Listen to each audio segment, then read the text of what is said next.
main god of Egypt. This video is purely for entertainment and does not infringe on copyrights or laws. The rights to the novel and image belong to the original author. We do not claim ownership. Don't like waiting and want to listen to this fanfic in full now? Subscribe to our Patreon, where you'll find the best fanfics. Chapter 301. Each shows his special abilities. The night sky is deep, the sea is boundless, and the waves reflect a moon that drifts with the waves. The moon in the sky is bright and clear as water. In the sound of the sea tide, 4 people practice on the top of the cliff. In the gentle breeze, the surging waves make high or low, sometimes majestic, sometimes low sounds, like a perfect piece of music played by nature. When Fang Sui broke through the second level of the middle grade, 2 suns emerged in his sea of consciousness and 2 dark mountains appeared in his body, but the dark moon was always one. It was not until he was promoted to the late second level that the dark moon in his sea of consciousness changed and differentiated into a new moon. The moon is crescent, hanging obliquely above the land of the gods, reflecting the mystery of heaven and earth. At this point, Fang Sui circulated the power in his body and felt an unprecedented sense of harmony. He felt that his whole body was integrated into the world in the sea. The power in his body was flowing lively and there was no longer any obscurity or stagnation. This showed that his practice had reached the great perfection at this stage and was only one step away from the third level.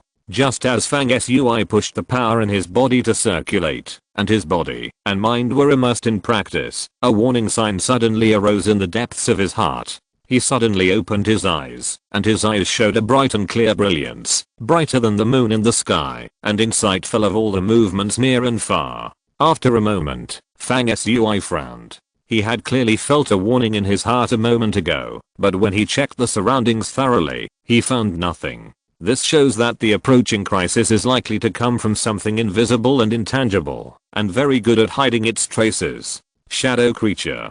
Fang Sui sneered in his heart. In fact, this kind of spiritual warning sign of impending crisis was not the first time that he appeared on this journey. There were 2 similar situations before. There was a force that was difficult for ordinary people to detect, lingering around, looming, and then disappearing. It was just that the feeling this time was particularly strong. Fang Sui was ready to track it down. The next moment, black air filled his body, and it seemed that a portal from the underworld was opening in the void. A shadow walked out of it, turning from virtual to real. It was Anubis who was born. The third level Anubis was like a ghost in the dark night. Although the image was still a puppy, it had a stronger sense of power than before. The increase in strength of Anubis from the second level to the third level was far beyond Fang Sui's previous estimation. Compared with the second level, its combat power increased by more than a few times. As soon as it was born, the surrounding world was affected and became darker. Even in the seawater under the cliff facing the sea, there was a force of death spreading. In a trance, a breath of death, weakness, and disaster was extracted from the bodies of countless creatures in the sea, and turned into strands of black hair that flowed into Anubis' body, making the aura around him even stronger. The power exuded by Anubis today has reached the point where it can affect the surrounding world invisibly. It opened and closed its eyes, and its dark eyes looked at 100 feet away. The void it was staring at became as transparent as the surface of the water. A shadow that was originally hiding in the void appeared, and could no longer be hidden. There is no doubt that this is a shadow creature that was seen through by Anubis' death gaze, lurking in the dark, spying on Fang Sui. At this moment, Fang Sui blurted out a light shout and jumped up.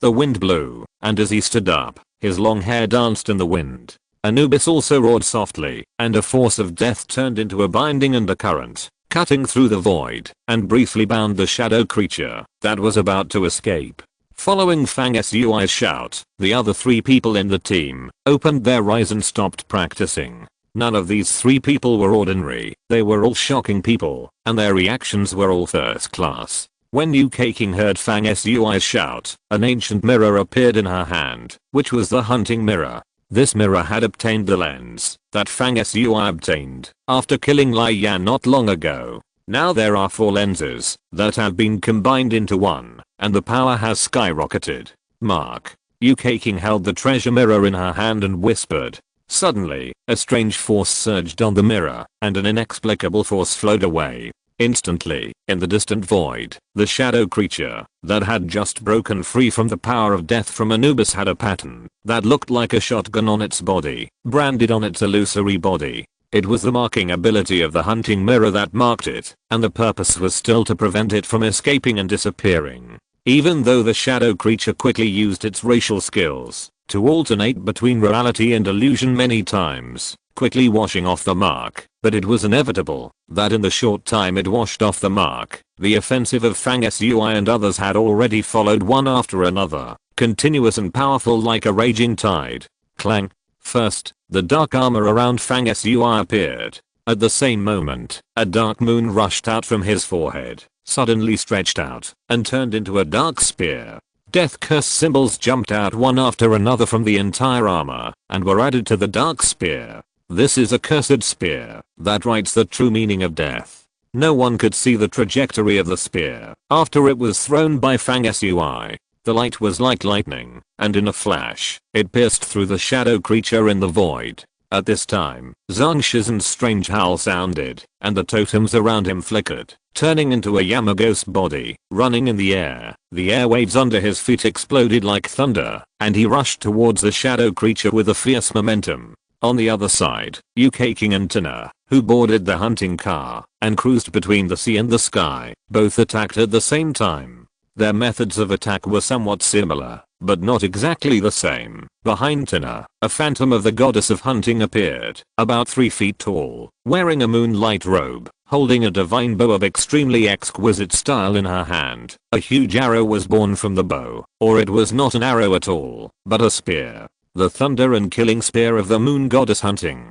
Boom. The spear was shot out by the goddess of hunting with a terrifying power, thunder rolling, and lightning like a dragon. UK King showed her long-range attack skills for the first time. A bow appeared in her slender hands. It seemed to be made of moonlight from the sky. It was shining and crystal clear like water. This bow was perfect, like a finely crafted work of art. The arrow on the bow was even more bizarre. It was actually stretched from a strange light that came out of UK King's eyes, landed on the bow, and turned into a solid arrow feather. This is an arrow that contains the power of tracking and insight. Once it is generated, it will never stop until it hits the target. At this moment, UK King's eyes were as majestic as a god. She pulled the bow with both hands. Her expression was focused, and an indescribable aura locked onto the shadow creature on the other side of the void. The next moment, the arrow flew out of the bow. The things that happened at this moment, if described one by one, seemed quite complicated, but in fact everything happened in the blink of an eye. Almost at the moment when the shadow creature was discovered, he was first locked by Anubis with the force of death, and then marked by the hunting mirror, and temporarily lost the ability to move away. After that, Fang Sui's death curse spear, Tina's moon goddess killing lightning spear, and UK King's strange power flow, the locking arrow with indescribable power attacked. No matter who it is conceivable that the blow he will suffer after being attacked by these 3 attacks one after another. A scream sounded. The shadow creature was really frustrated. He was very confident in his race's hidden skills. It was very unexpected that Anubis discovered his traces. After the traces were exposed, he didn't even have a chance to attack, and he was attacked continuously. However, he was a shadow creature after all, and his race was amazing. When he was attacked, he continuously shook his body and frequently transformed between reality and illusion, successfully offsetting most of the lethality. Therefore, he did not die after being attacked by these 3 attacks. However, it was inevitable that he would become extremely weak, and he could not even maintain his virtual shadow form, revealing his entity, or thin middle-aged Shadow Clan member, falling into the void. At this moment, without giving him a moment to breathe, Zhang Shizen and Anubis appeared beside him at the same time. The 2 guys were always rough, and after approaching, they strangled the middle-aged Shadow Clan member's head and feet. With a snap, the Shadow Clan member's head was swallowed into Anubis' stomach, and his body was dragged into a pair of evil ghost totems that Zhang Shizen flipped his hand and hit. In an instant, hundreds of ghosts in the totem came out, rushed up, and dismembered and devoured the shadow creature. In the end, a vague illusory rune fragment appeared in the body of the Shadow Clan member. This fragment is the power core of the Shadow Clan, and it can also be understood as the heart of the shadow creature.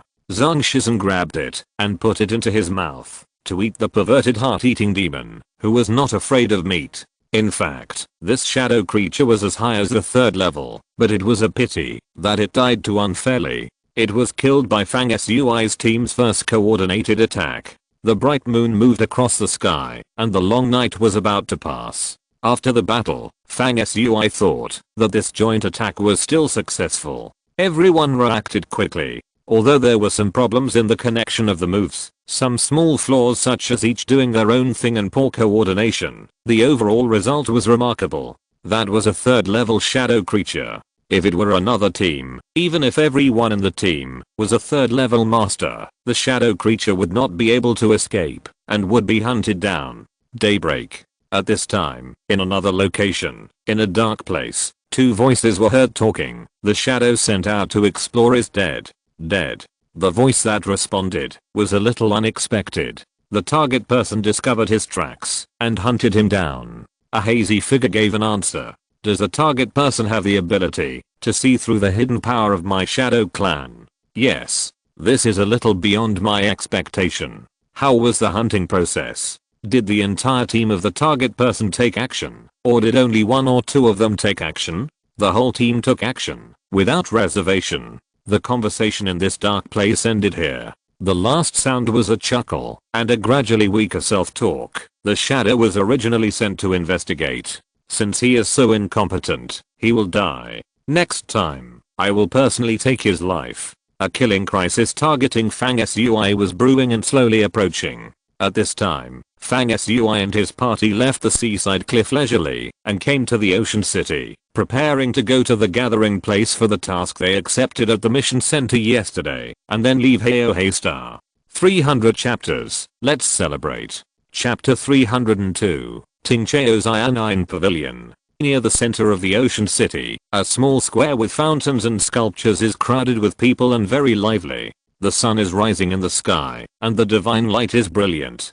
The many people who come to the square in the morning light are like birds that get up early to grab food. They all chose the same escort mission as Fang Sui and the other 4 at the mission center yesterday, and now they come to the square for further screening. There are no less than 1,000 people in the square, with different appearances, some gathering in groups of 2 or 3, some coming alone, and some medium-sized teams of dozens of people. When Fang Sui and the other 4 came from a distance, they saw the noisy scene in the square. They are all out this time. Even Bast and Anubis, who have been immersed in the Book of Summoning in recent days, also appear together. In this way, the Linoop looks a bit strange. A dog is running happily in front of Fang Sui. A cat is squatting on his shoulder. UK King and Tina Artemis are accompanying him on both sides, and Zhang Shizhen, who looks gentle and quiet, follows behind him. This look really doesn't look like a combat team. It's just like a nobleman who plays with cats and dogs and travels with beauties and entourage.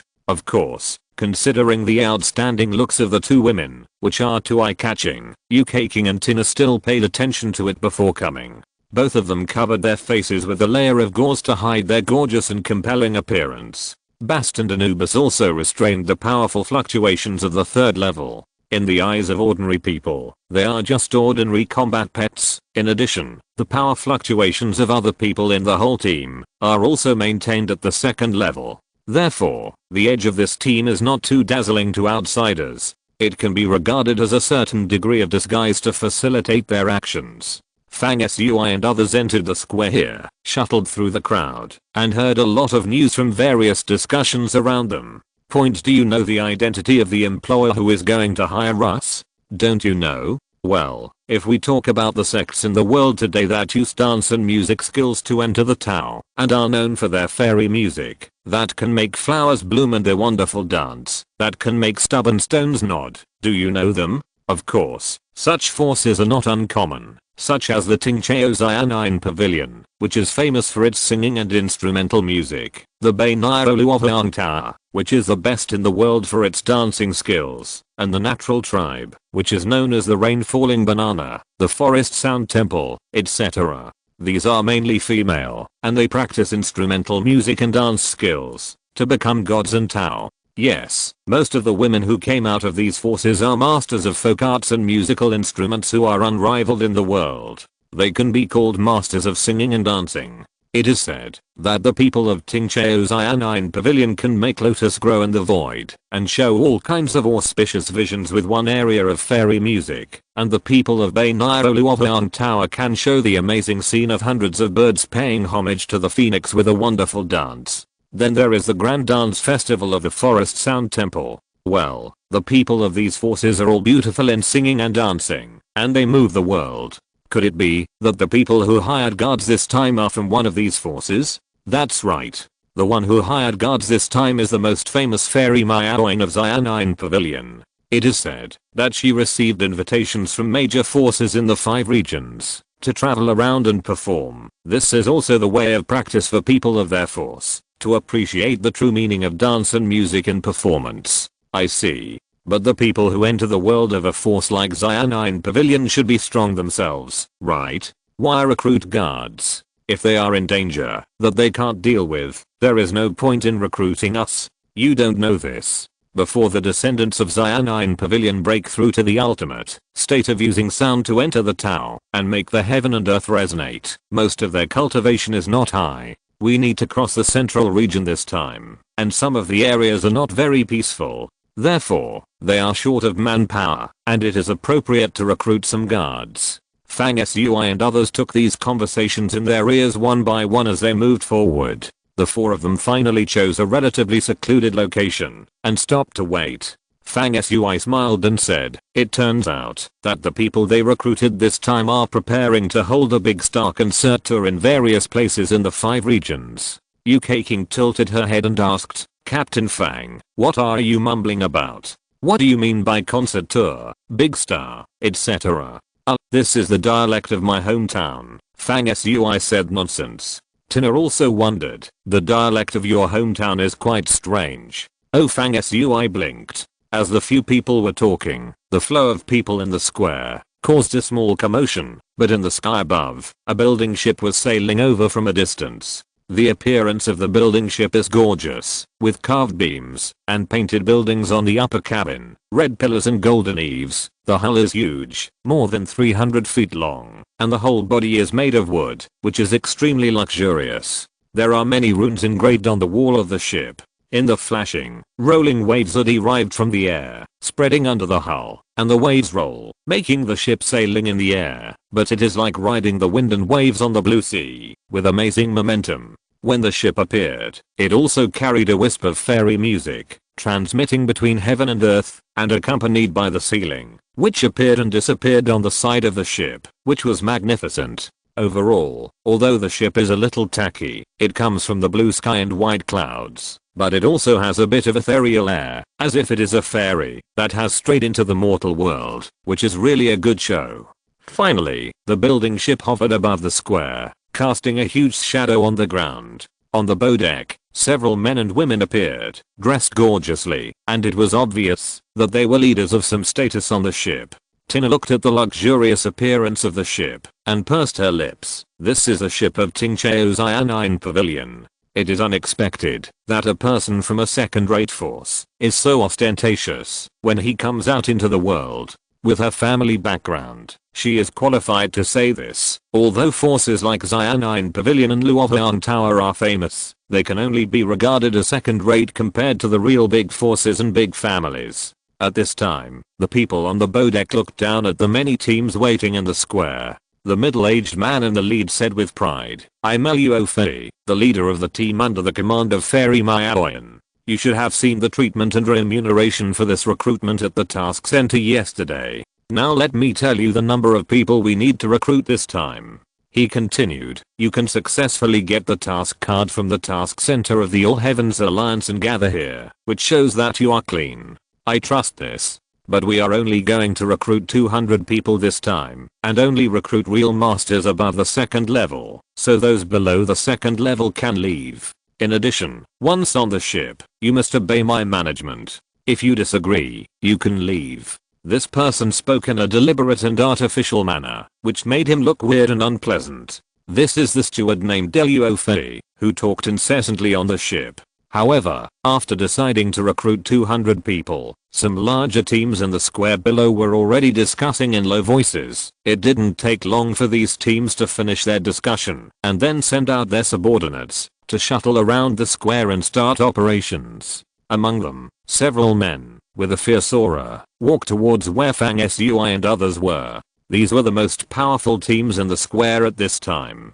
They had secretly united and were preparing to eliminate some small teams privately in order to monopolize this recruitment and occupy all 200 recruitment quotas to increase income. Among the few people close to Fang Sui, the leader was a ferocious middle-aged man with no flesh on his cheeks and a scar on his brow. He approached and lowered his voice, grinning, "Little white face, if you know what's good for you, take your team and get out of here. This kind of secret operation for the sake of profit is everywhere." Fang Sui is naturally not angry, just touched his face. Zhang Shizhen behind him said, "Boss, he called you little white face." The middle-aged man who called Fang Sui a little white face turned his eyes to Yu King and the other girl and looked them up and down with his eyes rolling, saying, "If you want to stay, you have to pay us a fee, or he." Although these two girls are wearing veils, they look really good. You can offer them to us. Before the man finished speaking, Fang Sui had already winked, and Zhang Shizhen took a step forward and simply bumped into the middle-aged leader. The middle-aged man's face was stern, and he shouted, "You are looking for death." While speaking, he slightly bowed his body to accumulate strength, and then suddenly straightened his body like a big bow and stepped forward. In his mind, if he collided with Zhang Shizhen head-on, he would be seriously injured if not killed. The middle-aged man was so convinced of this, that when he heard a crisp bone-breaking sound at the moment of collision, he sneered in his heart and thought, "Sure enough, it's vulnerable. I broke the bone." Before he finished thinking this, he felt a huge pain all over his body. His throat gurgled, but his internal organs were also shaken by the collision, and a stream of blood rushed up, holding back his scream in his throat, unable to make it out. Then the crackling sound continued, and Zhang Shizhen walked around calmly. The 6 or 7 people who came over all fell to the ground, losing their ability to fight and moaning. In fact, to a certain extent, Fang Sui asked Zhang Shizhen to take action and injure these people, which was considered to save their lives.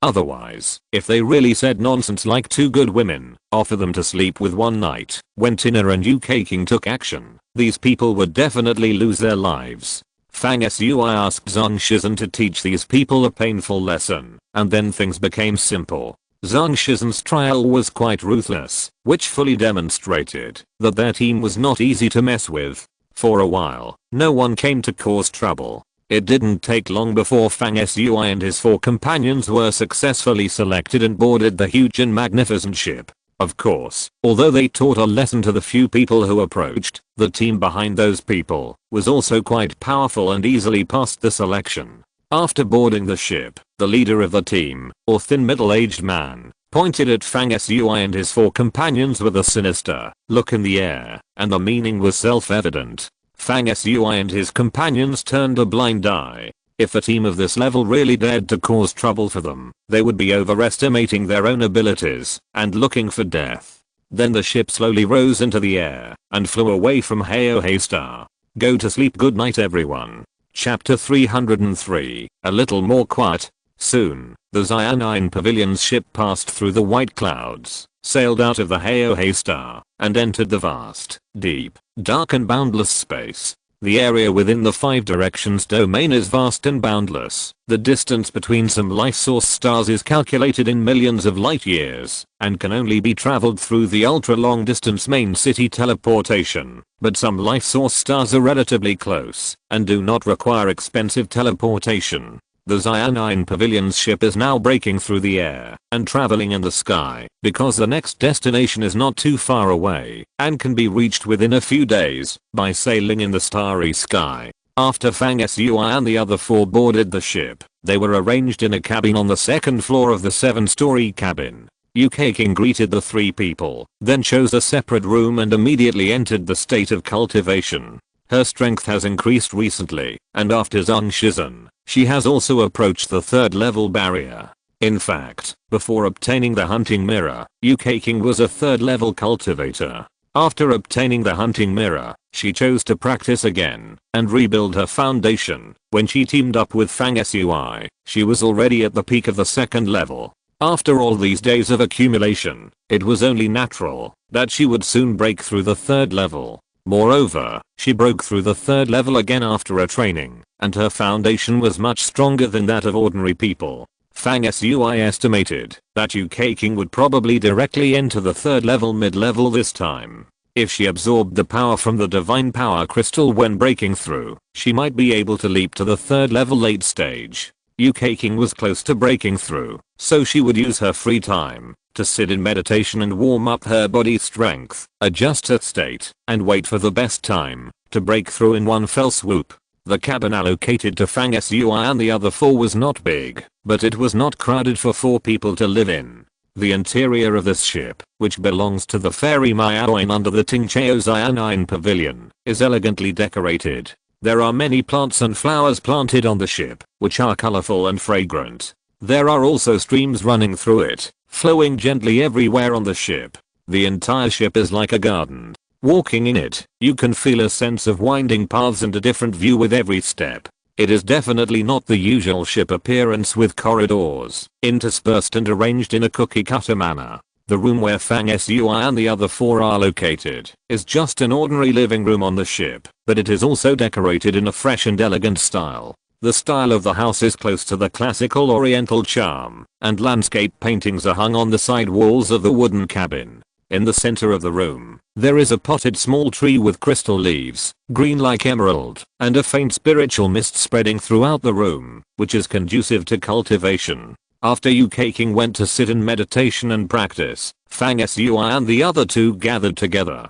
to exchange their practice experiences. Not long after, someone came to announce that they were summoning everyone to gather on the upper level and assign the duties of each team on the ship. Tana didn't want to listen to Luo Fei, the leader on the ship, so she chose to stay indoors and prepare to practice. Fang Sui left Anubis to guard Yuki King and Tina who were practicing, and then went out with Zhang Shizhen and walked to the upper floor. The 2 went up from the 2nd floor and soon came to a spacious main hall on the 3rd floor through the corridor. Luo Fei, who summoned everyone together, was very impressive. At this time, in accordance with the principle of important people appearing later, he was still missing.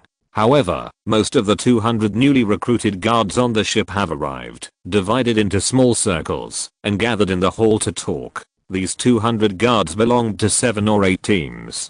Because they were jointly excluded by several relatively large teams before boarding the ship, the people who could really board the ship basically belonged to the people in these united teams. Among these teams, one was the team that sent people to exclude Fang Sui and his 4 people, but was severely punished by Zhang Shizhen. The leader of this team was a thin middle-aged man named Yaosa with brown curly hair. After boarding the ship, he pointed at Fang Sui and the other 3 with a sinister look, meaning that the matter was not over yet. At this time, Yaosa was also in the hall. When he saw Fang Sui and the other 2 walk in, a trace of disdain flashed across his face. Fang Sui naturally saw Yaosa and felt helpless to be entangled and provoked by such a person, so he shook his head slightly. After Yaosa glanced at Fang Sui, he smiled sinisterly, then turned around and whispered to a tall and thin woman in red with high cheekbones beside him. Then the woman asked Yaosa, "How is the leader going to deal with the 4-man team who don't know how to live or die?"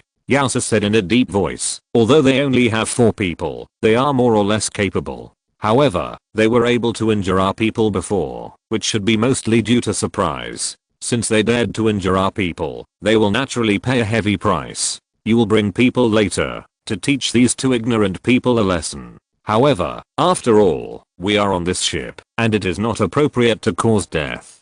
Beat them half to death, ask them about their background, and then collect all the property on them." Fang Sui had excellent hearing. The hall was so small that he could only hear a few words from the other party. When he heard this, he felt a little dumb and laughed. Yaosa, the leader of the other team, was only a 3rd level beginner cultivator. He actually teased Fang Sui and others repeatedly, thinking that they were easy to bully. If he knew that Fang Sui and others had just hunted a third level shadow creature not long ago, I wonder what he would think. At this time, Luo Fei, the leader of the guards on the ship, came in like a star surrounded by a few strong men. Luo Fei was also a third level cultivator, wearing a brown long gown, and he was calm and composed. After entering, he scanned everyone with his eyes shining, and then began to assign each team to be responsible for the time on duty on the ship. You should be responsible for the guard work on the ship according to the size of your team, and then strictly board the ship above the 5th floor. Luo Fei seemed to have a preference for lectures. He took the opportunity to talk about it, including the various rules on the ship, and there was a tendency to talk about it for a whole hour without stopping. Fang Sui was so bored that he thought, if I had let the ogre come up by himself, I would have stayed in the cabin to practice. As he was thinking, Luo Fei was still speaking impassionately, with full emotions, a bit like reciting poetry. After a long time, Luo Fei finally finished his lecture and let everyone disperse. Fang Sui and Zhang Shizhen left immediately, as if they had been pardoned. When the two of them followed the others back to the 2nd floor, they were walking through a passage inside the ship towards their cabins, when they suddenly heard a burst of hurried footsteps behind them. Someone's voice came from behind. You are so brave. You injured our people from the Sea Whale team and dared to board this ship.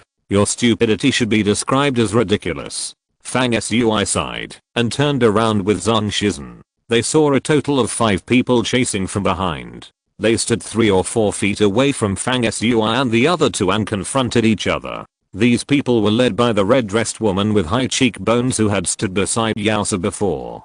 Perhaps it was because they had seen Zhang Shizhen teach those people a lesson from a distance when they were in Haohexing before, and the other party also roughly knew that Fang Sui and others were quite powerful, so when they came here at this time, they were a little more careful. The 5 people were all above the 2nd level middle grade, with fierce faces, and they were obviously experienced people at first glance. The leading woman was the deputy leader of their team, known as the Poison Whale. As a woman, her status in the team was second only to the leader Yaosa, so it was easy to imagine how difficult it was to mess with her. From this point of view, they did not underestimate the enemy when they wanted to deal with Fang Sui and the others. At least that was what they thought. The 5 people who came over were all masters of their team. The leading Poison Whale looked at Fang Sui and said with some contempt, "For a small team like yours, we sent someone to notify you to withdraw before we boarded the ship. It was actually for your own good.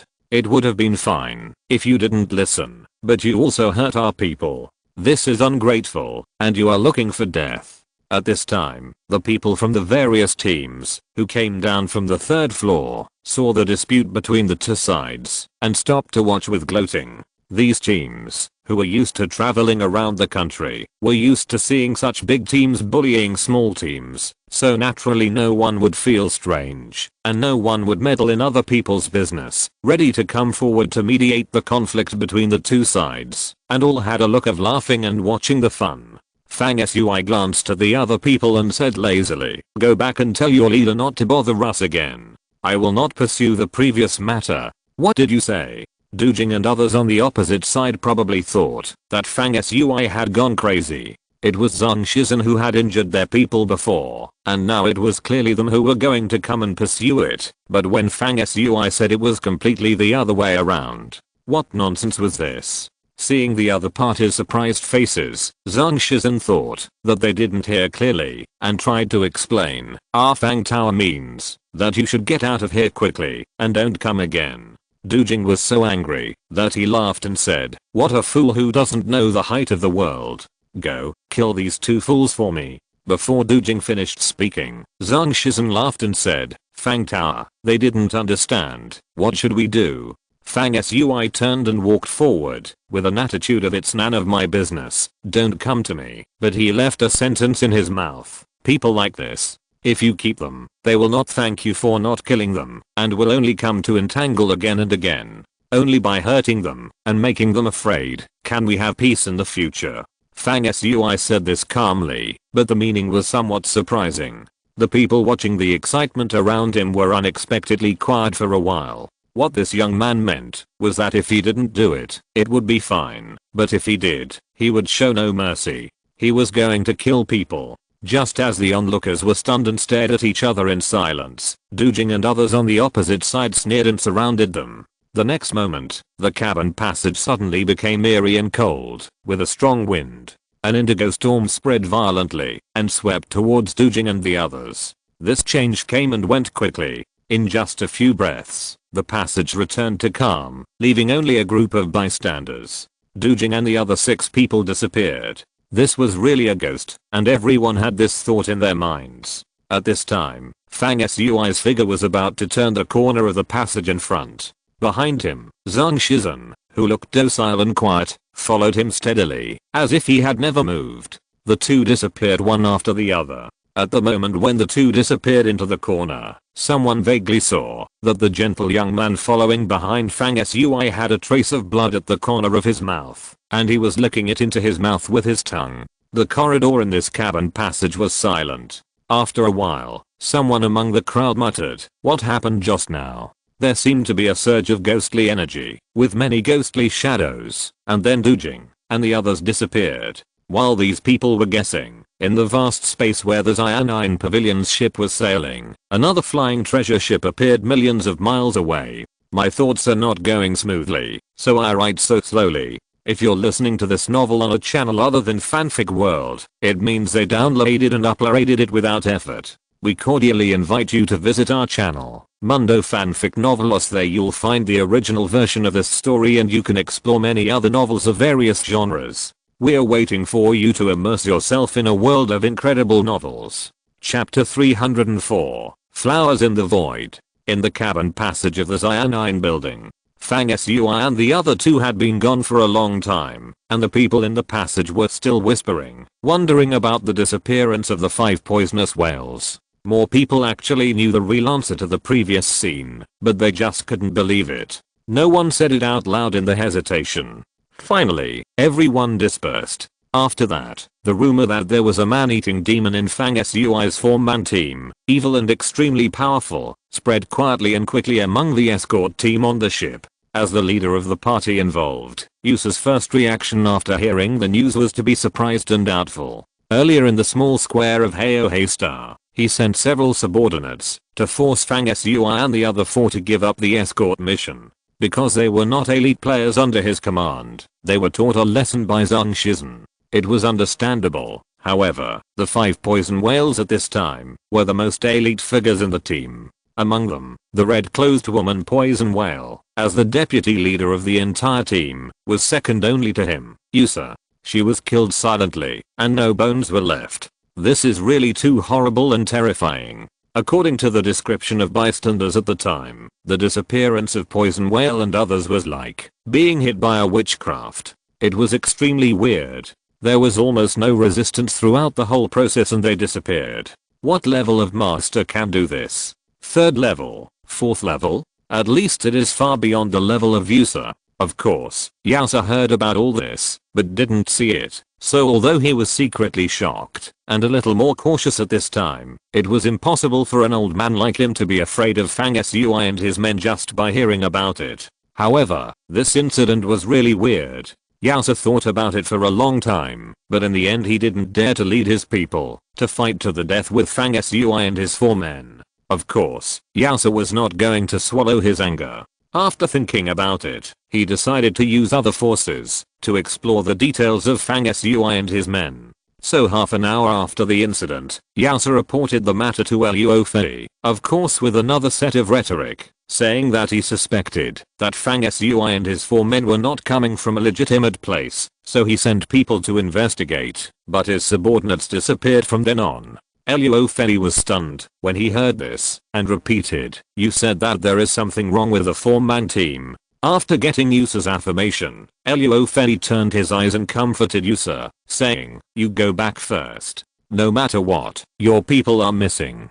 If those 4 people really dare to kill people on our Xianine Pavilion's ship and destroy the bodies, this is ignoring the rules of the ship. I must stand on your side." As soon as Yusa left, Luo Fei immediately asked someone to investigate. The person who finally investigated came to report, "I have interviewed many witnesses, and they all said that when the two sides had a dispute, there was a cold ghost energy in the corridor that turned into a storm, covering the sky and the sun, and rolled towards the poisonous whale and others. Soon, the wind and the sea calmed down. At that time, the poisonous whale and others had disappeared, and the dead body was not seen. The murderer was two people in the 4-man team, one named Fang Sui, the leader, and the other named Zhang Shizhen, both of whom were second level cultivation. Well, at least on the surface, they were second level. After this subordinate came to report after hearing the news, Luo Fei was still confused about the situation at the time, and had no idea.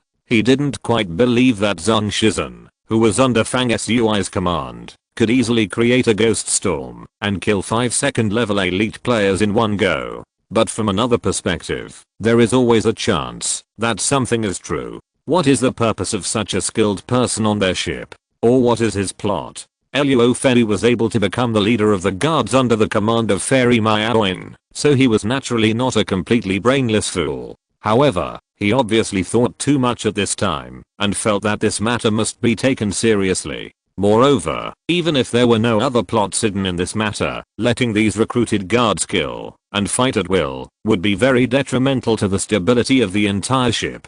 For the above reasons, Luo Fei thought about it and finally left the 4th floor cabin where he was and went up all the way to the top floor of the building ship. In a spacious cabin on the top floor, the air was steaming and white mist was rising on the ground as if it were a fairyland. In the mist, there was a graceful woman wearing a white tight skirt with purple patterns, a flawless jade on her waist, and she was singing softly. There were more than 100 musicians around her, playing wonderful music to accompany her. The woman's voice was as clean as the clouds in the sky, and as pure and beautiful as the spiritual spring on the top of the mountain without being stained by dust. The song was melodious, as if it floated from the sky, and it was extremely graceful. As she sang, the void actually showed the auspicious vision of the ceiling falling, turning into a golden lotus on the ground, and then blooming into a lotus. For a while, the whole hall was filled with the fragrance lingering around the notes, and the spiritual charm was everywhere.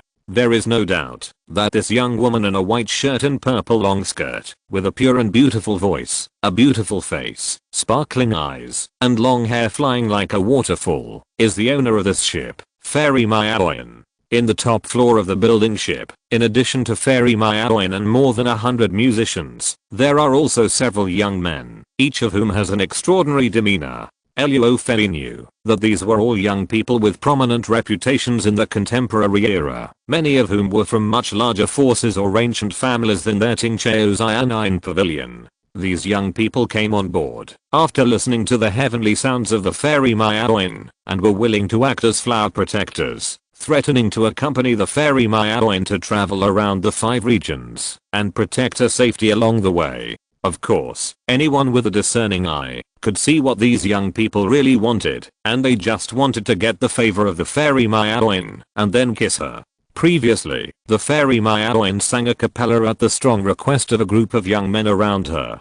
Her attainments in singing skills were indeed amazing, and she had initially reached the point where her voice moved the world. When the singing sound came out, not only were the listeners in this cabin intoxicated, but the singing sounded melodious and lingering, and also spread a strong spiritual fluctuation, which affected a breath of energy between heaven and earth, causing constant strange phenomena around. Flowers blooming in the void, and falling to the ground, and the scene was gorgeous. The appearance of this scene is similar to the phenomenon of heaven and earth manifested by the aura of Master Cultivator. While Luo Fei came to the top cabin and prepared to report to Fairy Miaoin about the killing of the poisonous whale and others, our classmate Fang Sui had already returned to the cabin where he lived with Zhang Shizhen, who had driven the totem and evolved a storm of evil spirits that devoured the 5 poisonous whales in an instant. The cabin was quiet. Tina and UK King were practicing on their own. Only Anubis saw Fang Sui coming back and shook his big tail to greet him. Fang Sui leaned over and touched Anubis's forehead. Zhang Shizhen suddenly asked, "Fang Tao, if we kill someone, it will probably attract special attention from the people on the ship." Fang Sui said calmly, "Just take it as it comes, and wait and see what changes will happen later." Both of them were decisive and never hesitated. After saying that, they put the matter aside and did not talk about it again.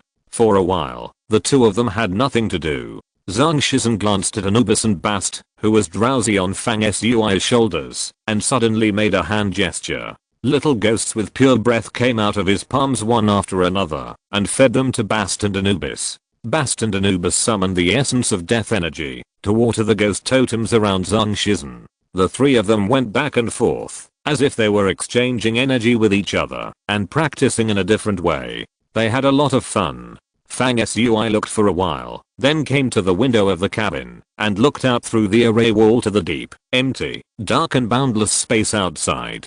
In the vast space, it was dark, cold, and silent. Fang Sui stared at the vast space, his thoughts flying, as if he was meditating on the mysteries of the universe. Is this mysterious and boundless universe really without boundaries, or does it actually have an edge beyond the endless distance? Then a new question arises. What is beyond the edge of the universe? Is it a door or a wall? Or is it the junction of another universe? There are too many possibilities, which is one of the attractions of the universe. After a long time, Fang Sui gathered his thoughts, and with a thought in his mind, he lightly waved his hands, and saw a summoning book in his hand. The pages of the book were opened, and Fang Sui turned them one by one, carefully checking the various underworld creatures that could be summoned by him at this stage, with great interest. Finally, he turned the page to the page carrying the altar of the dead, and stared at something floating above the altar. The object was round in shape, like a giant egg of golden and dark colors, with two colors of light flowing alternately, flickering. This object was the golden thread that absorbed a certain kind of energy hidden in a huge snake's luff similar to a golden cobra in the ruined city during the practice test jointly held by major forces, and turned into this giant egg-like golden thread. After the golden thread turned into this giant egg, there has been no movement for a long time. At this time, Fang Sui summoned the golden giant egg, and looked at it for a while. Then, another crystal appeared in his hand. It was dark green. It was the ancient demon imprisoned in Yan Wuliang's head after he killed him. After being refined, the remaining power crystal. The power level contained in this crystal was strong and far exceeded the ordinary energy crystal. Fang Sui had nothing to do at this time, so he just sorted out the things he had. At the same time, he took out the ancient demon crystal and the giant egg made of Jinzana. Suddenly, he had another idea, and tried to send the ancient demon crystal in his hand to the golden giant egg on the altar of the dead. The two were gradually approaching. At the same time, in the space far away from the Xianyang Tower ship, another flying treasure ship was speeding forward in the sky. As this flying treasure ship approached, it could be seen that there seemed to be something far behind this treasure ship, chasing this flying treasure ship. The two flew across the boundless space like lightning, one chasing the other, approaching the Xianyang ancient tower ship, where Fang Sui was. Chapter 305 Titan. In the deep space, there was silence. In the cabin of Xianyang building, as the ancient demon crystal in Fang Sui's hand kept approaching the golden giant egg, a wonderful change occurred. With a whoosh, the ancient demon crystal was wrapped by a golden thread rolled out from the giant egg. At a speed visible to the naked eye, the ancient demon crystal shrank rapidly, from the size of a lychee, to a longan, then to a lotus seed, and red bean. It became smaller and smaller, and was finally absorbed into nothingness, leaving no trace. Correspondingly, after absorbing the power of the ancient demon crystal, the golden giant egg began to emit a dazzling light, and became transparent, showing the mist inside. There seemed to be a golden chaos inside, as if it was evolving and brewing something. The absorption of the ancient demon crystal obviously caused the golden chaos in the giant egg to have an abnormal rhythm, and a golden line was faintly visible in it, swimming and moving, extremely flexible. However, it disappeared in a flash, hiding in the depths of the golden chaos, and never appeared again. The golden egg did not undergo any more changes after absorbing the ancient demon crystals. It then returned to normal, no longer transparent, and the golden and black lines on its surface also dimmed. After absorbing the ancient demon crystals, Fang Sui understood one thing: this giant egg was a money loser. It needed to absorb energy before it could crack at a certain time. The top floor of the Xianyang building.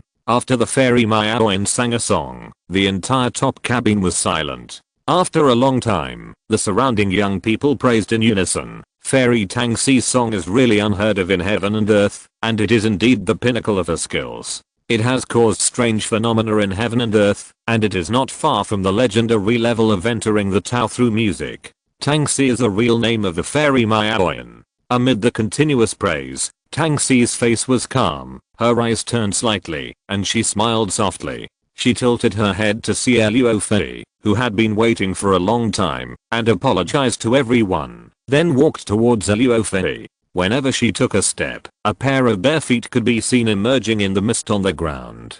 On her white ankles, there was a small golden bell tied. As she walked, the bell swayed left and right between her ankles, making a crisp sound of tinkling, which attracted the gazes of all the young men in the hall for a moment. After a while, Tangxi and Luo Fei came to another room on the top floor. At this time, Tangxi changed his expression. His eyes were full of majesty, and he had an extra kind of dignity, as if facing his subordinates, which made people dare not look at him. Luo Fei said respectfully, "I wish Mrs. Singing skills to be further improved, to the point of being unforgettable and moving. When I listened to Mrs. Celestial voice, I felt my soul throbbing, and it seemed that even the strength of my body increased. With Mrs. current musical attainments, if she chants to bless, the strength of the blessed person will increase in an instant." When Luo Fei lowered his head to speak, he accidentally saw Tangxi's pair of warm and beautiful feet, which were looming under her white skirt. His heart was pounding, but he didn't dare to look at it anymore, and quickly looked away. Then he told her in detail about the fight among the newly recruited guards on the ship, and one side was killed, and even the corpse was not left. After hearing this, Tangxi pondered and said, "What do you think?" Luo Fei organized his words and replied, "I think this matter may be exaggerated, but the four-man team led by the man called Fang Sui may have some strength." Luo Fei's answer was conservative and moderate. He mentioned both possibilities of the matter. No matter how Tangxi judged, his answer was not wrong. Tangxi glanced at Luo Fei, his deep eyes flowing with thoughts, and smiled lightly. "Have you checked the details of the four-man team that committed the crime?" Luo Fei said preparedly, "I haven't checked it, but the 200 people who came in as guards this time, my subordinates have contacted the All Heavens Alliance to ask. They can get the task card at the task center of the All Heavens Alliance and accept our guard mission. There is no problem with their identity, and I can guarantee that there are no people with evil intentions hiding among them." Tangxi interrupted, "Okay, let's leave it at that." Then he stood up and walked out. Luo Fei was stunned and asked, "What do you mean, young lady?" Tangxi said as he walked, "Since these people's assets are not a problem, the fight between the two parties is a small matter. You can handle it as you see fit, and you don't have to ask me." Seeing Luo Fei's hesitation, as if he had something else to say, Tangxi continued, "I know why you came to report this to me. You just suspect that the four-member team may be hiding here with us and have other intentions. It's good for you to be cautious, but you don't have to think so deeply about this matter. Let's do this for now, and from now on you just need to pay attention to the people on both sides." Luo Fei said, "In fact, I still suspect that they may be some young talents or something like that." Tangxi was stunned, stopped walking out, and said, "You mean they did it for me?" Luo Fei nodded and said, "Well, the lady's voice and appearance are rare in the world. Any man who sees her once will be fascinated. Some people try their best to get close to the lady. They hide under the lady's command and become a guard. When they find the right opportunity, they will reveal their identity in front of the lady. What they think in their hearts is nothing more than to impress the lady. We have heard of similar things in the past. What Luo Fei said is true. Some young people from cultivation families have nothing to do and try their best to do things that are more suitable for gentlemen. There are also more bizarre ways to get close to the women they like. And a woman like Tangxi, who is famous all over the world, is indeed worthy of many people doing so." Tangxi pondered for a moment and felt that such a thing was very likely, so he said, "If so, there is no need to care about him. If he is willing to lie dormant here with us, we should just pretend we don't know. Then he continued to walk forward, looking at the main hall on the top floor, where he had just come out, and smiled meaningfully. Actually, the people on our ship who are famous and known as geniuses are not missing those in the front hall. Don't they all boast that they are geniuses? They love to be our guards, and that's up to them. After a pause, he said proudly, however, if they think they can impress me, Tangsi, by using such tricks, then it's a waste of time and childish behavior. Okay, you can go down. Luo Feni bowed and took his leave. Tangsi thought these men were really ridiculous, but being pursued by others was a very happy thing after all, so he returned to the main hall on the top floor in a good mood.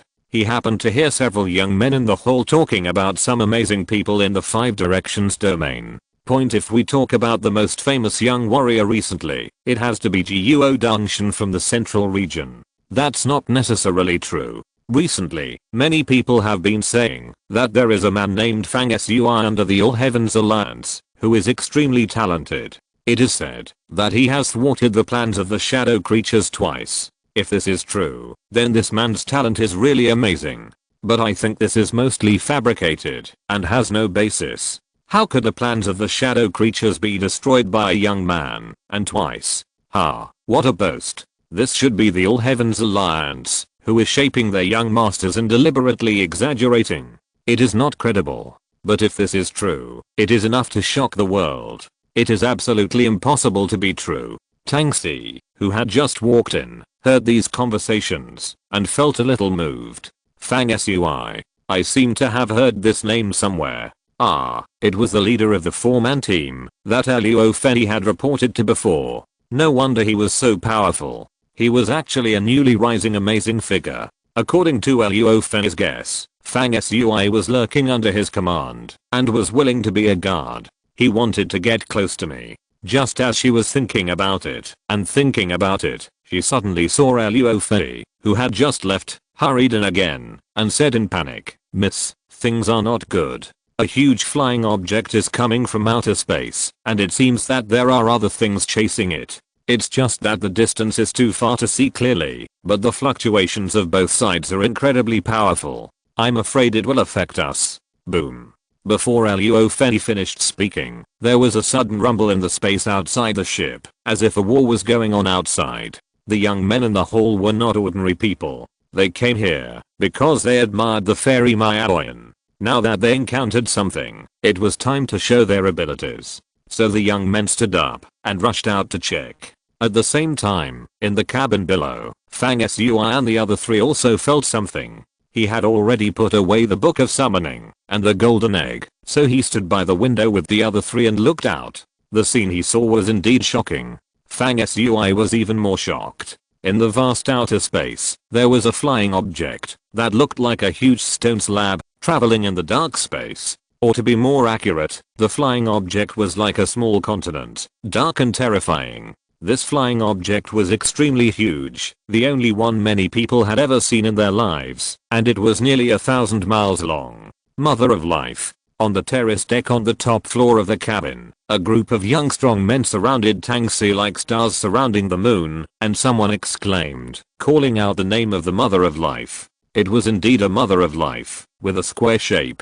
The reason why it looked flat was because its length and width were too amazing, so it looked a little flat. In fact, its height was more than 1,000 feet, so it could not be called flat in any way. I don't know which mysterious force in the Five Directions domain built the Mother of Life and released it to explore the universe. It has been traveling in the vast space for eternity without stopping, searching for the mysteries of the heavens. After a long period of time, the traveling Mother of Life will return to the Five Directions domain, which is its starting point. There is obviously more than one Mother of Life, and Fang Sui knew this a long time ago. The one that appeared in front of him in the boundless space was not the Mother of Life that had carried him away from the earth. It was even larger, towering, and boundless, thousands of miles long.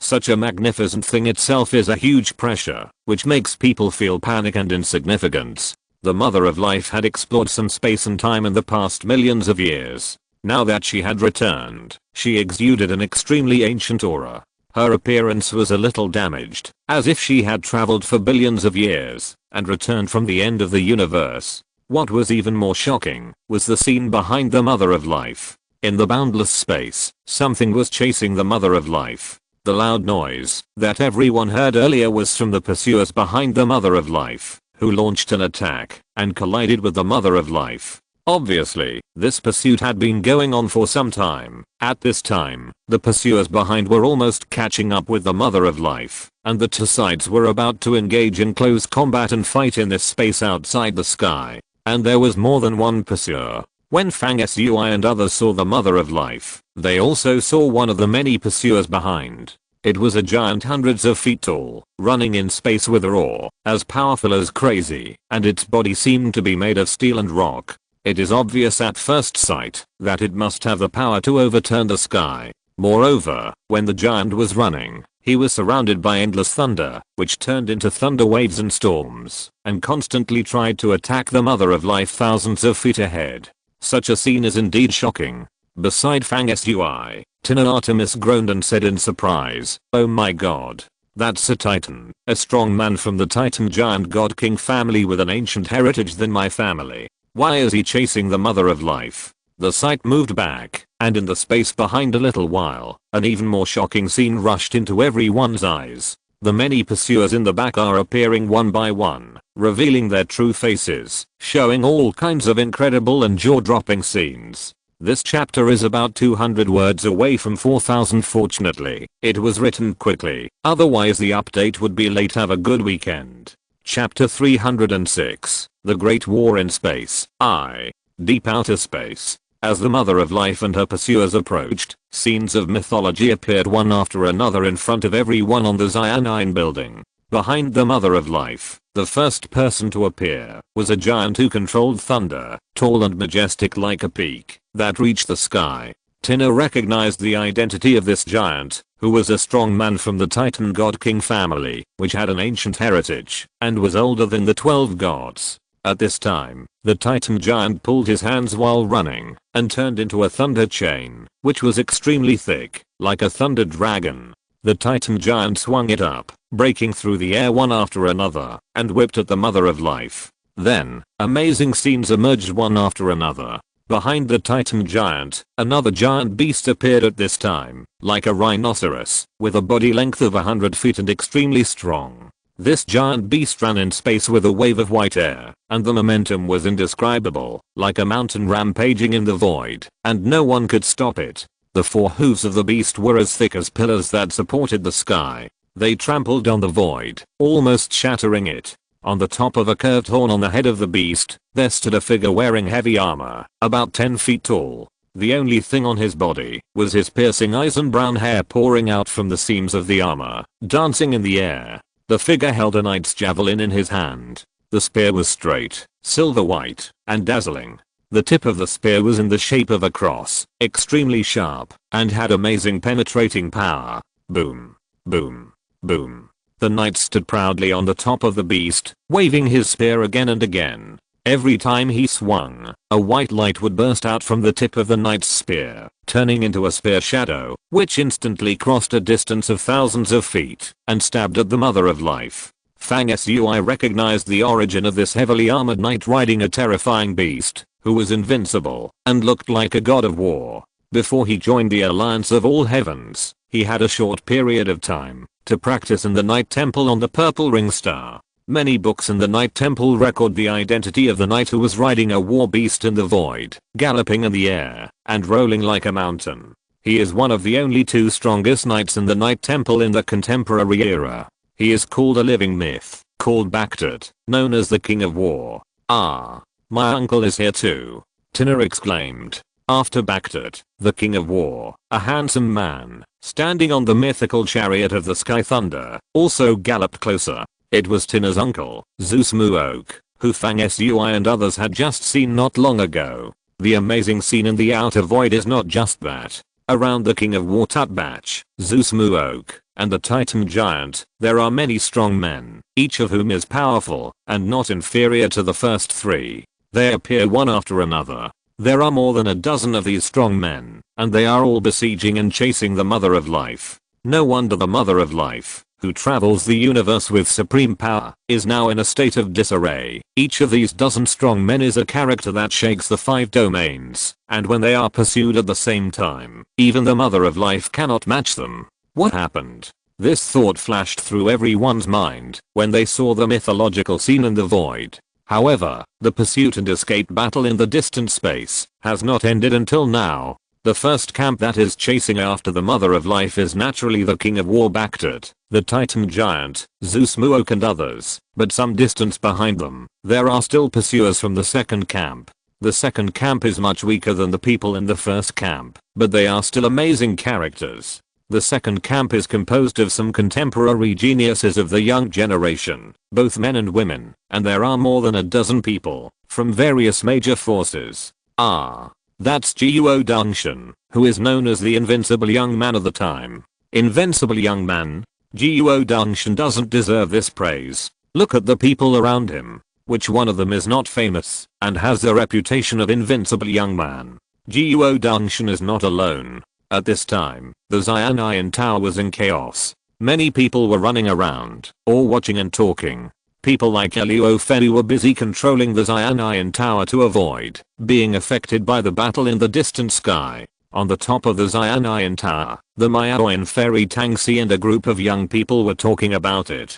Facing the true young genius chasing the Mother of Life, the rest of the young people on the ship who claimed to be extraordinary could only envy and hate the level of the chase battle that was happening in outer space that day. They didn't even have the qualifications to intervene. Even seeing such a battle scene made them feel very excited, and the voices of competing discussions came one after another. Look, the person next to Guo Dangshan is a disciple from Guanyin Island in the South China Sea Galaxy, Kong Sanfa, who is known as a great talent of the Buddhist sect. She has cultivated supreme Buddhist power. It is said that her practice has fully mastered the past, present, and future of Buddhism, and the true teachings of the 3 days of time and space Supreme Wisdom Sutra. She is incredibly powerful. On the top floor of the Xian'an ancient building, everyone was discussing fiercely and excitedly. Tangxi curled his lips slightly. These people usually boasted a lot, with an aura of pointing out the world, and each of them said how extraordinary they were.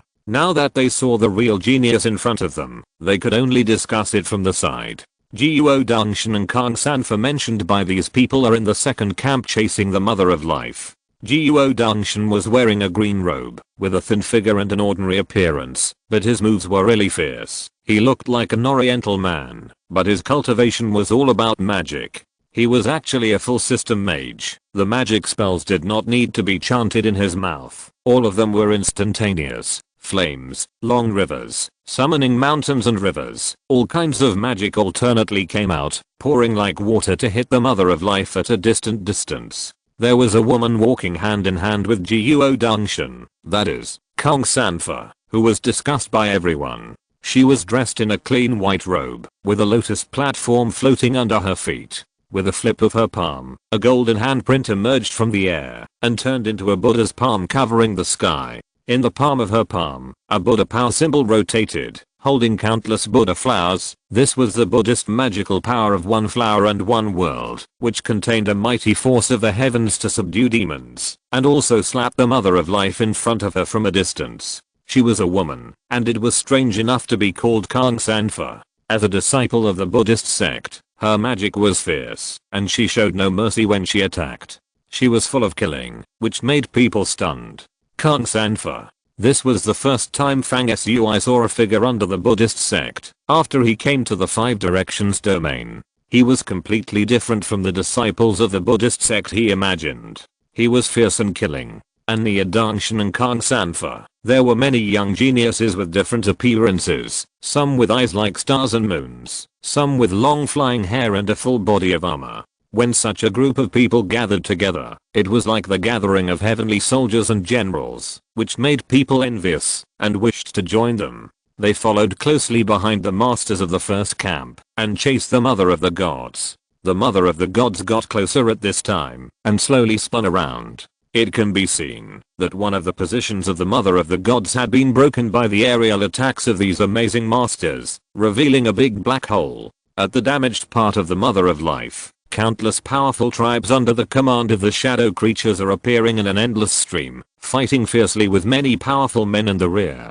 This scene looks like the tribes of the shadow creatures camp are protecting the Mother of Life, while many powerful men are attacking the Mother of Life. The two sides have clear battle lines. As soon as they come into contact, the fierceness of the fight is simply unimaginable, which makes people excited. In space, the strong fluctuations of the battle between the two sides are radiating more and more widely. The Zion Iron Tower ship is thousands of feet away from the battlefield, but it is still affected by the aftermath of the collision between the two sides. It is like a storm, and it may be submerged at any time. The second floor cabin of the Zion Iron Tower ship. Fang Sui's eyes are like torches. Among the young strong men in the second camp, he saw a familiar figure, Gallo from the Temple of the Gods, with golden hair fluttering, like a ray of sunlight dancing, and also fighting bloody battles with the shadow creatures emerging from the Mother of Life.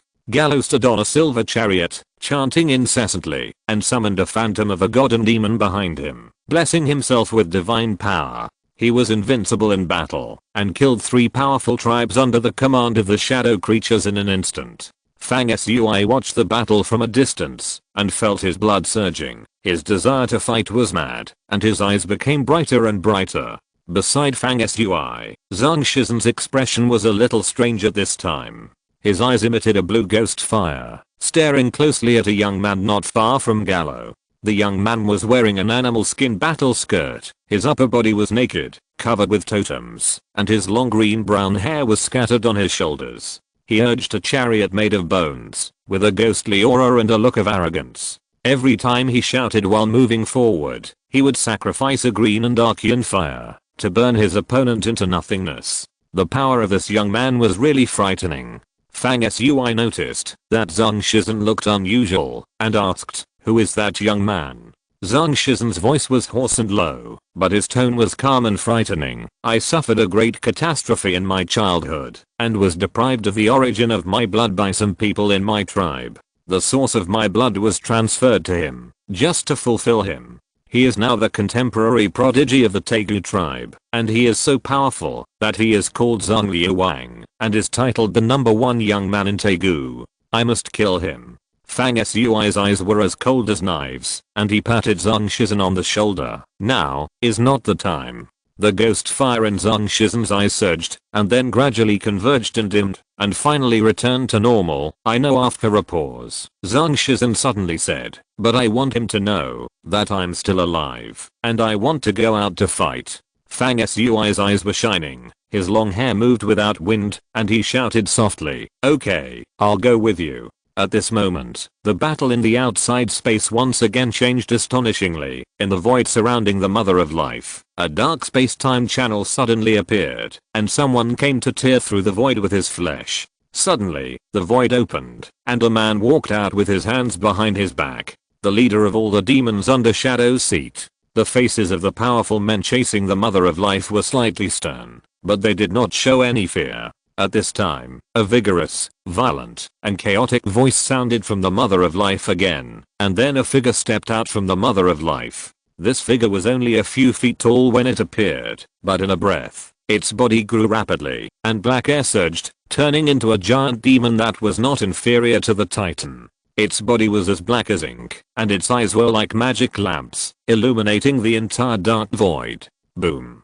The war in this void officially broke out, shaking the world. The side that protected the Mother of Life continued to have masters, and started a battle of breaking time and space with the pursuers. At the same moment, in the void outside the sky, a ray of sword light lit up, as if it came from the sky, from far to near. No one could see the traces of the coming and going of this sword light. Like a stroke of genius, it flashed and slashed at the leader of the demons. As the sword light appeared, Fang Sui's eyes were shining. Gao is here too. The battle begins. Guess what so many people are planning to do? By starting a war around the Mother of Life.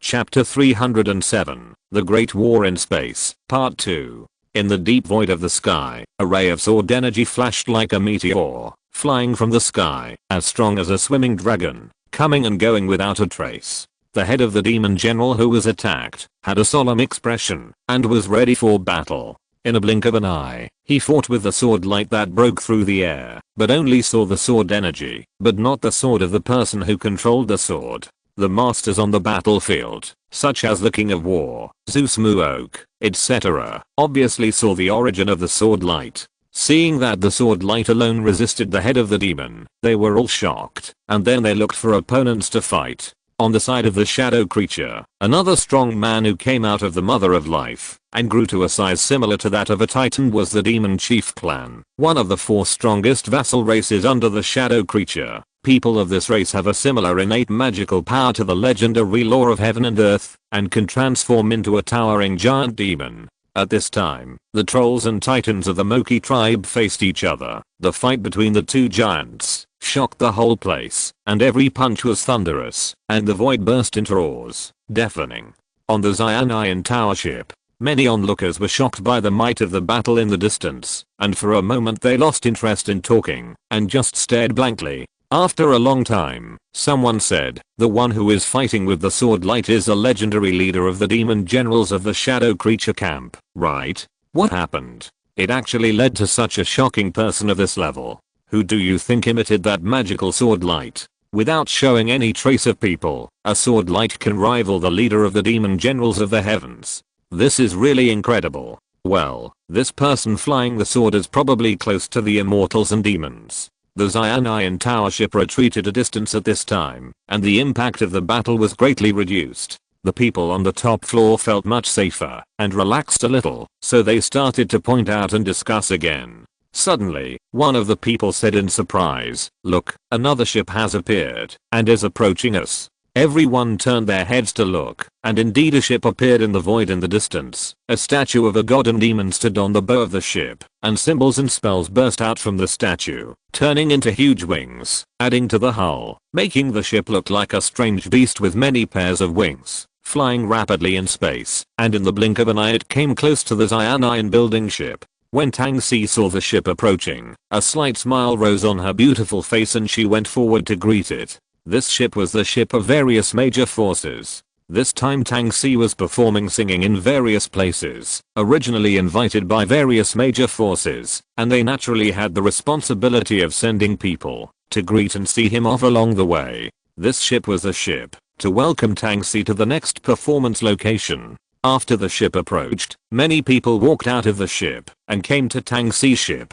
After a simple and implicit conversation between the 2 sides, the 2 ships merged together. Of course, although Tang Si's singing skills are wonderful, she is not a distinguished guest to the major forces. Therefore, the masters sent to greet her are not too amazing. Although they are all elite, they are only 2nd and 3rd level figures selected by the major forces. These people are not important figures in the major forces, but since they come on behalf of the major forces, their identities and significance are different. Tang Si attaches great importance to them and treats them attentively. After these people arrived, they were quickly attracted by the battle in the distant space, and they were dumbfounded. Someone murmured, "How can we encounter this level of battle in space? Why are the 2 sides fighting?" There were discussions and speculations here, and the battlefield in the void over there had changed again. With the appearance of the head of the demon general, many masters of the demon general level of the shadow side appeared one after another, entangled many pursuers, and the 2 sides restrained each other, and the battle situation was tense. At this time, the Mother of Life was glowing, and showed signs of moving again. It was obvious that she was preparing to take advantage of the pursuers being entangled and leave the battlefield. The 2nd floor cabin of the Xianian building. Fang Sui stared at the battlefield and said, "In the current situation, the masters and the shadow creatures are facing each other, restraining each other and forming a relative balance.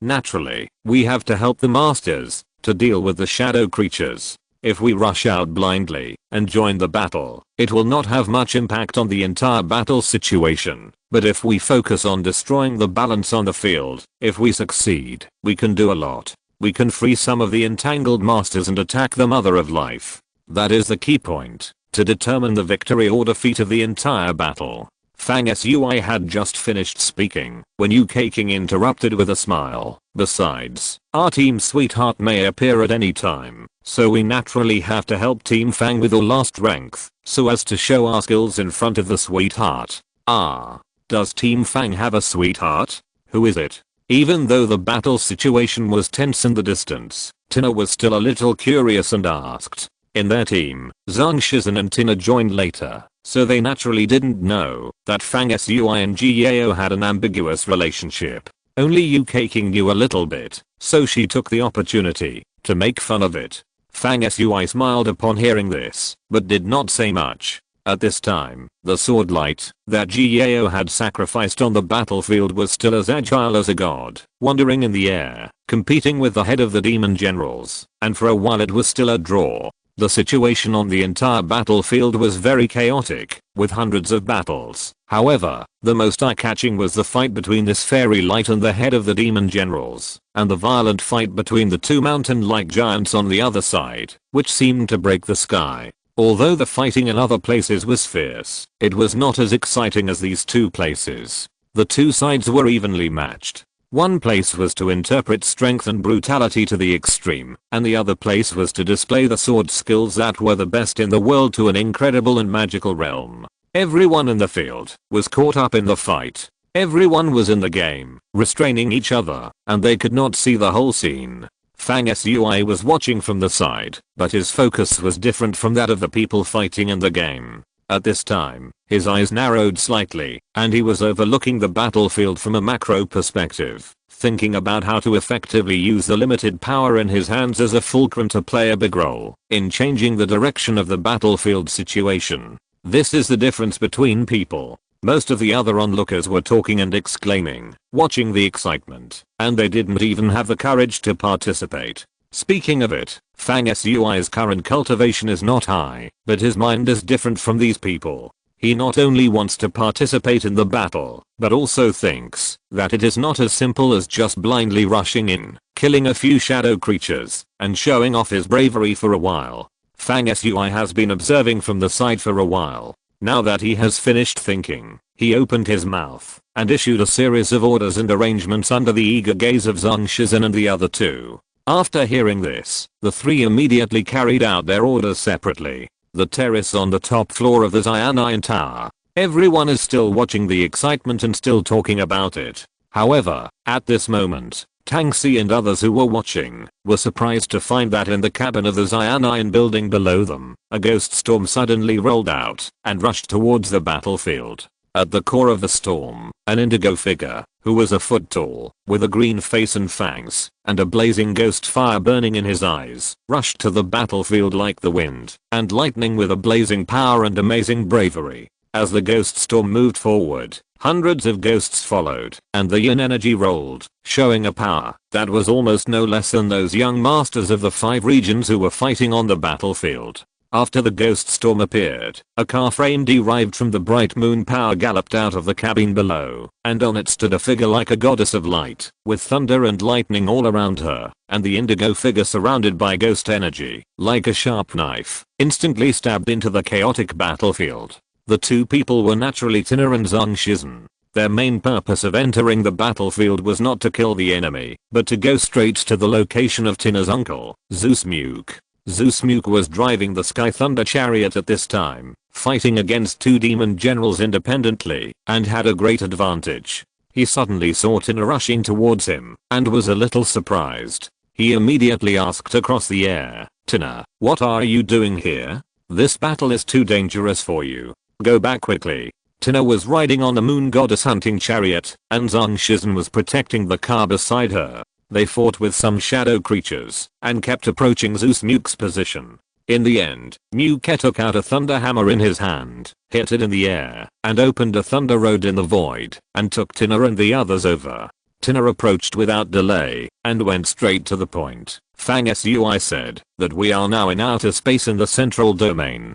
The advantage of the terrain is on our side. We can get reinforcement at any time. As for the shadow creatures, the more delay they have, the more disadvantageous it will be for them. Therefore, they stopped here and fought with you. This is a bit abnormal. On the surface, it seems that they were stopped here by you. In fact, the shadow creatures may have other plans. You fought with the shadow creatures and did not hit their vital points.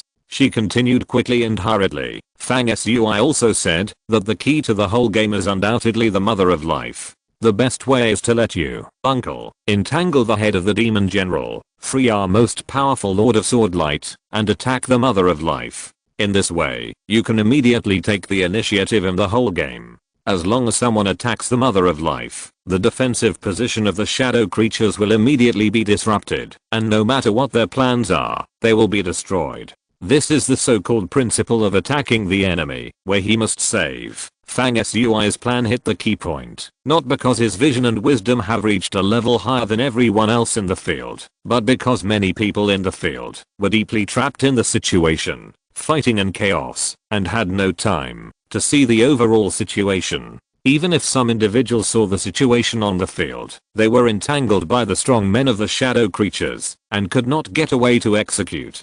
Fang Sui was watching from the outside, undisturbed, and had time to plan that the people on the field did not have. Therefore, after thinking about it, he asked Tina to remind Muke and point out the key point that affected the battle between the two sides.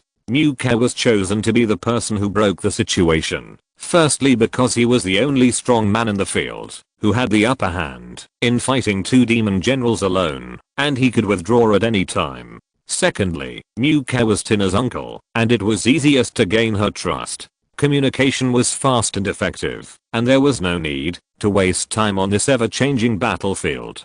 Myoke was also an outstanding figure of his time. Naturally, he understood the key point. As soon as he heard it, he shouted softly, "Fang Sui is really a talent. Okay, I'm going. You take care of yourself." At the same time, he had already stood up and rushed to the position where the head of the demon general and the sword light were fighting fiercely. He had already had an advantage in the battle. Now he withdrew from it, which was really effortless. He left as soon as he said he would.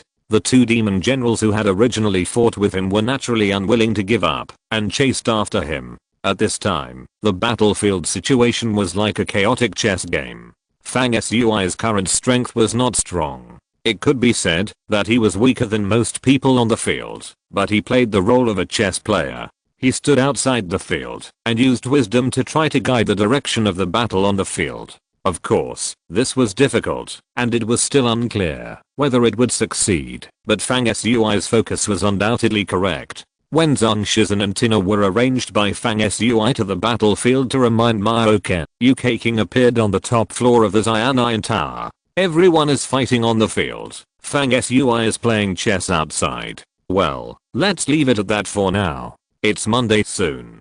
Please give me 2 kinds of votes. Chapter 308, The Great War in Space, Part 3. In the vast and dark space, the shadow creatures and the many powerful figures of the 5 regions, both sides launched a fierce killing battle around the Mother of Life. There were quite a few people gathered on the top floor of the Xian'an Tower at this time. They were a little surprised to see Yuke King suddenly come up. As the owner of the ship, Tang Si asked, "Who are you, and how did you get up?" Yuke King replied, "The defense on this ship may not be very strict. It is not too difficult to get to the top floor without alerting the guards on the ship." Tang Si's face changed slightly, and he looked up and down at Yuke King. Yuke King was still dressed as when she got on the ship, wearing light armor inside and a light purple cloak outside. A layer of gauze hung on her face, hiding her beautiful face. The young men around Tang Si were also looking at Yuke King. One of them said frivolously, "Miss Tang Si asked who you are, and you haven't answered yet? What do you want to do by rushing up?" Yuke King raised her hand and took off the veil, revealing a pretty face that was even more charming and beautiful than Tang Si, and she was angry and happy. The people around were all surprised to see Yuke King's true face. This woman who had barged in was born with such a beautiful appearance, which was beyond their previous imagination. Yuke King glanced at the young man who was speaking and swept her eyes over everyone. Without introducing herself first, she said to herself, "I came up to pass on a message. Although I don't know why the killing battle in the space ahead started, it is obviously very important. Many of you are from major forces. Now that you have caught up, there is no reason to stand by and watch. Our team said that both sides have sent out strong men in this battle. At present, they are restraining each other. It is a situation of equal strength. If you have the heart to make achievements, now is a good time to take action. In the situation where both sides are restraining each other, any increase in external force may change the direction of the battle. Beside Tang Si, it was still the young man who spoke before. He waved his hand to interrupt UK King's words. Who is your team? We haven't seen it. From what you said, are you going to let us follow his orders? You are so arrogant. You want us to serve without even showing your face? UK King ignored him and continued. You should have seen that the core of the fight between the two sides on the battlefield is the Mother of Life. If you can take advantage of the opportunity to attack the Mother of Life, attract the attention of the shadow creatures, or even lure them to split their forces to stop you, the balance of the situation on the field will be destroyed, which is equivalent to creating a favorable situation for the powerful people who are fighting on the field. Fang Sui and others naturally saw clearly that the ships sent by the major forces were approaching. UK King came here to follow Fang Sui's arrangement, to make a second-hand preparation, to contain and change the balance of power on the field. In case Muke failed to successfully replace Gao's sword light and successfully contain the head of the demon general, then being able to persuade the troops sent by the major forces to greet Tang Si to attack the Mother of Life can also play a role in containing the situation on the field. Of course, if the arrangements on both sides are successful, the control will naturally be greater. UK King conveyed Fang Sui's views on the battle situation. His words made sense, but it was obviously dangerous to attack the Mother of Life rashly and attract the attention of the shadow creatures. Tang Si and the young people around him changed their faces when they heard this. Someone sneered, "You have a good plan. You want us to risk our lives by talking behind our backs. You are not qualified to let us fight for our lives." These young people had the same opinion and sneered at this time. If UK King was not so beautiful, if another man said this, I'm afraid that these young people would have already started to drive them away. But UK King's words were not without effect. These young people and Tang Si felt that it was none of their business and had no intention of taking action. However, those who came to greet Tang Si were from various major forces after all. The major forces jointly stationed on the southern defense line and had fought bloody battles with the shadow creature camp for many years. The hatred was as deep as the sea. At this moment, seeing the fierce battle with the shadow creatures in front of them, they had no reason to stand idly by. After hearing UK King's words, all the tribesmen from various major forces showed excitement. UK King's eyes turned, taking in everyone's expressions, and continued, "This place is within the central domain. Although it is in outer space, the fighting is so loud that it will inevitably alarm some powerful people. It won't take long for the powerful people from our 5 domains to come to help. If you take action at this time, it will be a great achievement. And you don't need to risk your life to fight, just feign to attack the Mother of Life, to play a restraining role." Among the people from various major forces who led the team, the leader was a middle-aged man with a mediocre face, who looked mature and steady. He pondered for a moment and asked, "After saying so much, I still don't know who the team that sent you here is?" Everyone showed a look of serious listening at the same time. UK King glanced at Tang Si first and said, "We were originally planning to return to Guoan Star, but we ran into this fairy Miaoin who issued a mission to recruit guards. It was on our way, so we accepted the mission. Now we have an employer-employee relationship with Fairy Miaoin, so our team of 4 appeared on this Xianian Tower ship." Then he said proudly, "Our team came from the Alliance of the Heavens. To be honest, it is rumored everywhere that someone has made a good layout in the south region and has disrupted the plans of the shadow creatures twice in a row. In fact, the person behind the scenes is our team. This is absolutely true and can be verified. I was also at the scene at that time." He added, "My name is UK King. I come from the Guanghan Mingyu ancient clan. I'm now practicing in the Temple of the Gods. You should have seen a person rushing out of the lower cabin just now, driving a ghost energy and a moon-shaped hunting car. Those 2 people are also from our team. The one driving the ghost energy comes from the ancient tribe, and his name is Zhang Shizhen. The driver of the moon god car frame comes from the family of the 12 Lord Gods, and his name is Tina Artemis. We are all serving under Fang team now." UK King's words were quite skillful. First, she deliberately blurred Zhang Shizhen's origin. saying only that he came from the ancient tribe, but she did not say that Zhang Shizhen had been expelled from the ancient tribe a long time ago.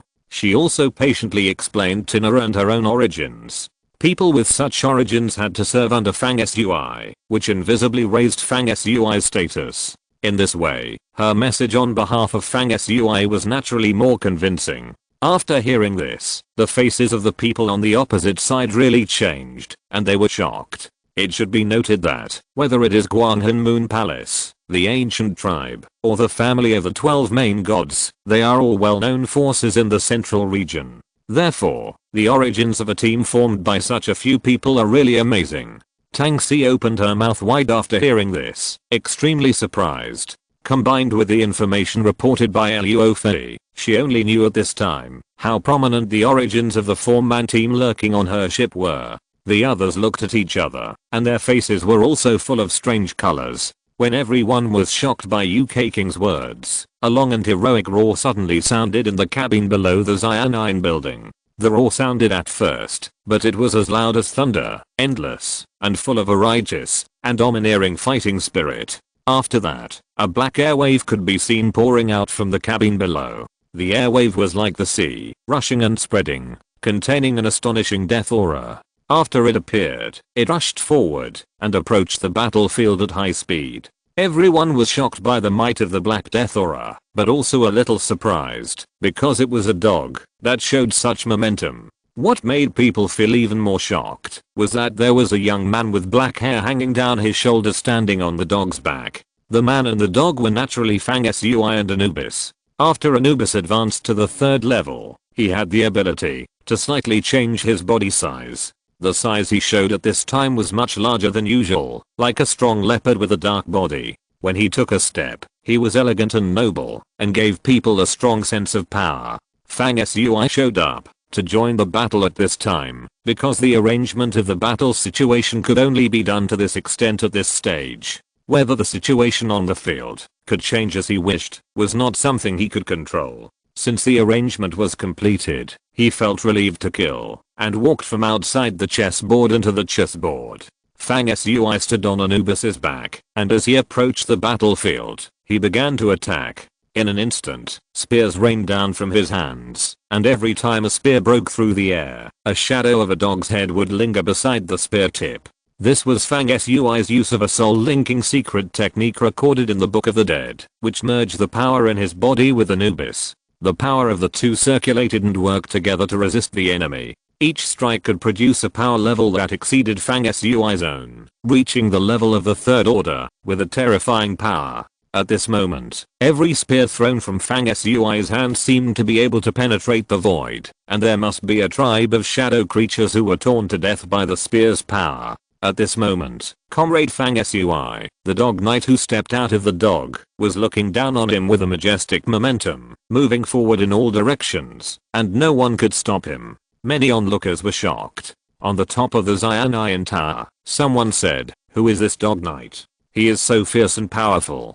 A little weird. UK King glanced at the person who spoke with a bad temper, thinking that this person could not speak human language and actually called him a dog knight. At this time, after UK King's words, the people from all major forces on the Xian'an Tower had already started to act. They first returned to the ship they drove when they came here, which had a statue of a god on the bow and many flying wings on the hull. After that, they urged the ship to approach the battlefield. According to Fang Sui's plan, they pretended to attack the Mother of Life to contain the troops of the shadow creature camp. Some people around Tang Xi had some sullen expressions on their faces, but did not act accordingly. They still stood on the terrace on the top floor of the Xian'an Tower with Tang Xi, looking at the battlefield from afar. At this time, the situation on the battlefield changed again. Zeus Muo killed all the way and successfully approached the battle between the demon chief and the dragon-like sword light. He directly attacked, wielding a lightning spear, taking over the sword light, fighting with the demon chief, and successfully replacing the sword light.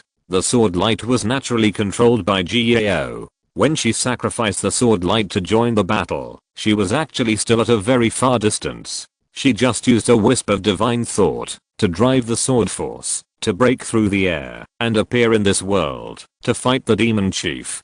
Until this moment, the sword light she drove was freed, and Jiao herself broke through the void, rushed over from a long distance, stepped out easily, and came to the location of this battlefield. After not seeing for several months, Jiao's face remained the same. She was still beautiful and unreasonable in a simple cold silver dress. Her mind matched the energy of heaven and earth. Although she was not here before, she could clearly sense what happened in this world. After she appeared, her eyes moved around. In this chaotic battle, she found Fang Sui who was standing on Anubis's back at a glance. Fang Sui had joined forces with Tina and Zhang Shizhen. The three of them joined forces and fought fiercely. The moment Jiao looked at him, he suddenly had an indescribable wonderful feeling in the dark. He turned back to look at where Jiao was. The two looked at each other from a distance, and a faint sense of warmth surged in their hearts at the same time. Jiao smiled at Fang Sui with her lips pursed, as if praising his wisdom of taking a general view of the situation, and pointing directly to the key points. At this time, the sword light, that she had evolved before, and received the head of the battle demon fell into her hand, and turned into an ancient and simple longsword. Jiao retracted her gaze on Fang Sui, gave a light scolding, and swung the sword. The sword light in her hand surged, reaching more than 1,000 feet, and the divine light swallowed and spit out, with the supreme power, that penetrated the sky, and slashed at the Mother of Life in the air. At the same moment, the Mother of Life also started to work again, with a bright light, tearing through the space barrier, and trying to break through the air to leave. It can be imagined that, as long as the night lasts for a while, the Mother of Life will definitely succeed in escaping. From this, it can be seen that Fang Sui's previous statement, that the shadow creatures stayed here to start a war was accurate and wise. It was precisely because he asked Tina to notify Muke, so that he could come and successfully replace the sword light. Otherwise, even if Jiao arrived in time, he would still have to entangle with the head of the demon generals. If he was a moment late, the Mother of Life would probably succeed in breaking through the air and leaving. Many times, success or failure is often just a matter of a split second. Jiao's sword light had already slashed on the Mother of Life just before the Mother of Life was about to break through the air and leave. Time seemed to stand still. Nearly 4,000 happy reading everyone, and on Monday, please vote for this week. Chapter 309, the battle is over. At the moment, when Jiao made her move, most people on the battlefield stopped their moves at the same time, staring at the brilliant sword light that was like the creation of the world. Bang! Crack! The huge Mother of Life was steadily cut by the sword light, and it immediately spun sideways. The force of splitting mountains contained in the sword light pushed it thousands of feet away. The entire Mother of Life was almost broken, and a huge sword mark appeared in the center, almost splitting the Mother of Life in half. The void where the Mother of Life was originally located was shattered, and a huge black hole suddenly appeared. Obviously, this black hole was prepared to receive the Mother of Life's displacement and disappearance, but the Mother of Life was split away from the previous position, and the appearance of this black hole naturally took over the void. At this time, the plot of the shadow creatures to stay here and fight has been truly exposed. Before the demon head appeared, it should have left a backup plan at the other end of time and space, ready to break through this side of time and space and drag the Mother of Life into the black hole channel and move away. Therefore, after he appeared, the Mother of Life stopped moving forward, and the shadow creatures used all their strength to fight head on with many pursuers.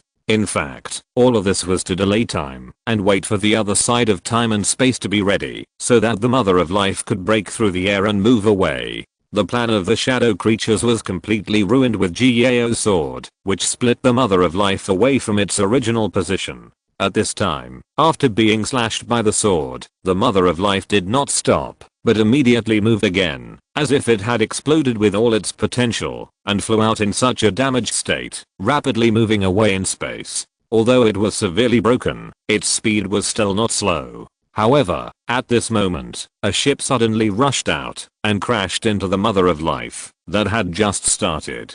With a click, the place where the Mother of Life was split by the sword energy, the sound of shattering came again. The entire Mother of Life was more seriously damaged, and its shape had been bent, looking like a folded upside down V shape, and it could no longer maintain its original straight and square appearance. The ship that hit the Mother of Life was Fang Sui's backup plan in advance, which was the ship driven by the major forces to welcome Tang Xi's troops. After the ship hit the Mother of Life, the two sides separated. The Mother of Life did not dare to stay any longer and left in a panic. However, the Mother of Life was repeatedly blocked. Although she successfully left, there were also many strong people on this side, such as the King of War and others. They got rid of their opponents one after another and chased after the Mother of Life, launching a second round of pursuit in the void. These figures cut through the void and disappeared one after another. Until now, Fang Sui didn't even know what the two sides were fighting fiercely for. Fortunately, Ji Yao did not chase the Mother of Life right away. She flashed and came in front of Fang Sui first. She looked at him happily and said, "I also want to chase the Mother of Life. I'll come to you after I'm done. But I won't stay long. I'm actually still in seclusion to break through. I was forced to come out when I encountered something like this. Afterwards I have to go back to the sect to continue my seclusion, and I can only come out after I stabilize my realm." Time was tight, and Ji Yao wanted to explain the whole thing clearly, so what she said was a little trivial, but she was full of joy to see Fang Sui. Fang Sui only had time to ask, "What's going on here?" Ji Yao had already taken off into the air, and her figure disappeared in a flash. Her voice came back from afar, saying, "This Mother of Life once traveled far away, and it seems that it has found a node in a certain universe, and successfully traveled to the world outside our universe. In the end, the Mother of Life returned from the world outside the universe, and brought back something, like the remains of creatures of the god and demon level outside our universe." He added, "Whether it is breaking through this world and being able to reach the time and space coordinates outside the universe, or the remains of mysterious creatures outside this universe, they cannot be obtained by shadow creatures. Therefore, after everyone discovered this Mother of Life, they began to compete for it." Ji Yao's voice disappeared at this point, but Fang Sui's heart was filled with turbulent waves. In the process of exploring the universe, did the Mother of Life discover the node channel that broke through this world? Moreover, he brought back the remains of creatures of the level of gods and demons from outside this universe. This really shocked the whole 5 regions. The value contained in it is immeasurable, and it even involves the secret of the origin of a universe. The world outside the universe. This matter is too shocking. No wonder it caused such a big commotion. Those who participated in it were all ordinary and rare strong men. Fang Sui's mind turned instantly, and then he found another unexpected situation. It was his own array, that is, the Witch Curse God Realm Gate array diagram that consumed countless materials to refine the prototype. The spell pattern block that was shrunk by it disappeared silently for some reason. Fang Sui frowned. This array has always been placed in the identity nameplate, and there was no movement. Why did it disappear inexplicably at this time?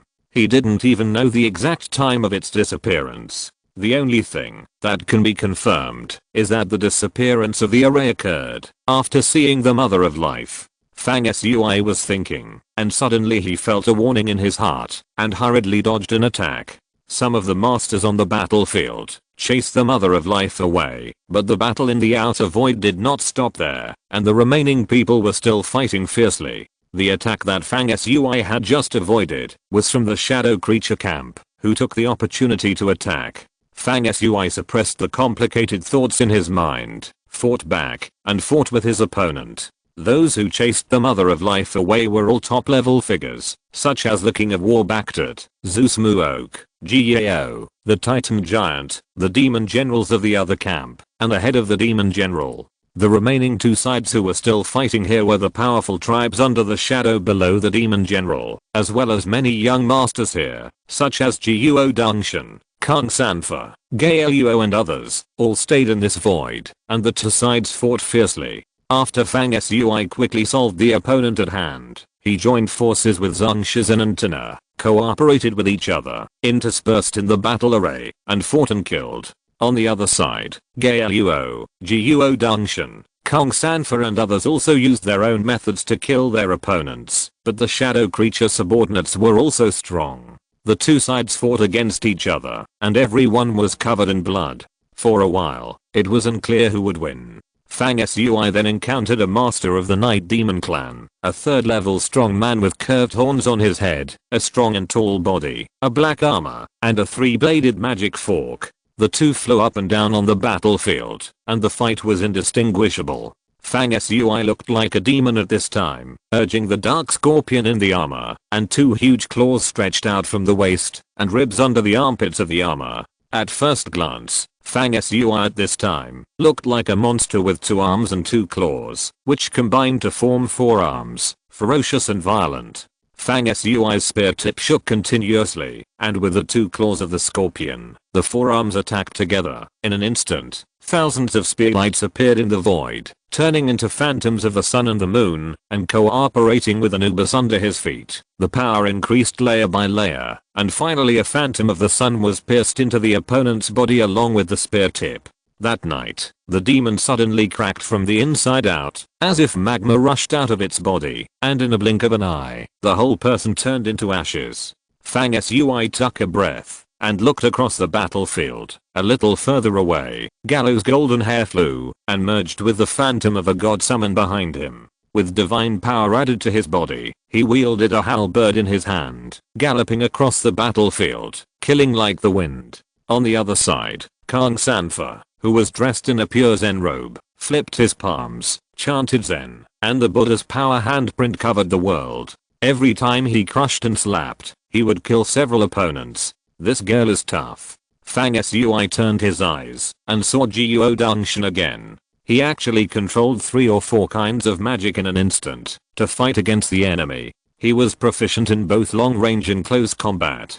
This was the first time he had seen such a mage. He did not have the weakness of ordinary mages who were easily defeated when approached by others. These were the most outstanding young masters in the current Wufang domain. They were all at the peak of the 4th level, and even touched the level of the 5th level barrier. Compared with Fang Sui, who was not even at the 3rd level at present, they were indeed more than 1 level higher. Fang Sui's mind flashed with thoughts, and his eyes were bright. One day, these people would be surpassed by him one by one. Fang Sui was about to retract his gaze and turn around to fight again, but at this moment, he suddenly saw a white gas appear in the distance, rolling like thunder, and approaching the battlefield.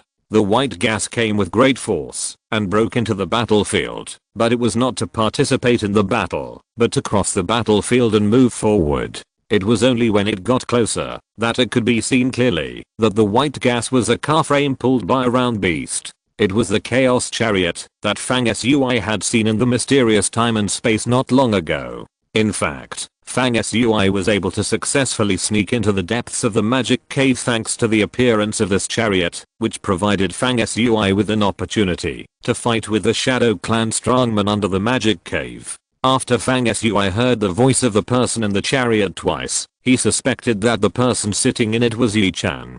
That is, the woman who had a brief conversation with him through the time and space array at the top of the Mother of Life, before leaving the earth. At this time, the Chaos Chariot crossed the battlefield, and wherever it passed, no matter whether it was the enemy or us, it was pushed away by the cloud of gas rolled up by the Chaos Beast in front of the chariot. When the Chaos Carriage passed by not far from Fang Sui, he vaguely heard a woman's voice muttering, "Such an interesting thing, I don't know if I can catch up.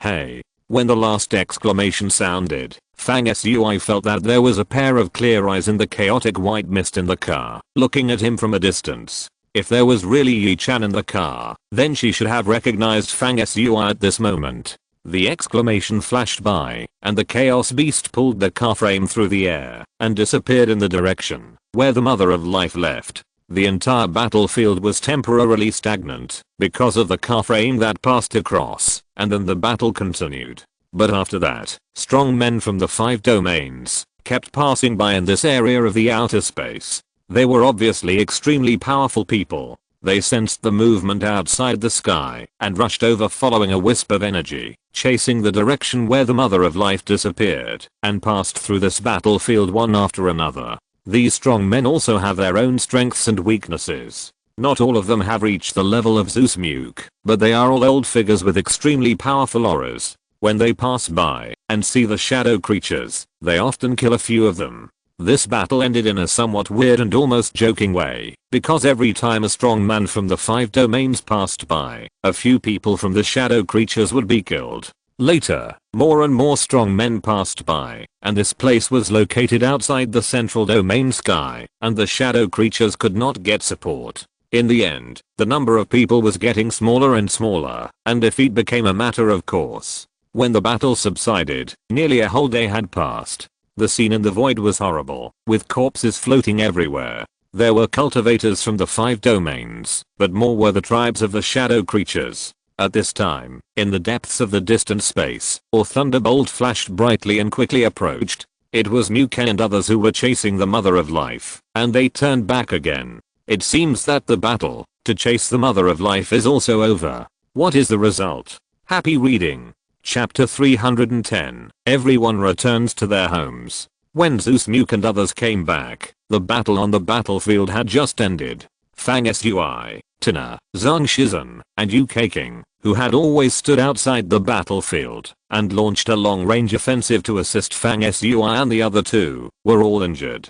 This shows how fierce the previous battle was and how wide the scope was. At this time, the battle was over, and Fang Sui felt a wave of fatigue coming over him, and his mental and physical strength both fell to the bottom. On the other hand, Anubis and Bast did not show any signs of fatigue after the battle. They were moving around on the battlefield like ghosts, but they were collecting the dead energy contained in the corpses of the slain members of the Shadow Camp to fill their own consumption.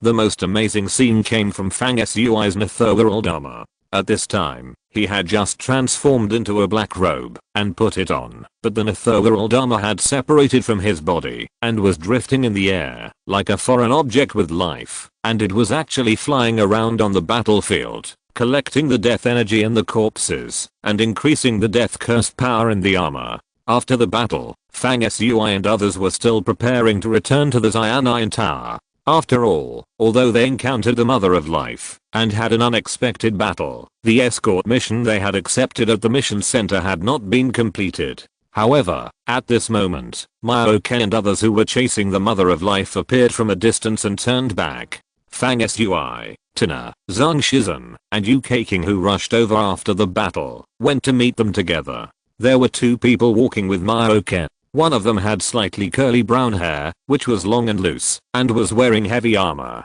It was the King of War. His fierce beast was taken away somewhere, and was not around. The face that was originally hidden under the heavy armor was also revealed. The middle-aged appearance of the King of War, judging from his face alone, actually gave people a sense of simplicity, like an uncle next door, which was completely different from the fearless and violent bravery in battle. Only his eyes were different. His eyes were shining, like 2 balls of fire burning, with a power that illuminated people's minds. The walking was about 10 feet tall and extremely strong, but the man on the other side of Muke was even more sturdy, more than 2 feet tall, and his whole body seemed to be made of steel and stone. If the walking looked ordinary simply from his face, then this majestic giant was extraordinary at first sight. He was iron-blooded, tough looking, and his face seemed to be cut by a knife and chopped by an axe. He was rough and his whole body gave people a sense of sharp edges and corners, as if a marble sculpture had come back to life. It looked very intimidating. There was no doubt that this giant was the previous Titan. He was no longer in combat mode at this time, so he was only more than 2 feet tall. He wore a dark blue battle skirt and metal boots of the same color. He looked mighty and domineering, and awe-inspiring. The walking back to it, Muke and Titan, all 3 of them were covered with scars, and it was obvious that the battle in the process of chasing the Mother of Life was very fierce. Uncle, how was the result of your pursuit? Tina asked first after the 2 sides approached. Muke is nearly middle-aged, but he has a casual manner. Hearing this, he shrugged his shoulders easily and said, "We were constantly entangled with a group of demon generals, killing them all the way, and finally caught up with the Mother of Life. But then the void shattered, revealing a magic hole in time and space. It turned out that the Demon Marshal, one of the highest commanders of the Shadow Creature Camp, took action himself and wanted to capture the Mother of Life from billions of miles away in time and space." Everyone was slightly shocked and waited for the next words. Myroka continued. Later, Miss Gao from the Immortal Land saw the opportunity very quickly and sacrificed the Dingayan Immortal Sword, which completely shattered the Mother of Life. We only saw 2 golden lights burst out from the Mother of Life and disappeared in the turbulence of reverse time and space. In the blink of an eye, it disappeared without a trace and could never be found again. Therefore, our pursuit this time was completely fruitless. No one, neither us nor the Shadow Camp, got anything from the Mother of Life. Then he looked at Fang Sui again, raised his hand, and threw a crystal clear and warm small bottle. After Fang Sui caught it, he smiled and said, "This is what Miss Gao asked me to bring back. She said she was afraid that you would get hurt in the battle, so she brought it to you." The bottle contains the secret immortal liquid of the Immortal Land, which has the function of cleansing the soul and even every secret orifice in the body. Absorbing 1 drop will heal even the most serious injury. Ha, what a lucky boy. Seeing Fang Sui looking at him with shining eyes, he seemed to be quite inquiring. Myroka blinked and said, "Miss Gao originally wanted to come back with us, but after the Mother of Life was shattered, the battle in that world was over, and neither side could do anything to the other, so the demon generals finally withdrew. Then a sword energy came from the void, breaking through time and space. It seemed that a senior master from the Immortal Land took Miss Gao away, so she couldn't come back with us. Well, that's it." Fang Sui smiled and said nothing. Myroka glanced at the Walking and Titan who were looking up and down at Fang Sui, then turned his gaze back to Fang Sui and said, "In fact, we all have to thank you for this matter. If you hadn't asked Tina to remind me and replace Miss Gao's sword energy, there would have been a slight delay at that time, and the Mother of Life would have successfully broken through the air. If the things in it were obtained by the shadow creatures, the consequences would be unpredictable." The Walking spoke in a deep voice and continued, "Your name is Fang Sui, right? On the way back, I heard Myroka talking about your help in the battle this time. We should thank you." Fang Sui was naturally a little humble and told him about his training in the Night Temple of Purple Ring Star. After hearing this, the Walking laughed and said yes. With this relationship of being from the same power, the two of them had a little more intimacy between the senior and the junior. Titan on the other side, while examining Fang Sui, also had some admiration in his eyes. Then his huge eyes turned to Zhang Shizhen, Tina, and UK King, but he was talking to Myroka. "Your family of the 12 gods is quite good at planning ahead. Let Tina out to train now, and join Fang Sui's team. She should have good potential for future development." Myroka's eyes turned, his heart moved slightly and said, "Don't you have a few good juniors in your family? Why don't you go back and ask, and put one in their team?" Titan was really tempted, thought about it, and shook his head, and said, "We have a few good juniors in our family, but they have violent and unruly personalities. They said that the team leader must be above the 5th level before considering it. Although Fang Sui is good, his own cultivation is a bit low. If we let them come, if they can't be suppressed, it will be a disaster, rather than a blessing. I'll go back and take a look. It may not work." Everyone gathered together and talked for a few words. At this time, young strong men such as Guo Dongshan were approaching one after another. Fang Sui glanced at Zhang Shizhen and then at Zhang Liuwang, who was coming over, driving the bone chariot, and was also from the ancient tribe, known as the best youth in the ancient tribe. Zhang Liuwang had loose green hair, looked like a barbarian god, had a mighty figure, and a strong aura. Even among many young strong men, he was one of the strongest 3 or 2. Fang Sui saw Zhang Liuwang coming, frowned secretly, and said goodbye to Muke, the king of war, and Titan. "We were injured all over our bodies in the previous battle, and we are going to go back to rest." The 3 smiled and waved their hands. Fang Sui collected the armor, Bast, and Anubis who were collecting death energy on the battlefield, and then left with the other 3 people in the team, and walked towards the Xianian Tower ship. Before leaving, Zhang Shizhen tilted his head to look at Zhang Liuwang who had come close. His expression was still calm, but Fang Sui sensed a kind of determination in his eyes, like a volcano, that was silent on the outside, but boiling on the inside. King Zhang Liu did not even glance over here, as if he did not notice the existence of Zhang Shizhen, with a kind of condescending disregard. The gaze of Zhang Shizhen and the disregard of King Zhang Liu made the atmosphere between the two somewhat weird. The young strong men who came over were all shrewd people and more or less found that there was something wrong between the two. Then Zhang Shizhen turned around and left silently with Fang Sui. From beginning to end, King Zhang Liu did not look at Zhang Shizhen, nor did he look at the other 3 people in the team. However, when Zhang Shizhen turned around sadly, King Zhang Liu's mouth slightly raised a contemptuous smile. Fang Sui and others returned to the Xian'an Tower ship and entered the 2nd floor cabin again. The 4 people had been killing and fighting on the battlefield before, and the people on the ship could see them from a distance, and they were all frightened. Now that they came back, their identities were naturally different. For a while, no one dared to approach the cabin of the 4 people to disturb them. After that, the Xian'an Tower ship sailed away, and another ship sent by various forces that had previously collided with the Mother of Life, one after the other, still headed towards the original destination of the fairy Miaoying as usual. On the other side, Jiuo Dongshan and other young masters greeted Miaoke and others, talked briefly, and then dispersed, each returning to their own homes and looking for their own mothers. Miaoke and other famous masters did not stay for long and broke through the air and left. At this time, King Zhang Liu turned his head and glanced at the distance. In the deep space, the Xian'an Tower ship had become a small light spot. Brother Zhang, what are you looking at? You and someone in the 4-man team seem to have the same background. That team performed outstandingly on the battlefield just now. Among them, the one with indigo all over his body, the means he used on the battlefield seemed to be the magical power of the underworld department of your Tegu tribe.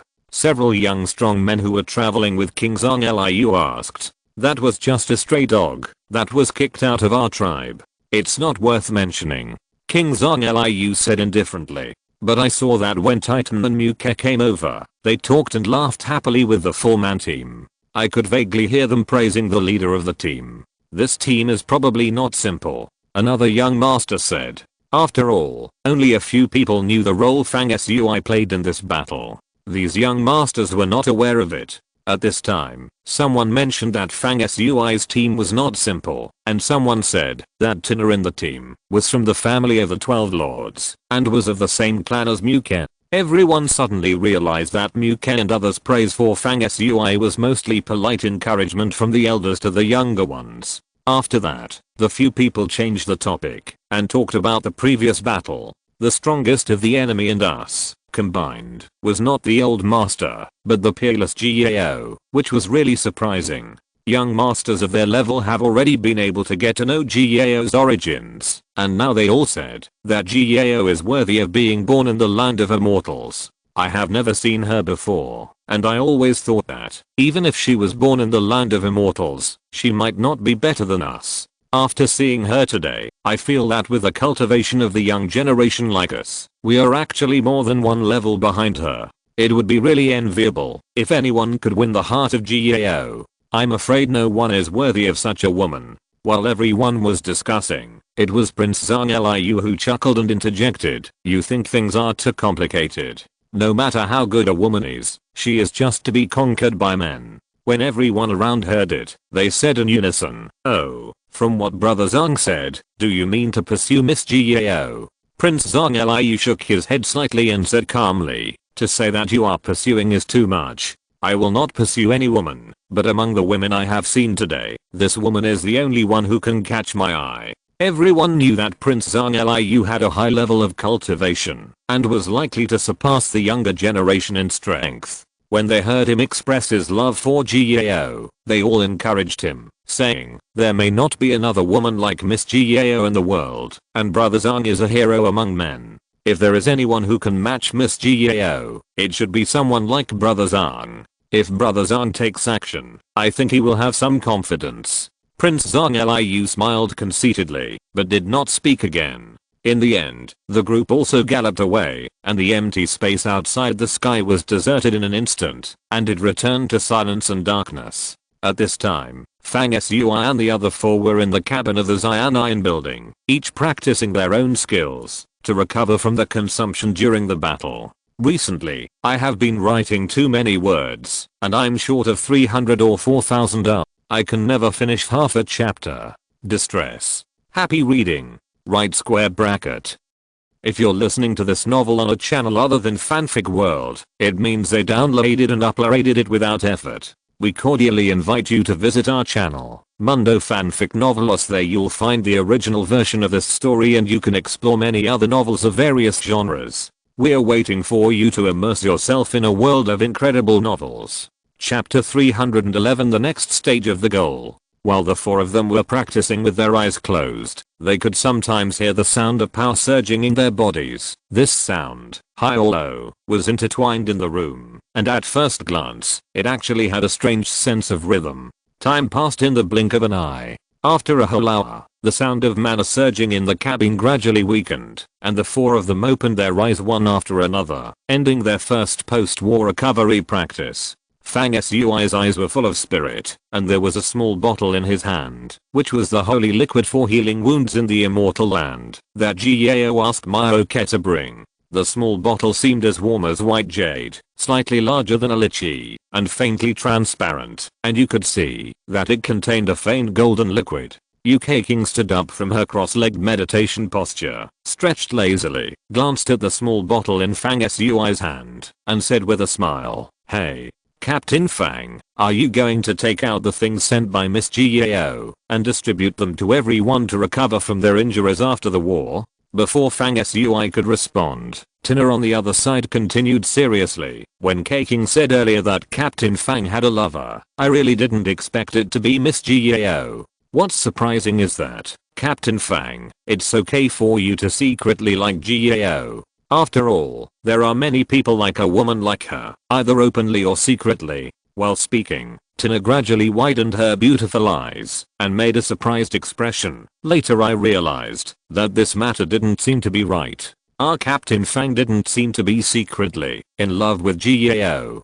She actually asked my uncle to bring something for Captain Fang to heal his injuries. This is incredible. Could it be that Gao also likes Captain Fang? No one will believe it if you tell it to others." Fang Sui said calmly, "Why wouldn't anyone believe this? It's hard to find a man as good as me now. Gao has cried and shouted that she likes me many times." The cabin suddenly became quiet, except for Fang Sui. The expressions of the other three people were a little strange. Even Zhang Shizhen, who was a little depressed after seeing Zhang Liuwang, looked up at Fang Sui and said blankly, "I only know today that your greatest strength is not fighting, nor is it your ability to judge and control the situation, but your ability to keep your face calm and make lies sound exactly the same as the truth. I really believe it."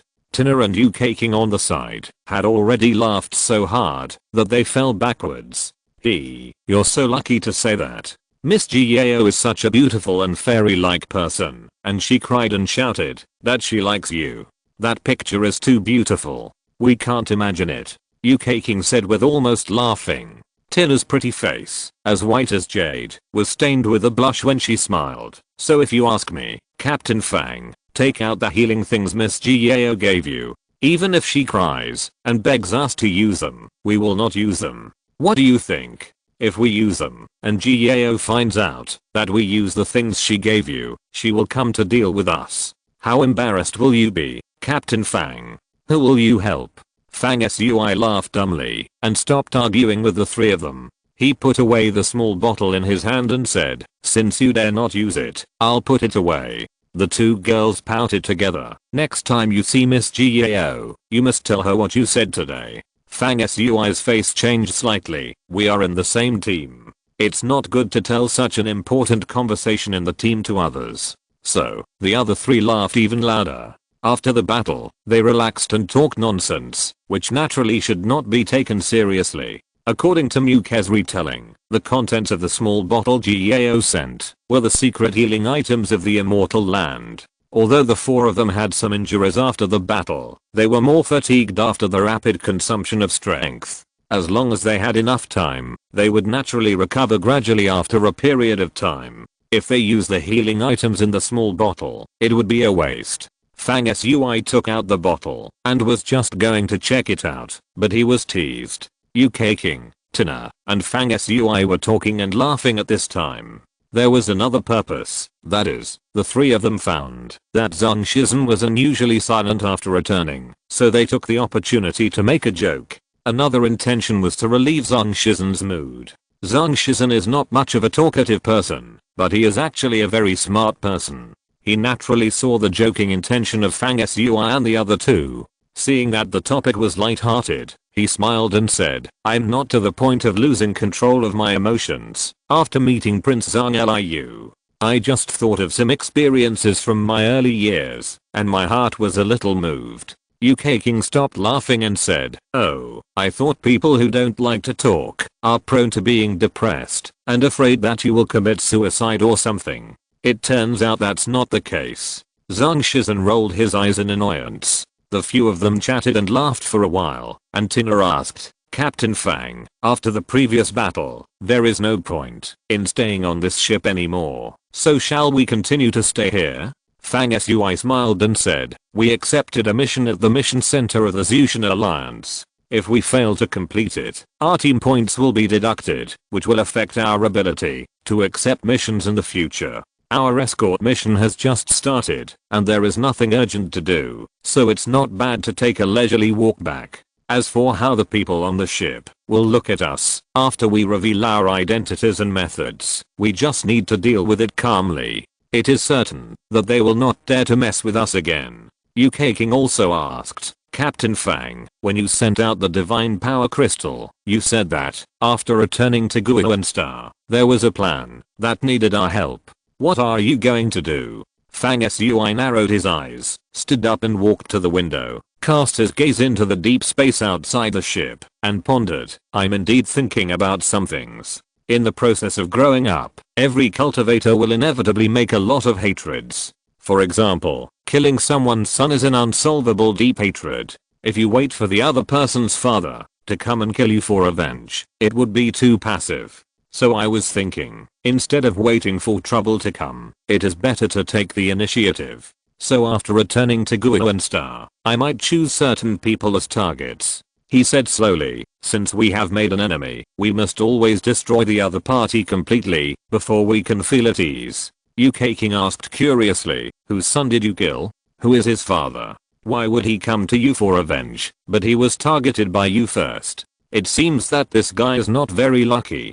Tina and Zhang Shizhen were also very interested in Fang Sui's next plan, and they turned their heads to look over. Fang Sui did not explain further and continued, killing opponents who come to provoke us all the time is meaningless. This time we are going to do something bigger, but the plan is not mature yet. I'll tell you, when I've thought it through. I found a good breakthrough not long ago, and have a rough idea. The three looked at each other, nodded, and stopped asking questions. After a period of contact, the three of them were very impressed by Fang Sui's layout and planning, as well as his ability to respond. When they heard Fang Sui planning to deal with a certain opponent, they all thought in their hearts, I wonder who will be unlucky and be used as a target. UK King continued, Captain Fang, you have plenty of energy crystals now. Shouldn't we improve the treatment of our team members? The team should get a flying ship of our own. My big fish boat is not very suitable for long distance and outer space flights. Fang Sui said, well, I have this consideration. I don't think I will stay in the rock universe for too long in the next stage. After that, we should find a place in the central domain to take root. At the same time, we will inevitably explore the universe. We should get a ship, otherwise it will be too inconvenient to come and go. What suggestions do you have? Tina rushed to say with interest, the advanced flying ships of our family are all in the style of gods and demons. That is, there are statues of gods erected on the bow, which can summon divine power to bless the ship. They have good offensive and defensive capabilities and look majestic. Zhang Shizhen also suggested, I also know a kind of ship, which is the giant Mukingshan ship of the ancient tribe. There are 3000 runes engraved on it, which correspond to the energy of the 3000 great ways. It is called sailing the sea of stars, shuttling through the galaxies of the sky, and it is indestructible from ancient times. When fighting, it rushes forward and is indestructible. Fang Sui shook his head. To be honest, he didn't like these ancient ships very much. First, they were too ordinary. Most of the ships that were seen in ordinary times were of this style. Secondly, For Fang Sui, a 21st century Earth traveler, he came to the Five Directions domain now, which was actually playing with aliens. In Fang Sui's mind, somewhat influenced by modern alien science fiction blockbusters, the spaceships in his mind still tended to have a stronger sense of technology and could proudly travel the universe and were like a behemoth of a base.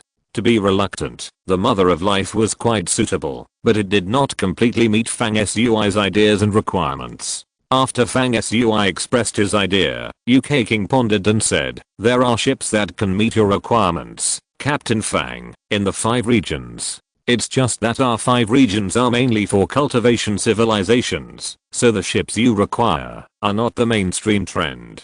Fang Sui suddenly had an idea and said, "Are there any transformers? Transformers in the shape of spaceships? Imagine that transformers that can transform into spaceships must be much cooler than Autobots, and they must also be much more powerful and fun." "Ah, what are transformers?" The 3 of them were surprised and asked in astonishment. Fang Sui thought to himself that these 3 guys were all unsophisticated in terms of American blockbusters and had never heard of the name of Transformers. He patiently explained for a long while, and UK King suddenly understood and said, "Oh, is this called Transformers? I heard that there are some superpowers in the central domain that combine the space folding and metal smelting technology of scientific and technological civilization, the soul transfer technique of the gods and demons civilization, and the biochemical technology of biological civilization. These things are integrated together to transfer life into a form of mechanical energy. It should be similar to your idea, Captain Fang." In fact, when Fang Sui learned about the life forms in the 5 domains, he knew that there were silicon-based life species in the universe that were similar to Transformers. Of course, they could not be exactly the same as the Autobots imagined by modern Earthlings, but just being similar was already very exciting, wasn't it? Fang Sui and the other 3 were discussing the purchase of a flying ship in the cabin. As they were talking, they heard a knock on the door outside the cabin. After this chapter comes out, I guess some students will say that if hard science fiction comes out, it will not fit the theme of fantasy. Don't worry, hard science fiction, which is inconsistent with the theme of this book, will not appear. The original setting of this book is a mythological fantasy system with a little soft science fiction. After all, in this vast universe, there are thousands of civilizations and races, and it is reasonable to let 100 flowers bloom. There are spiritual civilizations, and of course there are highly developed material civilizations. There have been similar preparations in the previous article. Well, that's it. Happy reading.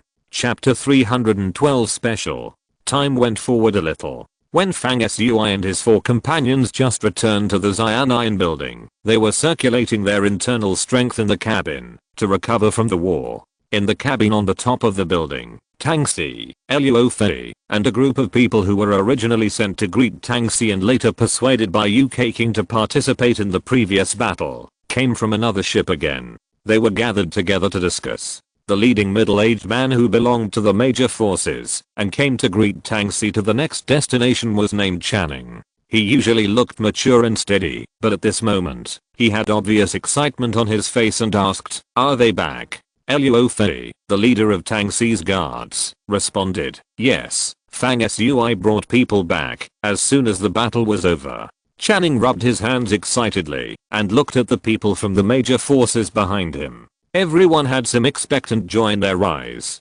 Luo Fei glanced at everyone, observing their expressions and said, "I never thought that there would be someone like Fang Sui on our ship, with such amazing combat power." Channing laughed and echoed, "Yes, yes. The strength of Fang team and the team he leads are both top-notch in our entire 5 regions. It's an honor to meet such a person." Tangxi and Luo Fei looked at each other in surprise, thinking that although Fang Sui's 4-man team was very powerful in the previous battle, it was not at the top level in the entire 5 regions. Fortunately, Channing and his people came from various forces. When talking about Fang Sui, they were a little too excited. Isn't it just a team? Even though it was unexpectedly powerful, it was not to the point of losing composure. Thinking in his heart, Tangxi couldn't help but speak, a little lazy, and said, "Yes, you really don't know until you compare. Look at those young masters on the battlefield before. Which one is not invincible?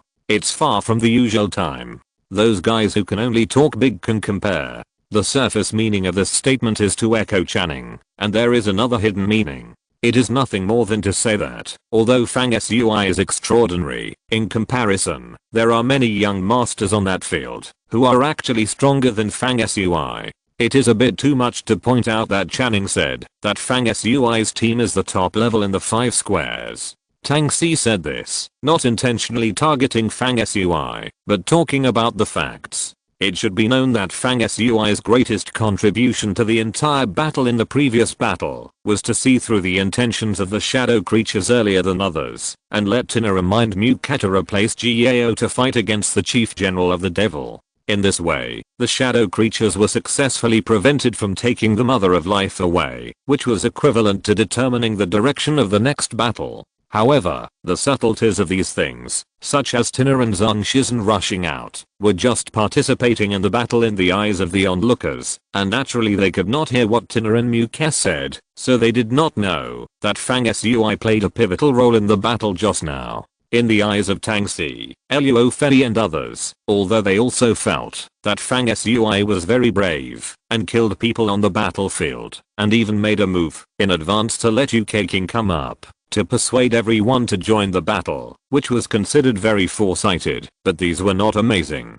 That's why Tang Si said what she said earlier. However, after she finished speaking, she saw that Channing and other people from major forces all looked a little disapproving, obviously not agreeing with her words. She couldn't help but feel a little annoyed, and simply said, even with Fang Sui's strength, it seems that he is not as good as those young masters who are invincible on the battlefield.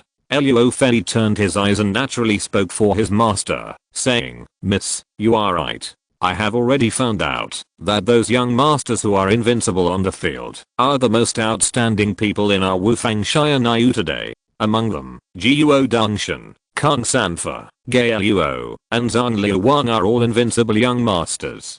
Compared with them, Fang Sui on our ship is indeed a little worse, but Fang Sui and his 4 companions are also very impressive. Tang Si looked at Luo Fei approvingly and said with a smile, well, Fang Sui is very strong, and the 3 people under his command are all of extraordinary backgrounds and have amazing skills. It's just that they are always a little bit short of the top young people on the front line, which is a pity. When the master and the servant finished speaking, they saw Channing and others on the opposite side staring and shaking their heads. Among them, Channing said, you were not on the battlefield at that time, so there are some things you didn't know. Haha, actually I didn't make it clear. What I said before was that Fang Sui was the top figure in the 5 regions. It wasn't just his combat effectiveness on the battlefield, but other aspects. Tang Si and Luo Fei looked at each other, somewhat puzzled. Channing smiled and said slowly, in fact, there were many things we didn't understand at the time, including us. But shortly after the battle, an array pattern message came from our ship. He added, that array pattern message was a notice sent to those of us who were under the command of the major forces who participated in this battle. It turned out that after this battle, a top warrior on the field at that time was called Zeus Muok. He had close relations with all the major forces. After breaking through the void and returning, he clearly described the process of the outer space war.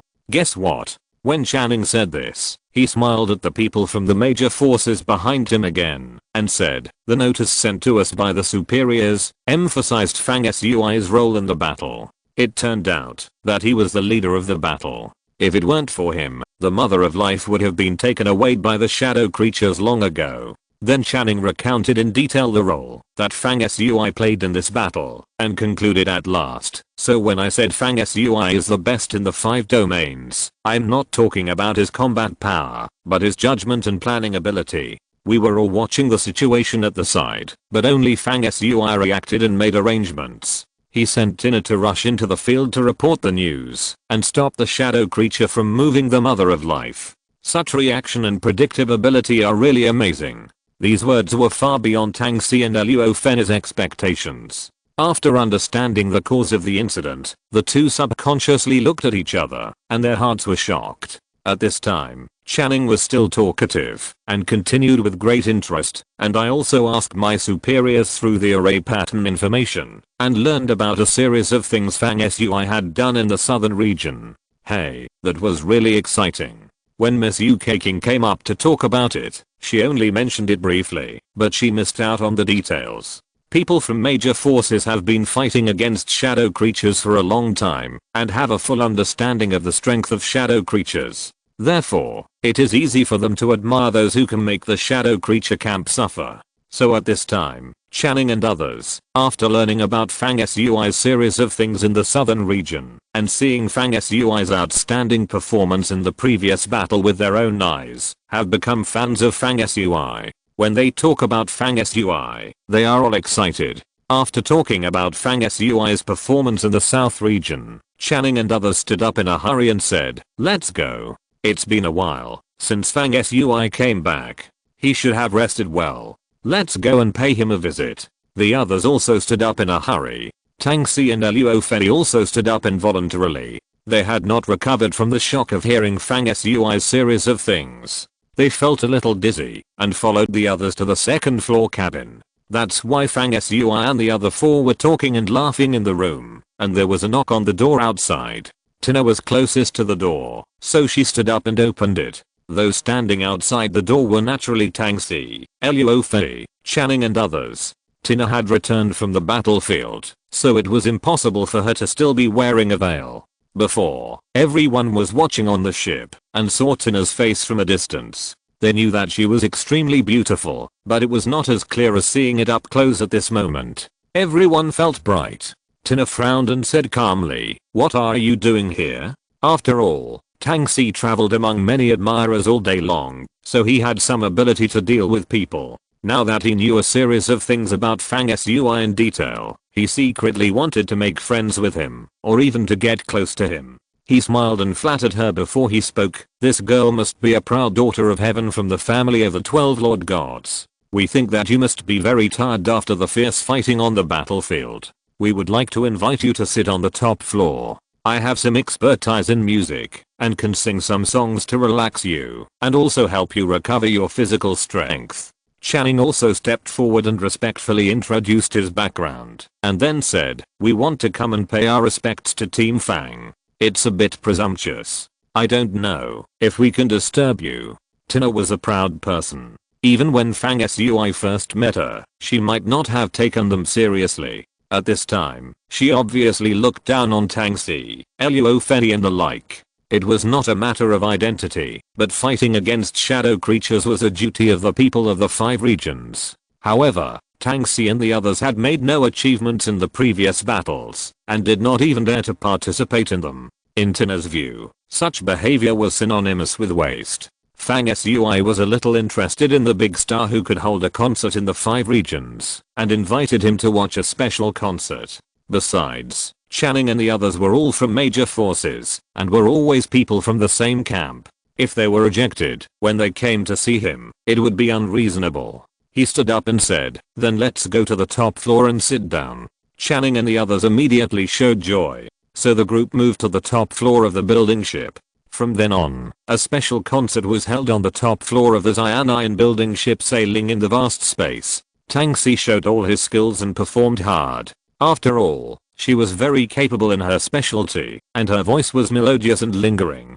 As she sang, auspicious visions appeared frequently in the top space, and she would occasionally send a loving look or expression to Fang Sui. Fang Sui sat aside calmly and was somewhat surprised that Tang Si's performance could trigger visions, and watched it with great concentration. His thoughts drifted away with the singing, secretly thinking about his experience in the past few years in the 5 Directions domain. Although it was not a legendary one, he had officially integrated into the 5 Directions domain. He also thought that he was now an alien to the Earthlings, and he felt a little funny in his heart. It seemed that time had passed in the blink of an eye. In fact, it had been 4 or 5 years since he came to the 5 Directions domain. Fang Sui then gathered his thoughts and probed into the identity nameplate. The position of the array condensed from the Witch Curse God Realm Gate array diagram was empty. The array disappeared during the previous battle outside the sky, and since then, there has been no trace and no movement. Fang Sui pondered over the diagram of the gates to the witchcraft world, which he had first obtained from Buster's inherited memory. He asked in a telepathic voice, "Buster, can you sense where the array is going?" Happy reading. Please vote and subscribe. Chapter 313. I planted this tree. Buster curled up and slept very deeply on Fang Sui's shoulder, without any response. This cat couldn't have failed to hear Fang Sui's telepathic inquiry. Since there was no response, it probably didn't know why Zen Fang disappeared. However, just when Fang Sui shook his head, Buster's telepathic response sounded, and he muttered lazily, "Zen Fang disappeared when you entered the battlefield earlier." In this cat god's perception, it seems that he entered the interior of the Mother of Life. I don't know anything else. Fang Sui's heart was slightly shaken, and Zen Fang entered the Mother of Life. "Hey, Captain Fang, you are so embarrassing. Can you stop staring at me like that? Haven't you seen a woman before?" Fang Sui was thinking about something in his mind, and his eyes were inevitably a little dull. It seemed to others that he was staring at Tang Xi's performance, watching it with complete oblivion, and not taking his eyes off. Tina and Yu Keking, who were sitting on his left and right, were a little unhappy. Tina lowered her voice and spoke to express her dissatisfaction. Fang Sui was stunned for a moment, and before he could respond, Yu Keking said from the other side, "If you keep looking at me like this, we will report you the next time we see Miss Gao, saying that you are shameless and stare at other women endlessly." Fang Sui blinked and said, "So cruel." Tina and Yu Keking nodded together. "Yes, it's so cruel." Fang Sui was speechless. He could understand the two women's mental activities. They inexplicably became Gao's spies, and they looked like they were helping Gao and keeping an eye on Fang Sui at all times.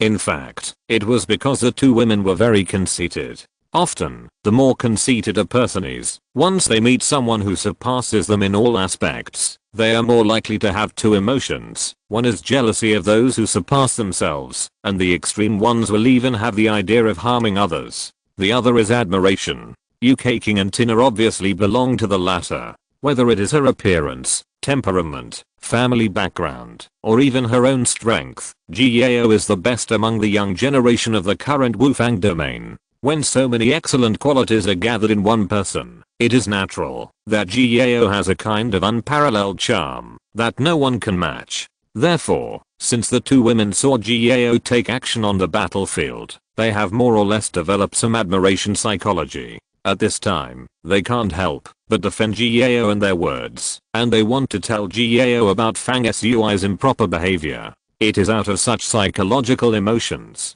Fang Sui looked at Tang Xi's performance. In their eyes, it seemed that they caught Fang Sui in bed and betrayed Gao's affection. Fang Sui wanted to understand the trick, pursed his lips with some amusement, and raised his hands to surrender. The two women then stopped talking complacently, snorted lightly, and gave up. At this time, Channing, who was sitting a little far from Yu Keking, turned around and asked, "Captain Fang, I heard that your next step is to return to the Rock Universe to practice for a while?" Fang Sui responded. Channing continued, "We want to ask, Captain Fang, is it possible for you to enter the South region in the future, join the coalition formed by major forces, and become a general? If possible, we would like to apply for a transfer and work under Captain Fang." Tina rolled her eyes in disdain and muttered secretly, "These people are really useless. They don't work hard, but they want to cling to thighs so early. Besides, Fang Sui's thighs are not thick. What is there to cling to?" Fortunately, her voice was very low, almost faint, and could not be heard from a distance. Otherwise Channing and others who were clinging to thighs would inevitably feel embarrassed. Fang Sui answered very cautiously. After thinking for a while, he said, "It's hard to say now. The main reason is that the overall situation is stable at this time. Our 5 regions and the shadow creatures are confronting each other. Under the current circumstances, neither side can see the opportunity to defeat the opponent, so in the short term, I have no intention of joining in." He added, "But if the situation changes, and it is no longer the current confrontation, for example, it becomes a full-scale war, I may go there." Channing and others nodded repeatedly. They were in awe of Fang Sui's wisdom in making the shadow creatures suffer continuously. After listening to Fang Sui's words, they thought about the good side of it. They thought to themselves that Fang team was brave and looked down on the current calm situation of the confrontation between the two sides. If the war really started, they would only take action to join the war. This is the mentality of a real strong man. After that, a period of time passed quickly, and the atmosphere on the ship was always harmonious. The next day, the Xianai, an ancient building ship, arrived at the next destination, which was a strange planet with fiery red clouds in the sky. The name is Fire Cloud Star, which reminds Fang Sui of Fire Cloud Evil God. After that, this small fleet consisting of 2 ships stopped and started, sometimes teleporting, and sometimes moving alone in the starry sky. Time passed quickly, and nearly 2 months passed in a flash. Fang Sui and his party gradually went deep into the hinterland of the central domain, and entered the most prosperous area of the major races and civilizations in the 5 domains. At this time, every time the Xianai building ship landed and docked on the life source star, the prosperous and brilliant scene that could be seen was beyond the imagination of ordinary people. Many places seemed to be the place where the gods in myths and legends lived. In addition, along the way, we encountered many mysterious scenes of the outer world of the world, and the giant space city was spread out in the outer space, towering and boundless. Along the way, we also encountered some life source stars, which were controlled by the race that developed scientific and technological civilization, similar to the style of modern Earth, but the degree of evolution was obviously higher than that of Earth. On such stars, there were cities full of sci-fi avant-garde style, with tall buildings and mansions, and countless prosperity in between.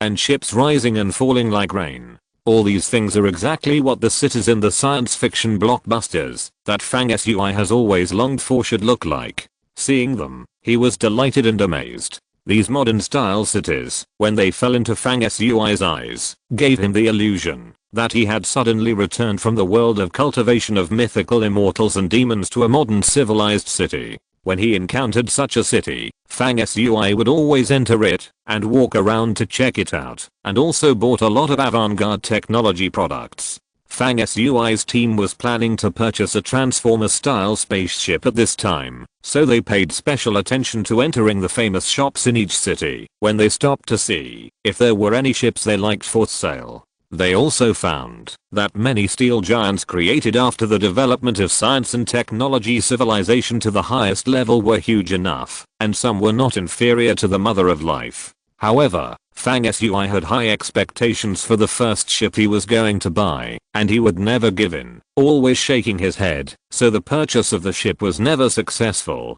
As they moved forward, they saw a prosperous universe with many civilizations coexisting and flourishing. After more than 2 months, the fleet traveled northward and gradually left the central region. They arrived at the area that was about to border the northern region and were very close to the ancient source star, where the rock universe was located. Relatively speaking, the starry sky area that the fleet passed through at this time was much more desolate.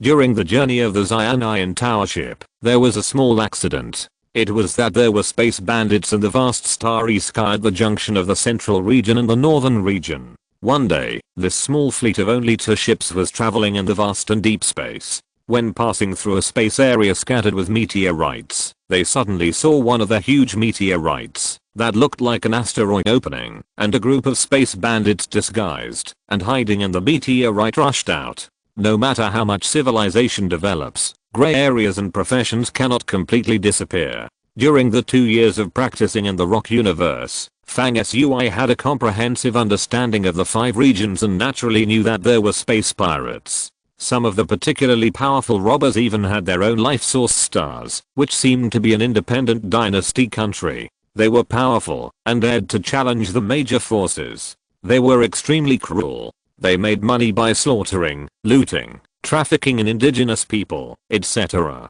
The countless money they earned was used to expand their armed forces. They were very difficult to provoke. The reason why Tang Xi hired guards and accompanied him along the way was actually mainly to prevent encountering space bandits during the journey. At this time, when he left the scope of the central domain, he really encountered bandits blocking the road. Fang Sui encountered space bandits robbing for the first time, so he was naturally not afraid, but had some novel and interesting views. There were 3 ships of the bandits, and it seemed that they were not big pirates. 2 of the 3 ships were tattered, and only 1 main ship was intact. The leader and several capable men on it were all 3rd tier. This is already considered a good strength. No wonder they dared to show up and rob when they saw the logos of major forces on Channing and others' ships. Unfortunately, because Fang Sui was in charge, Channing and his men were full of confidence. When they saw this group of robbers, they all sneered. They all thought in their hearts that with the strength of shadow creatures, they would be defeated again and again when they met Fang Duan. These stupid thieves were unlucky and chose the fleet led by Fang Duan to rob. Channing and others had such thoughts in their minds, and they were naturally full of confidence. As a result, when this robber fleet rushed out, the atmosphere was a bit weird. Everyone on the robbed side was at ease and not panicked at all. The robbers looked at this small team of 2 ships, and everyone was confident, but they couldn't help but feel a little nervous. Fang Sui on this side was standing on the bow with his hands behind his back when he suddenly remembered a line from an opera. He pointed his finger and shouted with a childish look, "Hey, you stupid thief. I built this road and I planted this tree. If you want to get through, leave all your money and property here." Fang Sui's scoundrel tone made it obvious that he was going to counter robbery, which frightened the thieves on the opposite side to the extreme. They looked at each other, totally unsure of how to react after their lines were robbed. Even Fang Sui himself did not fully understand what Fang Sui meant by the most well-known jargon on earth. Zhang Shizhen lowered his voice and asked, "Fang Tao, what do you mean by I planted this tree? This is space, there are no trees. Did you say it wrong?" Fang Sui's face was serious, and he calmly replied, "Well, I will pay attention to the scene next time." Then the 2 sides naturally opened up. With the means of Fang Sui and others hunting down 3rd level shadow creatures, killing a few 3rd level robbers was naturally a piece of cake. In addition, Channing and others were in high spirits, so the thieves were certainly not opponents. They fell behind as soon as they came into contact, and then showed a trend of defeat. The battle ended soon after. Some bandits fled in panic, and Fang Sui and others did not have the interest to pursue them, so they called off the battle leisurely. The fleet continued on its way. After walking for many days, the ancient source star, surging with vitality, is far away in the deep space ahead. "Hey, I planted this tree. Please leave your votes and subscriptions. Stay, stay. The song is playing. Stay, stay." Chapter 314, Leadership. When I set out for the southern region, it was summer on the ancient origin star. Now, more than half a year has passed, and when I returned, it was early spring. Calculating the time, although I went to the southern region to explore the mysterious time and space, I actually didn't stay in the southern region and the mysterious time and space for a long time, less than 10 months in total. Most of the time was spent on the road. When the Xianian Tower ship entered the ancient origin star from the sky was raining the first rain after the beginning of spring. In the hazy rain, the Universal God City located in the center of the mountains and rivers of the ancient origin star seemed like an ancient giant beast domed between heaven and earth, looking majestic and powerful. The buildings in the city are scattered, the high ones point directly to the sky, and the low ones are hidden in the ground for tens of thousands of feet. Just these magnificent buildings, that seem to go up to the sky and into the earth, have formed a mysterious attraction. From a side angle, it reflects how high the 5 regions have reached on the road of civilization evolution. In such a rain curtain, the Xianian Tower ship that Fang Sui was riding quietly fell from the sky to the Universal God City bathed in the rain. Ancient Origin Star is a very famous star in the entire 5 regions, so this was originally a stop that Fairy Miao and Tangxi planned to make. The boat landed on the suspended square of the Universal Divine City. Fang Sui and the other 3 jumped off the boat, turned around and waved to Tangxi and Channing, who came out to see them off, then turned back and left, walking away very freely and without any nostalgia. This made Tangxi on the boat a little melancholy, looking at Fang Sui's back from afar. After being on the same boat for half a year, did he have no nostalgia for her? Tangxi thought sadly in her heart. In her sight, the figures of Fang Sui and the other three gradually walked away, blending into the flow of people on the streets of the Universal Divine City below, and finally disappeared in the crowd under the rain, and it was difficult to see their traces. Some people were melancholy and some were happy about Fang Sui's departure. In the cabin of the Xian'an building, there were some frictions with Fang Sui, and even the deputy leader Du Jing, and others were killed by Zhang Shizhen. At this time, everyone from the leader Yaosa to the others breathed a sigh of relief. Ever since they encountered the mother of life in outer space, seeing Fang Sui and his four people resolutely join the battle, and showing their might, when they fought against the powerful tribes under the command of the shadow creatures, Yaosa and others naturally extinguished the idea and courage to continue to oppose Fang Sui. In recent days, the people in this team under Yaosa have been cautious in their words and deeds, and they are in fear every day. What they fear most is that Fang Sui will come to kill them and carry out a brutal massacre of the whole family. At this time, Fang Sui left. Yaosa breathed a sigh of relief, but also felt a little bitter. People didn't come to find him. Obviously they didn't take him seriously at all, let alone regard him as an opponent. Yes, how could a person who could challenge the shadow creatures care about himself?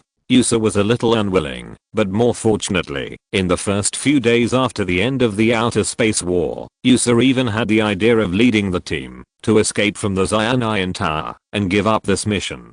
Fortunately, now the four evil stars have finally left. Yaosa sighed with relief again. On the central main street of the Universal City, Fang Sui and his four companions walked forward in the rain. The other three people formed a magic barrier, or activated the energy umbrella in their identity nameplates to block the rain. Fang Sui, however, was like an ordinary person, letting the rain hit his head and face, and walked leisurely in the rain. Raindrops flowed down from his broad forehead, winding across his cheeks, and finally gathered at his chin and dripped. At this time, Fang Sui seemed to have a vague feeling of melting into the pouring rain, blending seamlessly with the world, and being indistinguishable from each other.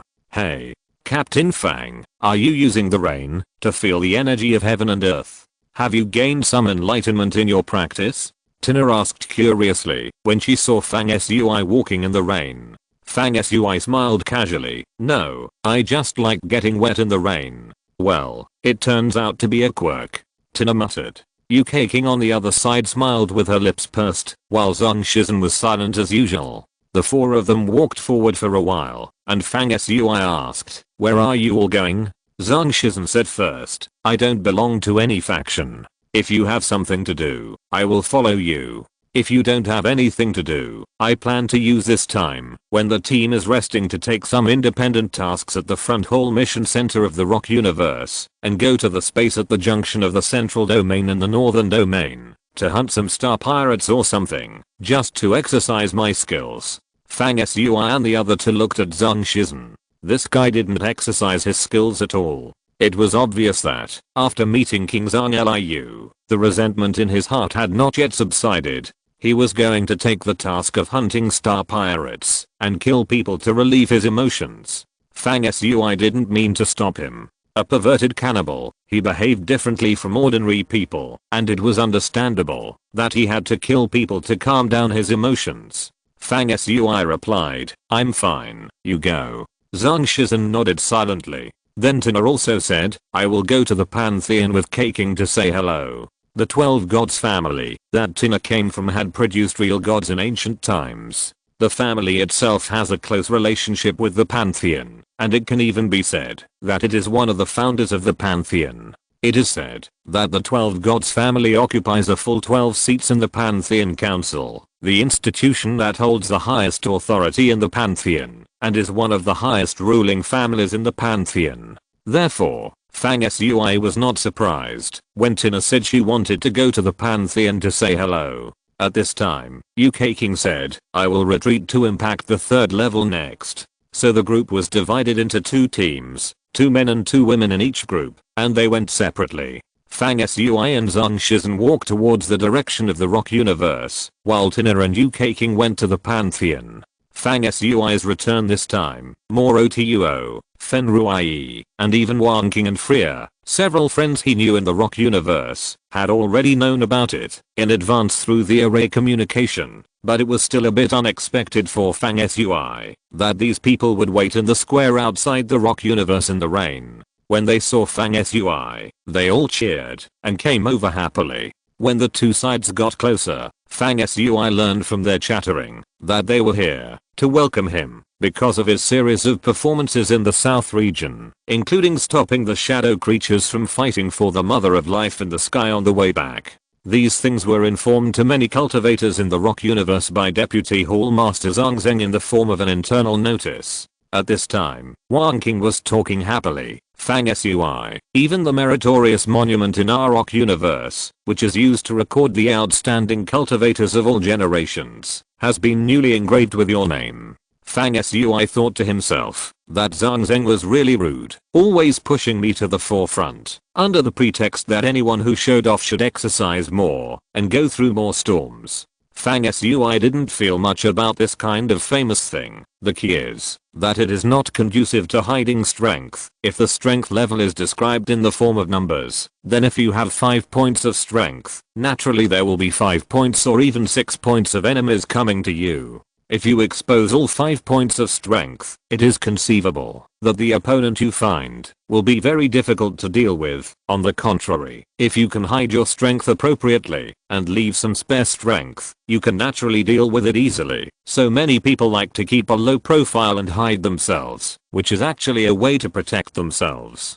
But to another extent, being pushed to the forefront and shining brightly is actually a kind of motivation, which will invisibly urge you to keep moving forward. Fang Sui muttered a few words in annoyance at Zhang Zheng's praise for him, but he didn't take it to heart. He walked towards the Rock universe, surrounded by Fen Ruai and others. Zhang Shizhen was not a person who liked to be in a crowd. He greeted Fang Sui and turned to walk towards the mission center in the front hall of the Rock universe. Ma Luocho and others looked at Zhang Shizhen's receding back with some envy and asked, Fang Sui, is that someone from your team? The fluctuation of his aura is extremely strong. He must be a strong person beyond the 2nd level. Yes, the 3rd level. Fang Sui responded casually and then looked at everyone and said, you are not bad either. I have been gone for less than a year and you have almost all broken into the 2nd level. At this time, most of the people's cultivation had indeed been promoted to the 2nd level, but their aura was still unstable.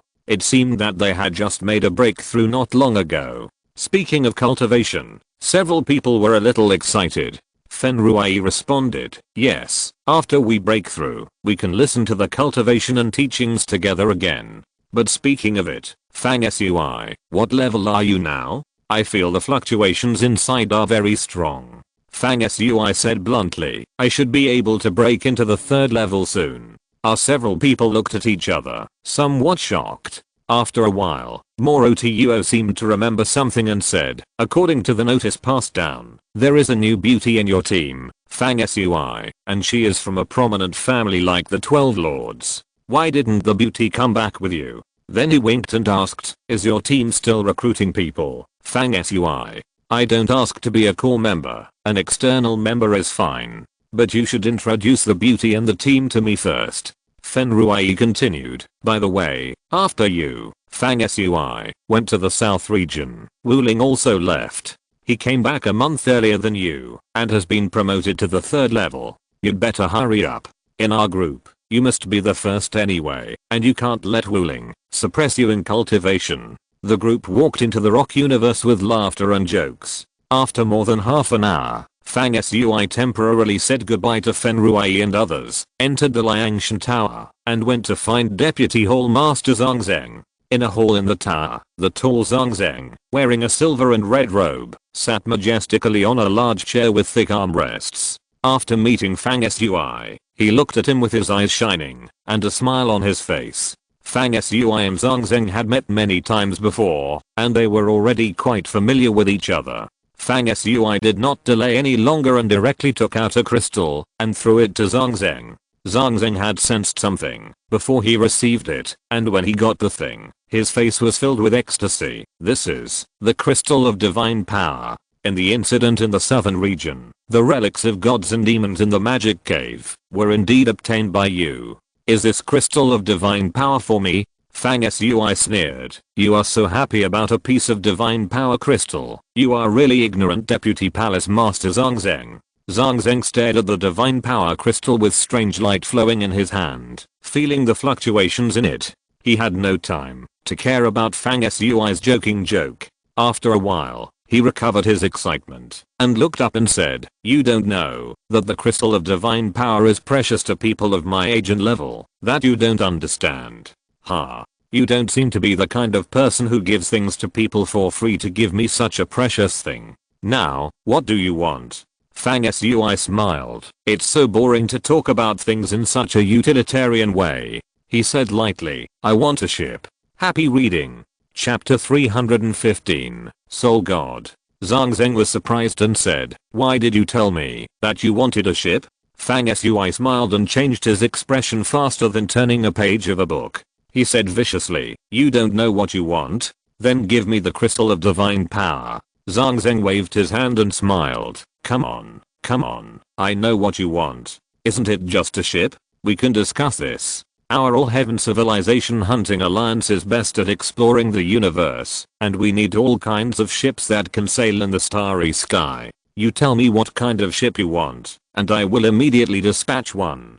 Fang Sui did not buy a ship all the way back from the south region. One of the reasons was that he did not see a ship that he really liked. Another reason was that he knew that the All-Heaven Alliance had conducted in-depth research on ships, so he could come back and ask Zhang Zheng for a ship. Even if there was no ship in the All-Heaven Alliance, with the resources and relationships that Zhang Zheng had, it would be easier for him to find an ideal Transformer-style ship than himself. As for giving Zhang Zheng a crystal of divine power, Fang Sui had seriously considered it, and it was a move that killed two birds with one stone. First of all, from a personal perspective, before Fang Sui set out for the southern region, he borrowed energy crystals twice in the rock universe, both times with the help of Zhang Zheng.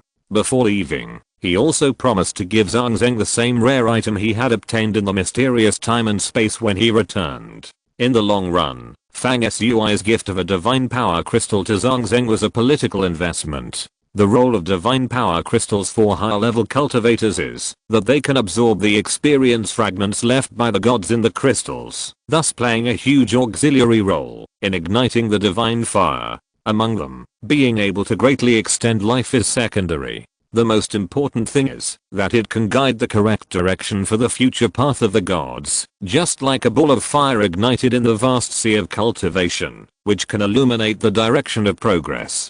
Compared with the original exploration alone in the sea of cultivation, it is countless times stronger. It can be imagined that after Zhang Zheng absorbs the divine power crystal, although his cultivation will not skyrocket, it will definitely improve. The key is that his potential in the cultivation of the divine road will be greatly increased. In this way, Zhang Zheng himself will probably gradually move up to a higher position in the alliance of all heavens. As for Fang Sui, he will naturally benefit greatly from the increasingly close relationship with Zhang Zheng in the future. Considering these factors, and asking Zhang Zheng for a planned transformer ship, to some extent, Fang Sui got a great deal by paying a divine power crystal. At this time, Zhang Zheng said that he would give Fang Sui a ship. Naturally, he would not be polite and told Zhang Zheng the type of ship he wanted. Zhang Zheng frowned after hearing this. "You are taking the opportunity to blackmail me. You actually want a energy body life type ship.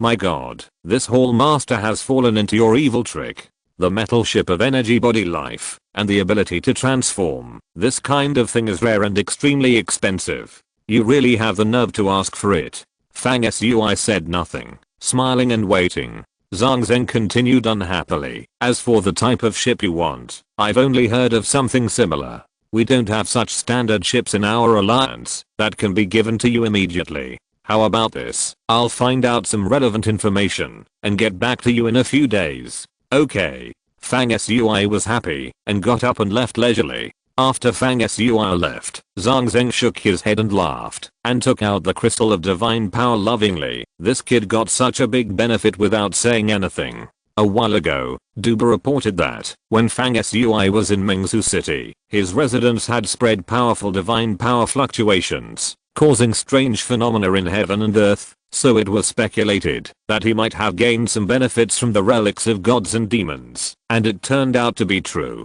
He muttered again, oh, he even knew to give this whole master a piece. It was worth it that I secretly sent someone to help this kid resist an attack from shadow creatures on the way back. Although this kid didn't say it, I guess he also knew that this whole master sent someone to help him resist an assassination. After Fang Sui left, he went straight back to his residence in the Liangshan Tower, sat cross-legged with his eyes closed, and promoted the circulation of the magic power in his body. In the past 6 months, since he came back, Fang Sui has been nourishing the strength in his body day and night, and the magic power around him has been growing steadily. At this time, he practiced reflecting the heaven and earth with his mind, as if traveling in the universe. He felt that his mind was expanding infinitely, and in a trance, he touched a strange place that he could only sense from the heaven and earth when he was about to break through. The last time, when Fang Sui was promoted from the first level to the second level, he also sensed a barrier space that was like a shackle that blocked the evolution of life before breaking through. At that time, Fang Sui saw a sacred mountain transformed by the power of heaven and earth in it, which blocked his path of practice. Finally, he shook the sacred mountain of power, and only then was he able to open the way forward for practice, and successfully break into the second level. This time, Fang Sui still felt the strange place like the barrier of heaven and earth at the spiritual level. When he reflected the vast aura of the heavens and the universe with his soul, he once again sensed the shackles that blocked his further improvement of his cultivation at the end of the space that appeared on the spiritual level. In the space of heaven and earth visualized on the spiritual level, there stood a towering ancient mountain formed by the power of heaven and earth, which blocked Fang Sui's breakthrough like a shackle. Fang Sui thought to himself, if he wanted to continue to advance, he had to break through this mountain of heaven and earth power that he visualized in his consciousness. This seemed too difficult. When he broke through the second level, he just shook a mountain of imprisonment derived from the secret power of heaven and earth. Fang Sui had tried countless times and exhausted all his strength before he finally succeeded. If breaking through the third level required shaking the entire mountain manifested in the spirit, the resistance would be so great and the process would be so difficult that it would be unimaginable. At the same time that Fang Sui had the difficult thought in his mind, at this moment, he had a negative emotion of fearing the difficulties ahead on the road of cultivation, and lost the most important fearlessness in the process of cultivation. Therefore, the moment Fang Sui felt the difficult thought appeared, he immediately became unstable, and his spiritual power receded like a tide, automatically disconnecting himself from the world. Fang Sui opened his eyes with a pale face, exhaled lightly, and said to himself, if you don't make progress in cultivation, you will regress. If you are not careful, you will fall into danger.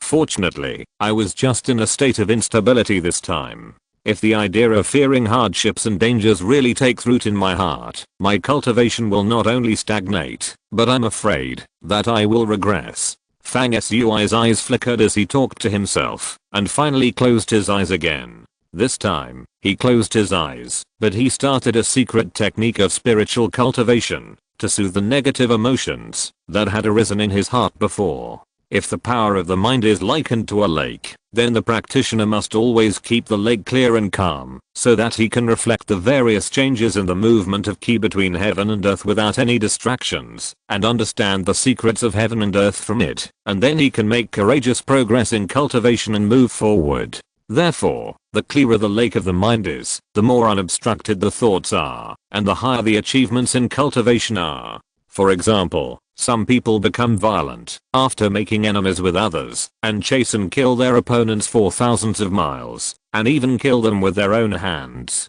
In a similar situation, it is not simply because such people have a violent personality, but more because they are pursuing a kind of enlightenment. Otherwise, if they do not avenge their grudges, they will have obstacles in their hearts, which will affect their practice and make it impossible to continue to improve. The secret technique that Fang Sui used at this time was a magical technique recorded in the Book of the Dead to temper the spirit. It has the magical effect of cleansing the soul, keeping the lake of the soul clear and transparent, and the thoughts as crystal clear as water. As this secret technique was unfolded, Fang Sui's mind seemed to become a stream. All the distracting thoughts and negative emotions that were not conducive to practice were washed away and disappeared without a trace as a stream of the soul rushed. As time passed, his mind became more and more crystal clear, flawless, and clearly reflected the subtle changes between heaven and earth. The negative emotions that had arisen in his heart before were like ripples in the water, slowly disappearing without a trace. Fang Shui was immersed in this kind of practice. His whole mind became more and more clear and pure under the cleansing of the spiritual secret technique. Even his whole body began to emit a kind of misty light. His body was like colored glaze, and his body was like the fetus of heaven and earth, which was pregnant with mystery. Gradually, the light emitted from inside and outside Fang Shui's body intertwined a phantom like a god or demon, just like the fetus in his body was opened, and a divine shadow was born.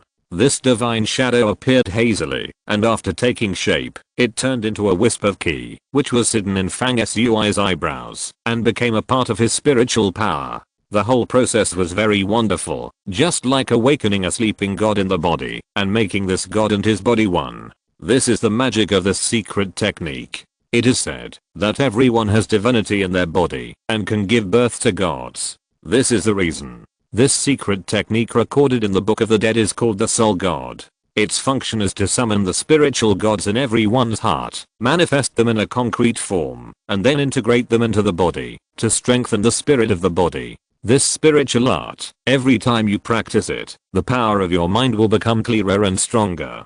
Time flies, a day and a night pass quickly. Finally, Fang Shui finished this practice. He opened his eyes. His eyes were clear and calm, without dust, like a god awakening. He sat still thinking about the various insights in his practice. After a while, he got up and walked out of the practice room. He saw Tina sitting outside the terrace of his residence, watching the ups and downs of the sea of clouds. Fang Shui was not surprised to see Tina appear on the terrace of his residence. She came to the rock universe to find him when Fang Shui was practicing, and was picked up by Buster. There was a breeze outside the terrace. Tina sat lazily on a chair, her blonde hair flying in the wind, and her white dress fluttering. Her tall and fit body under the skirt was outlined by the breeze with an incomparable curve. This scene seemed like a picture of a goddess sitting among the white clouds in the sky. When Fang Shui approached, Tina turned around and smiled. Caking is in seclusion. The men in the temple of the gods are so annoying. They keep pestering me, so I came to find you. You are really great. I'm planning to stay here. Captain Fang, will you take me in? Fang Shui smiled and nodded, and Tina shook her golden hair beautifully. The two talked outside the terrace, and suddenly someone came to pass on a message that Deputy Temple Master Zhang Zheng asked Fang Shui to go over. Fang Shui said to Tina, let's go together. There should be news about the ship we want. Everyone is a god, and everyone should celebrate becoming a god. For example, spend money on tickets or something. Chapter 316. Strange things emerge. The continuous spring rains over the past few days have revived the earth from the winter cold, and all things have woken up. Under the nourishment of the spring rain, they stretch their bodies and exude vigor.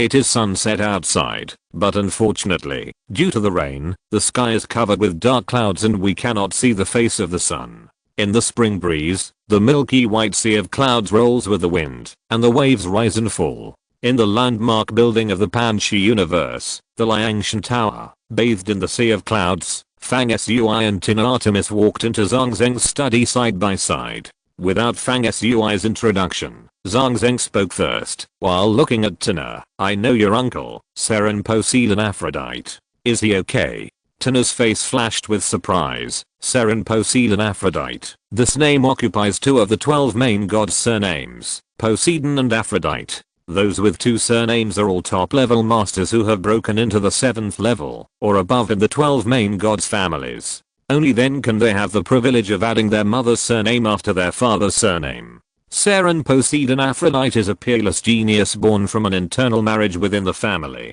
He inherited the blood talents of the two major god families. He is naturally strong, and showed extraordinary talents in his childhood. Now he is one of the strongest people in the 12 main gods families, but he has not appeared in front of the world for hundreds of years. He lives in seclusion, and cultivates in seclusion. Few people in the outside world know his name. Therefore, Zhang Zheng mentioned the name of Seren Poseidon Aphrodite, which surprised Tina a little. Thank you for your concern. My uncle Seren Poseidon Aphrodite is currently igniting the divine fire and impacting the realm of true gods. Everything is fine. Tina responded calmly. The ancient god king family like Tina was born into has many etiquettes, and different people have different exclusive etiquette. Since Zhang Zheng had a friendship with the elders in the family, Tina performed a grand god king family elders etiquette to him at this time. The posture was beautiful, with both hands lightly supporting, noble and elegant. Zhang Zheng returned the greeting with one hand on his chest, and smiled. My dear niece, you don't have to be polite. When I was young, I was out there, and formed a team with Seren Poseidon Aphrodite, just like you and Fang Sui. Zhang Zheng and Tina were talking lively, but Fang Sui had been left aside, since he came in. Then Zhang Zheng looked at Fang Sui and said, the things you gave me are really hard to get. The ships you asked for are very strange. I spent a lot of effort to find relevant clues. There are no other places. We have to go to the most prosperous core 13 stars in the central region. He continued, on one of the 13 stars, there is a trading temple, which sells all kinds of rare treasures collected from the entire universe. It is the largest trading place in our 5 regions. I have heard that someone will sell the things you are interested in the trading temple later. Come with me. After saying that, Zhang Zheng stretched out his hand and pulled. In the void in front of him, a space node door with rule power intertwined appeared. It looked very real, and the mysterious light flowed, just like a real door was generated out of thin air in the room. Zhang Zheng said, this time and space node door can be used for long distance fixed point transmission. It costs a lot to use it once. I usually don't want to use it. I will take you to learn more. As soon as the voice fell, Zhang Zheng opened the time and space node door for fixed point transmission, and walked into it first. Behind the door was a layer of water curtain with dim light. When Zhang Zheng stepped into it, he seemed to sink into the water, and his tall figure disappeared instantly. Fang Sui and Tina followed him in, and felt a cold breath blowing on their faces, wrapping their bodies. After entering the door, it felt like entering a colorful passage. After taking a few steps in it, they arrived at the other end of the passage. At the same time, the surrounding light disappeared and returned to normal. The light at the other end of the passage, where Fang Sui and the others arrived, was dim, as if they were inside a dome palace. The entire palace was 100 feet wide, like a transparent bubble, with array patterns flickering on the walls, and outside was a dark and boundless void. Fang Sui and Tina appeared out of thin air in the center of the palace. A dozen feet away, there was a middle-aged man sitting there expressionlessly, who should be the guard in this strange space. Zhang Zheng nodded slightly to the man, and the middle-aged man began to adjust the array patterns on the 4 walls. Suddenly, a space door appeared out of thin air not far in front of Fang Sui. Zhang Zheng still stepped into it first and disappeared. This was the first time Fang Sui had experienced this kind of teleportation, but Tina, who came from an ancient family of cultivators, had seen this kind of teleportation. She explained to Fang Sui, our current way of traveling is called space-time divine gate docking teleportation. It is one of the most advanced teleportation methods. It was jointly built by various major forces at a cost of countless resources and manpower. Unfortunately, it has many limitations, and can only teleport a small amount of intelligent life. She added, the space we are in now is a transit station built in the anti-space. It is called a node space station. There are countless such space stations scattered in the anti-space of the 5 domains. Each space station floats on the node of the space rules, and is connected to each other in series. Through these node space stations, you can reach your destination as quickly as possible. Every time you enter and exit the space node gate, it is equivalent to a person who has mastered the space-time rules and walks on the space-time rules. It only takes 1 or 2 days to travel through a large domain, or even faster. Fang Sui thought to himself that this was really amazing. He could actually open up a fixed point channel space station in the anti-space, spanning an endless distance between entering and exiting. After that, the 2 of them, led by Zhang Zheng, repeatedly shuttled through the space node gates many times. After the novelty wore off, the process was actually quite boring. After shuttling through the node space station countless times, Zhang Zheng finally stopped. Fang Sui calculated the time and realized that this journey had taken a whole day. The place where Zhang Zheng stopped was the interior of a magnificent palace. Above this palace, it was like the starry sky, with stars dotted on the dome, and the light was cold. It turned out that there was a person with divine power who picked a piece of real outer space as the dome of this palace. The magnificence and grandeur of this palace has completely reached the level of a creation of gods and demons. People standing in it are as small as ants. The ground under Fang Sui's feet was bright and clean, and it was also engraved with complex array patterns that looked like the stars in the sky, connected into a line. The atmosphere in this palace was solemn and there were few people, but the people who occasionally saw it had the same aura fluctuations as Zhang Zheng, and they were all high-level cultivators. We have arrived at our destination. We are now in the main temple of space and time on one of the 13 stars in the core of the central domain. Fang Sui will soon see the ship you want, Zhang Zheng said.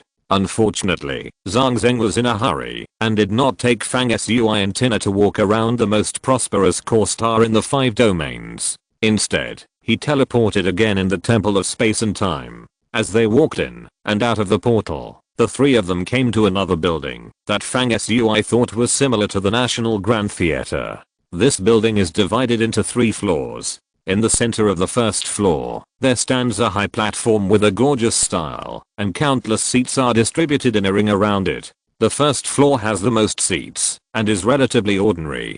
On the next floor, the seats become independent small rooms, private and independent. With Zhang Zheng's status, he can only sit on the second floor here. It can be seen that this trading temple dedicated to selling items must be rich or noble. Fang Sui and Tina soon followed Zhang Zheng to a small room on the second floor. The front of the room was hollow, facing the high platform in the middle of the first floor, and the things on sale on the platform could be clearly seen. Because the items were sold in a cycle here, there was no time to stop, so when Zhang Zheng brought Fang Sui and Tina to the central high platform, the transaction was in progress. There were several handsome men and women standing on the platform, from different races, and their status was probably similar to that of the host. Everyone had a pleasant voice, and introduced the various strange things on sale in sophisticated words. What was being sold on the stage at the moment was a newly discovered resource mining star in the universe outside the 5 directions domain, and many people were bidding for it.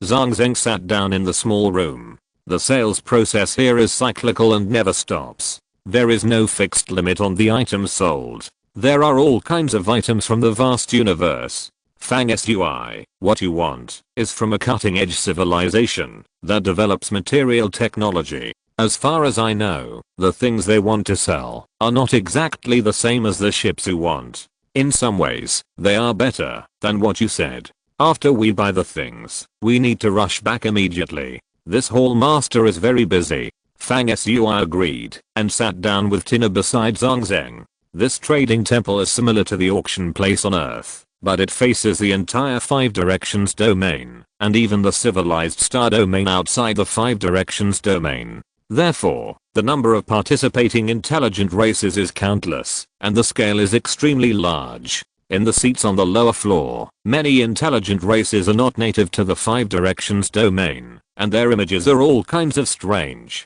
After a period of time, the sales counter in the center of that floor displayed various items for sale like a revolving lantern. Most of them were the first time Fang Sui had seen them in his life. Among them, there were things like selling souls, which was really unexpected. The entire system of items for sale included various rare war beasts, resource ores, codes for cultivation, many strange objects, artifacts, planets, and even entire galaxies. Fang Sui was stunned by the sale of beast eggs alone. There were dragon eggs, phoenix eggs, seedlings of the tree of life, 5-colored sacred soil, and other things that he had only heard of in myths and legends. Fang Sui originally thought that he was already rich after his trip to the south region, but when he saw many strong people here directly buying planets and spending hundreds of millions of energy crystals, he realized how poor he was. Time passed slowly. After more than half an hour, Zhang Zheng spoke again. According to the introduction, there will be people selling artifacts in the next round. It is said that they are selling imitations of some ancient fairy treasures. After that, it will be the turn of the ships and other related items you want to sell. When Fang Sui was thinking about what imitations of ancient treasures would be for sale, the host on the stage below began to introduce. The next item is a replica of the legendary ancient treasure Book of Life and Death. This imitation Book of Life and Death cannot judge life and death, but it also has mysterious special powers. Writing the opponent's name on it can weaken the opponent's cultivation to a certain extent. In addition, there is an imitation of the ancient Buddhist treasure, the mutton fat jade bottle. Although it is a replica, its efficacy is comparable to the real thing. It can hold water from all over the world, and after the water in the bottle is brewed and precipitated, it can rejuvenate dead trees and bring the dead back to life. It is a holy object for healing. There are actually people selling these things. It's really. What a strange feeling, Fang Sui thought in his heart, and then he thought that these things are really inseparable from the legends of immortals and demons on Earth. Many legendary things really exist here. After the introduction on the stage, a waitress in white presented a thick ancient book and a crystal clear treasure bottle. Then someone asked how long the water in the jade bottle needs to settle before it can be used, how long it will take for it to have the effect of resurrecting dead trees, and how long it will take for it to have the effect of resurrecting the dead, etc. After such bidding, the imitations of the Book of Life and Death and the jade bottle were bought at high prices. After that, several more strange objects appeared one after another. As time passed, finally, the host on the stage began to announce that the next series of items would be sold. Zhang Zheng said lightly, "The things are here." Happy reading. Chapter 317 God Clan Magic Crystal. The vast universe is boundless and contains countless miracles. The core of the 5 central region is called the 13 star system. There are 13 naturally formed huge stars here. They surround each other and spread a strong vitality. They are all suitable for living life origin stars. This cannot but make people sigh that it is a cosmic wonder like a miracle. At this time, the trading temple on one of the 13 stars was crowded with people. There were tens of thousands of creatures from all directions and various intelligent races sitting densely in the circular seats on the first floor. In the independent seats on the second floor, Fang Sui, Tina, and Zhang Zheng were all watching the new round of item sales that had just begun on the first floor platform. The host on the stage introduced loudly, "Now we are selling various ships suitable for exploring the starry sky and entering various secret realms of the universe." As the introduction sounded, a circular suspended array screen suddenly rose on the stage, covering the entire high platform. Then, images began to appear on the huge array screen. First, the deep space, and then the picture shifted, and ships began to appear in the space. The picture kept changing, showing various ships. The shapes of these ships were either majestic or fantastic, and the styles were like wild imagination, full of imagination, and they were different. Some ships were built in a bionic form, like giant star beasts walking in the void, and the scene was shocking. After these ships showed the overall external image on the array screen, the hull was analyzed, and the scenes and various detailed functions of the ship were specifically shown. There were many different ships, with different appearances and functions. Some looked like a starry sky base, huge and boundless. Some were suitable for landing and exploration, and some were suitable for long-distance combat. Fang Sui watched with great interest, but he never saw the ships similar to metal life forms that he was interested in.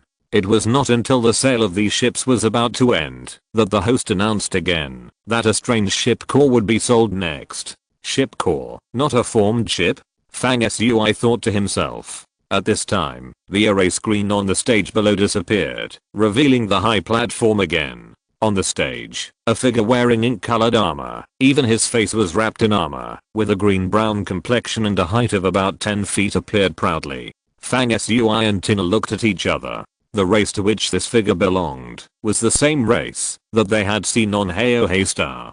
Tina introduced it at the time, saying that this race was called the Cosmic Hunting God Clan, which Fang Sui thought was a race that looked like the Iron Blood Warriors in a science fiction blockbuster that specialized in hunting aliens. The next item for sale is the greatest treasure of the Proteus, a living ship core. The host's voice was passionate and full of incitement. The living ship core is a treasure passed down by the Protoss. If they could not find suitable energy metals to supply it, the Protoss would never sell it. So this is a rare opportunity. I hope everyone will bid enthusiastically. At this time, the Protoss warrior who walked onto the stage, like a magic trick, had a crystal cube in his hand that was ink black on the outside and faintly glowing with golden light inside. The next moment, the low and cold voice of the Protoss warrior sounded on the stage. This thing is called the Inheritance Magic Crystal by our tribe. There are very few in the world.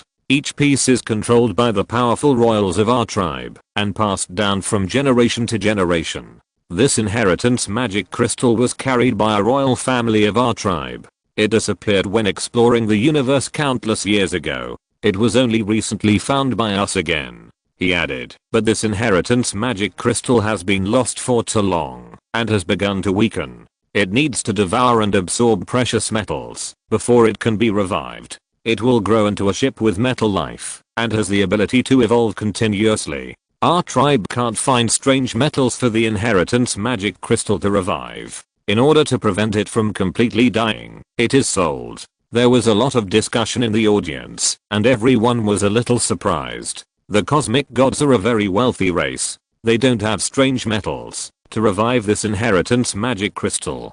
Don't they know how to buy it? Therefore, when the voice of the gods fell, many people were suspicious and puzzled, and the gods were very proud. After speaking, they stopped talking and didn't say anything more about the inheritance magic crystal. Fang Sui didn't know what the inheritance magic crystal was either, so he turned to look at Zhang Zheng. Zhang Zheng explained, the inheritance magic crystal of the God clan is actually a strange parasitic life form. Once it is revived, it will coexist with the owner. If the owner dies, the inheritance magic crystal will return to its original magic crystal form, waiting for the next host to arrive, and then open it. If it is not opened for too long, the inheritance magic crystal will lose its spirituality, which is equivalent to being scrapped and dead. Fang Sui pondered and said, the God clan on the stage said that they lack rare metals and cannot awaken the magic crystal. What's the reason? If there is no metal, can it be bought? Is the metal to awaken the magic crystal so precious that it cannot be bought? Zhang Zheng nodded and said, you guessed right. The metal needed to awaken the magic crystal is indeed extremely precious and cannot be bought at all. Fang Sui's eyes lit up when he heard this, as if he had guessed what metal was needed to awaken the magic crystal. Zhang Zheng then gave a positive answer. To awaken the inherited magic crystal, one of the 5 divine golds in the universe is needed, and the rest are useless. However, after the magic crystal is revived, it can absorb any kind of metal to grow, and it is no longer subject to other restrictions. The name of the 5 divine golds made Fang Sui and Tina look at each other in surprise. The so-called 5 divine golds are the 5 most mysterious and rare metals in the universe. Each of them is extremely precious. Even a piece the size of a fingernail can be used to refine a magical instrument embryo of the fairy treasure level. Any of the 5 divine golds is a wonder of the universe, so precious that its value cannot be measured. Fang Sui then thought of another point. Zhang Zheng knew that one of the 5 divine golds was needed to awaken the magic crystal of the God clan, and he was ready to help Fang Sui buy this magic crystal of the God clan. Obviously, this shows that Zhang Zheng actually has a way to awaken the magic crystal. That is, he has one of the 5 divine golds. It should be noted that with the preciousness of the 5 divine golds, even a very small piece is more valuable than the divine power crystal that Fang Sui gave to Zhang Zheng. Therefore, Zhang Zheng was ready to help Fang Sui buy the magic crystal of the God clan, and was willing to pay one of the 5 great divine golds to awaken the magic crystal, which surprised Fang Sui. This seemed to be a big bargain. Zhang Zheng obviously guessed what Fang Sui was thinking, and laughed dumbly. You don't have to think that you are taking advantage of me. Ha, I do have one of the 5 great divine golds, but it is too small, and can't be used to refine any tools, so the value is not as great as you think. Anyway, it's just sitting there, so why not use it? In fact, the divine power crystal you gave me, Fang Sui, is more valuable. Haha. Fang Sui was stunned. It's too small. It can't be used to refine any tools. How big is it? Zhang Zheng looked a little embarrassed, raised his hand, and pinched two fingers together to compare, indicating that it was extremely small. Tina was stunned and said, "Is it so small that it is almost invisible?" Zhang Zheng looked even more embarrassed and explained, "You can see it, but you need to infuse your eyes with magic power before you can see it." Tina was stunned. How small could it be? Even though the 5 great divine golds were extremely precious, if it was this small, it would be of little use. No wonder Zhang Zheng was willing to take it out. Fang Sui didn't care how big it was, but was worried about another problem. He frowned and said, "If it is this small, can it successfully awaken the magic crystal of the God clan?" Zhang Zheng was also a little uncertain. It should be possible.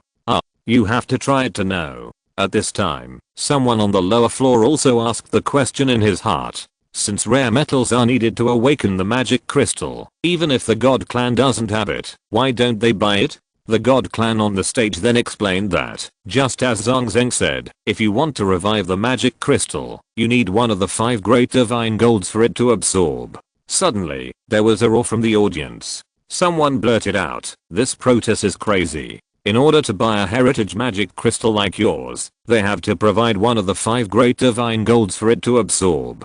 The 5 great divine golds are more precious than anything else. Who can use it to feed this magic crystal? You're kidding. How could anyone use the 5 great divine golds to feed this magic crystal?" The Protus standing on the stage seemed to be embarrassed by what everyone said, and explained, "You don't know how precious the ships evolved from this heritage magic crystal will be once it is revived. The value is no less than the 5 great divine golds." Someone in the audience immediately laughed at him. "How dare you say that? No less than the 5 great divine golds. It would be better for those who have the divine gold to use it directly. Why bother to evolve something that is no less than the divine gold? Isn't this a waste of effort?" The Protus was speechless when asked, and after a moment he said, "If someone buys the heritage magic crystal this time, our clan will give 2 3rd-level warriors along with the magic crystal to serve as magic crystal guardians. They will obey the orders of the magic crystal owner for life. Moreover, those who buy the magic crystal will also gain the friendship of our clan."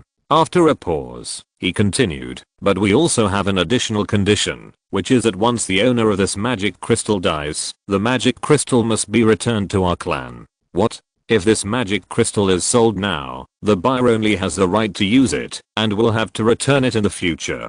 Are you kidding me?" Someone shouted in the audience. The Protus said nothing, with an arrogant attitude, that this inherited magic crystal is only sold to people who know the value of it. After that, the bidding began, and there were almost no real bidders. It should be noted that with the noble and rare degree of the 5 great divine golds, even if someone has it, they will not really be willing to use it to feed a Protus magic crystal, especially even if they buy this magic crystal, they only have the right to use it unless the user breaks into the realm of immortality. Otherwise, once they die, the magic crystal will be taken back by the Protus. In this case, even though many people know that the Protus ships are famous and have extraordinary functions, no one is really willing to buy this original form of magic crystal. Therefore, things became simple after that. After Zhang Zheng did, he bought the magic crystal at a very low price. Zhang Zheng turned to Fang Sui and said, "We need to revive the magic crystal now and use one of the 5 divine golds in my hand in public.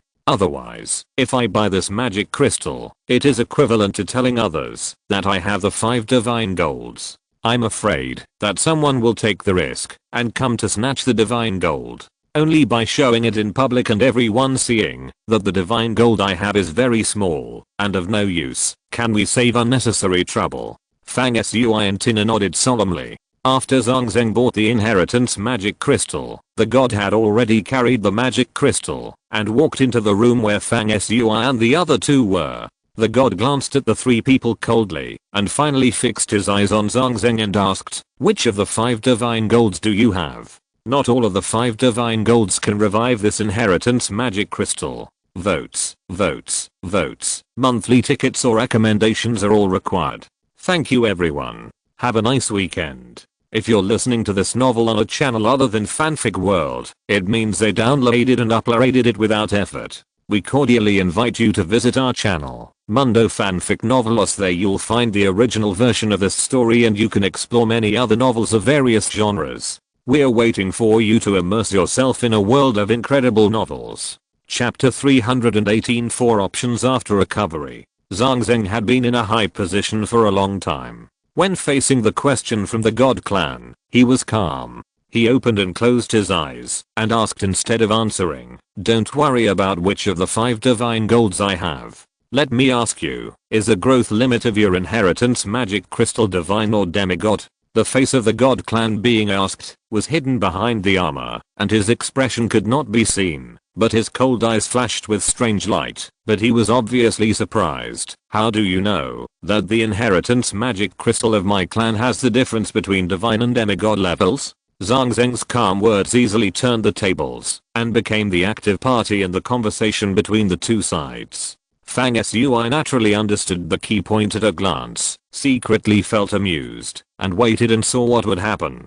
Zhang Zheng said calmly, "I belong to the Alliance of the Heavens. You should know that the Divine Tarot family, the oldest family in your clan, is also one of the high-ranking members of our Alliance of the Heavens. It is not difficult for me to know the news about your clan." After hearing this, the Protoss warrior put away the arrogance in his eyes and said, "So you are a superior of the Alliance of the Heavens. I'm Vernon, a 3rd rank Protoss warrior. I'm sorry for my disrespect. If you can really revive this inheritance magic crystal this time, I will be one of the 2 warriors that come with the magic crystal." Zhang Zheng nodded lightly, his eyes burning, and said, "I also know that your inheritance magic crystal is divided into 5 levels, namely the main god level, demigod level, emperor level and emperor level. The magic crystal in your hand emits a faint golden light, which can be judged as above the emperor level." He continued, "As for the inherited magic crystal of the Lord God level, it is said that when it evolves to the limit, it can reach the supreme level comparable to the Lord God. It is also a legend in your clan. No one can determine whether there is really a magic crystal that can evolve into a Lord God level ship. Based on the above reasons, I guess that the highest evolution level of the magic crystal in your hand should be one of the 2 levels of God or demigod." Vernon's eyes showed a look of approval, and his voice was still a little cold. "This magic crystal has an ancient origin. Its previous hosts have not been able to evolve it to the ultimate level, so we can't be sure where its evolution limit is, but it is burning with golden fire, so your analysis that it is above the level of demigod should not be wrong." After a pause, he said, "Your Excellency hasn't answered my question yet. Which of the 5 divine golds do you have?" This time, the tone of the question was much more respectful. At this time, Fang Sui suddenly felt that there were waves of divine thoughts in this small room, spreading from the outside, paying attention to the changes in the room. Obviously, as Zhang Zheng expected, many people in the trading temple here coveted one of the 5 great divine golds. These people spread their divine thoughts over, obviously with the intention of spying, ready to see if Zhang Zheng really had the divine gold in his hands. The divine thoughts that entered the house were not deliberately hidden, and Zhang Zheng naturally knew it a long time ago. He stood up and took the inheritance magic crystal from Vernon, held it in his hand, looked at it carefully, and then handed the magic crystal to Fang Sui. Fang Sui stretched out his hand to hold the magic crystal, and instantly felt his hand sink. The magic crystal was only the size of a palm, but it weighed more than 10,000 pounds, like a small mountain. Tina also came over to watch with Fang Sui. The magic crystal was black in color, and the texture was like some mysterious metal, but it was crystal clear, like crystal, and the shape was square. In the core, a golden fire could be faintly seen against the darkness of the magic crystal itself. This fire was like burning in the empty night sky. Unfortunately, the fire was only the size of a bean, and it looked sickly, as if it could go out at any time. At this time, Zhang Zheng spread out his palm, and the tip of one of his fingers suddenly showed a little crystal light, shining like a star. He finally took out one of the 5 divine golds he had. Several people in the room were shocked at the same time. Everyone focused their eyes and immediately saw that the small light spot that appeared at the tip of Zhang Zheng's finger was cold silver, like a drop of water, and it was actually liquid. Among the 5 divine golds, only one kind looked liquid, which was the strange metal called life, starry sky flowing gold. This metal was as bright as a star, and it was unknown how it was formed. It was also called memory metal. This is an extremely rare and precious type of metal, but the drop of memory metal that Zhang Zeng had was too small, only slightly larger than dust, and barely visible. Ha. So small? Zhang Zeng, you have the nerve to take it out and say you have the 5 great divine golds. TSK, the starry sky flowing gold. That is not much bigger than dust. I'm afraid it has no other use except to feed this magic crystal. A cold and fierce voice sounded in everyone's ears, but it came from the outside of the venue, spreading the divine thoughts over. Among the people who were watching the divine gold that Zhang Zeng took out, there was one who knew Zhang Zeng and spoke in a joking tone. Then there were several more voices, which sounded light and playful, and they laughed and joked a few times, and the meaning was mostly that they were surprised at the smallness of the starry sky flowing gold in Zhang Zeng's hand. After that, the divine thoughts of these people retreated like the tide. Just kidding. Although the 5 great divine golds are priceless treasures, they are so small that it is really not worth offending the alliance of the heavens and snatching them from Zhang Zeng. Therefore, once it was confirmed that the divine gold Zhang Zeng had was pitifully small, the divine thoughts immediately withdrew and no one was interested anymore. Uncle Zhang Zeng, this starry sky flowing gold is one of the 5 legendary divine golds, but it is so small. Are you sure it can awaken the inheritance magic crystal? Tina asked with some doubt. Even the Protoss warrior Vernon was a little surprised, staring blankly at the memory metal in Zhang Zeng's hand, obviously not expecting that the divine gold Zhang Zeng possessed would be so small. Vernon murmured, Master Zhang Zeng, this is indeed the starry sky flowing gold, which ranks 4th among the 5 divine golds, that is, the memory metal. Moreover, among the 5 divine golds, the starry sky flowing gold is the most compatible with the inheritance magic crystal of our race, but yours is so small that it is almost non-existent. I'm afraid. Vernon's meaning was obviously to say that such a small memory metal might not be able to awaken the inheritance magic crystal. However, before Vernon finished speaking, a sudden change occurred. With a whoosh, the magic crystal block in Fang Sui's hand floated into the air and instantly rolled out a ray of light, engulfing a small drop of memory metal the size of a dust particle at the tip of Zhang Zeng's finger. The inherited magic crystal directly drew the memory metal into the fire in the center of it and seemed to absorb and fuse the starry sky gold by burning it. Gradually, the fire in the center of the magic crystal became a little more vigorous, no longer giving people the feeling that it was about to go out.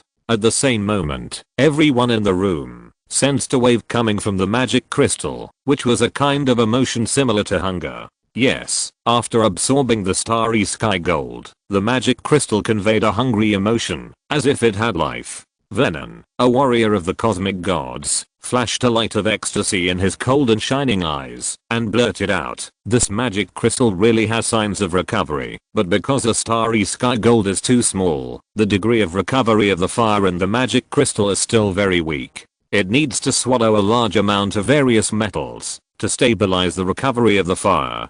Before he finished speaking, Vernon took out pieces of various metals from his portable storage space at lightning speed. Whoosh! All these metals were absorbed by the fire in the magic crystal, as if taking things from the air. When the fire in it flickered, a piece of metal would disappear. However, after it absorbed many pieces of metal continuously, the fire in the center still did not grow at all, and remained the size of a bean. Vernon looked a little anxious and said, quick, who has metal things? Take them out. Zhang Zeng frowned, as if he felt that this magic crystal was a bottomless pit or something like a money-losing thing. He looked at Fang Sui unhappily, and his hands showed various metals with strange lights flowing one after another, and gave them to the magic crystal to devour one by one. Fortunately, this is the trading temple. Although everyone has a small amount of metal, they can buy it. In the next 2 hours, Zhang Zeng found the staff in the trading temple, spent energy crystals like water, and bought a large amount of various metals to feed the fire. Fang Sui silently calculated and was dumbfounded. The fire had absorbed no less than several tons of precious metals, but the flame in the center still showed no signs of growth. It was still a small flower. The only change was that the flame was a little brighter.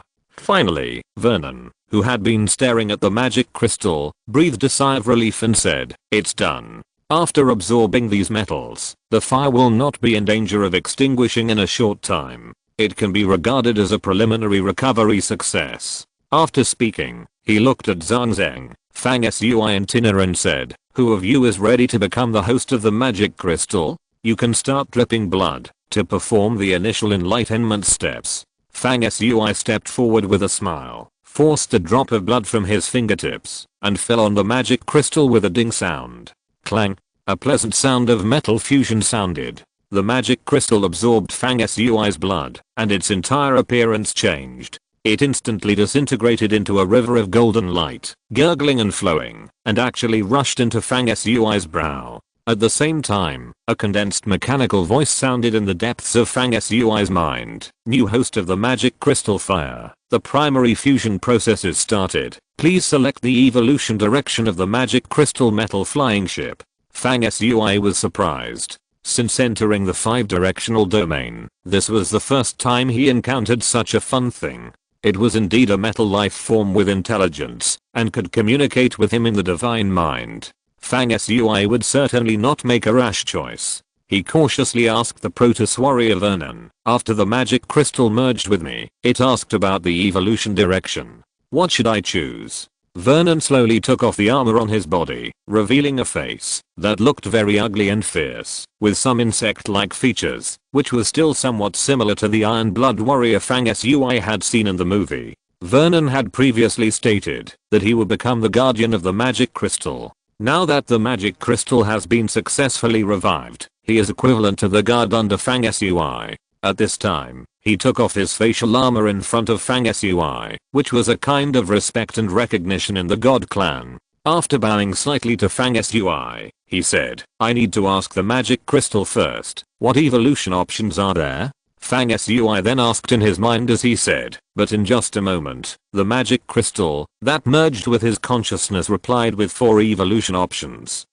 1. The evolution direction of space-based type ships. 2. The evolution direction of offensive ships with powerful lethality. 3. The evolution direction of technological ships of intelligent exploration. 4. The evolution direction of the origin of life that derives all things. Please make a choice, host. Which evolution direction is better? Please vote and subscribe. Thank you everyone. Right square bracket. Chapter 319 Choice. As soon as the 4 options for the evolution of the magic crystal came out, Fang Sui asked the Protoss warrior Vernon again. "It's not difficult to choose. It's mainly a choice between the first and fourth options." Vernon continued, "The evolution direction of the ships of the first space base is a comprehensive development type, so it is called a base. It already contains the advantages of the second and third options, but the characteristics are not as distinct as the second and third options. Of course, because the first option covers a wide range, if you choose this evolution direction, the resources consumed in the future to promote the advancement of the magic crystal will also far exceed the second and third options." He added, "The fourth evolution direction of the life origin type ship that derives all things is also very powerful." Then he explained in detail, "There has been a saying circulating in our tribe that our entire race was actually created and born from a life origin type magic crystal spaceship that evolved to the extreme and derived all things.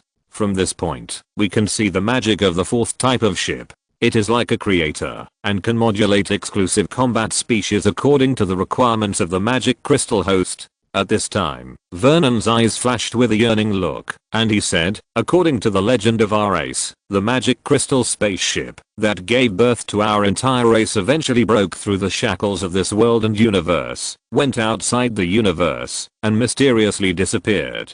Vernon's suggestion was very direct. He obviously preferred the first and fourth evolution methods, and the fourth one was the most respected by him. But Fang Sui was not a blind follower. After listening to Vernon's suggestion, he thought that the fourth one was very powerful, but it also had its shortcomings. The first was that the growth cycle must be extremely long, and its ultimate evolutionary direction was to create life and evolve everything. Fang Sui did not want to be the creator, so he was not interested in this fourth option, which was inconsistent with his original intention of looking for a spaceship. Fang Sui said to Vernon, "Which option can evolve Transformers?" Vernon was a little surprised. When Fang Sui explained the origin of Transformers, Vernon thought for a while and said, all 4 options can actually cultivate Transformers, but the Transformers cultivated have different characteristics. In this way, the choice becomes relatively simple. Fang Sui's initial idea for the ship he owned was to be like a space base, not only with good offensive and defensive capabilities, but also with the ability to explore the secrets of the universe, and also similar to Transformers.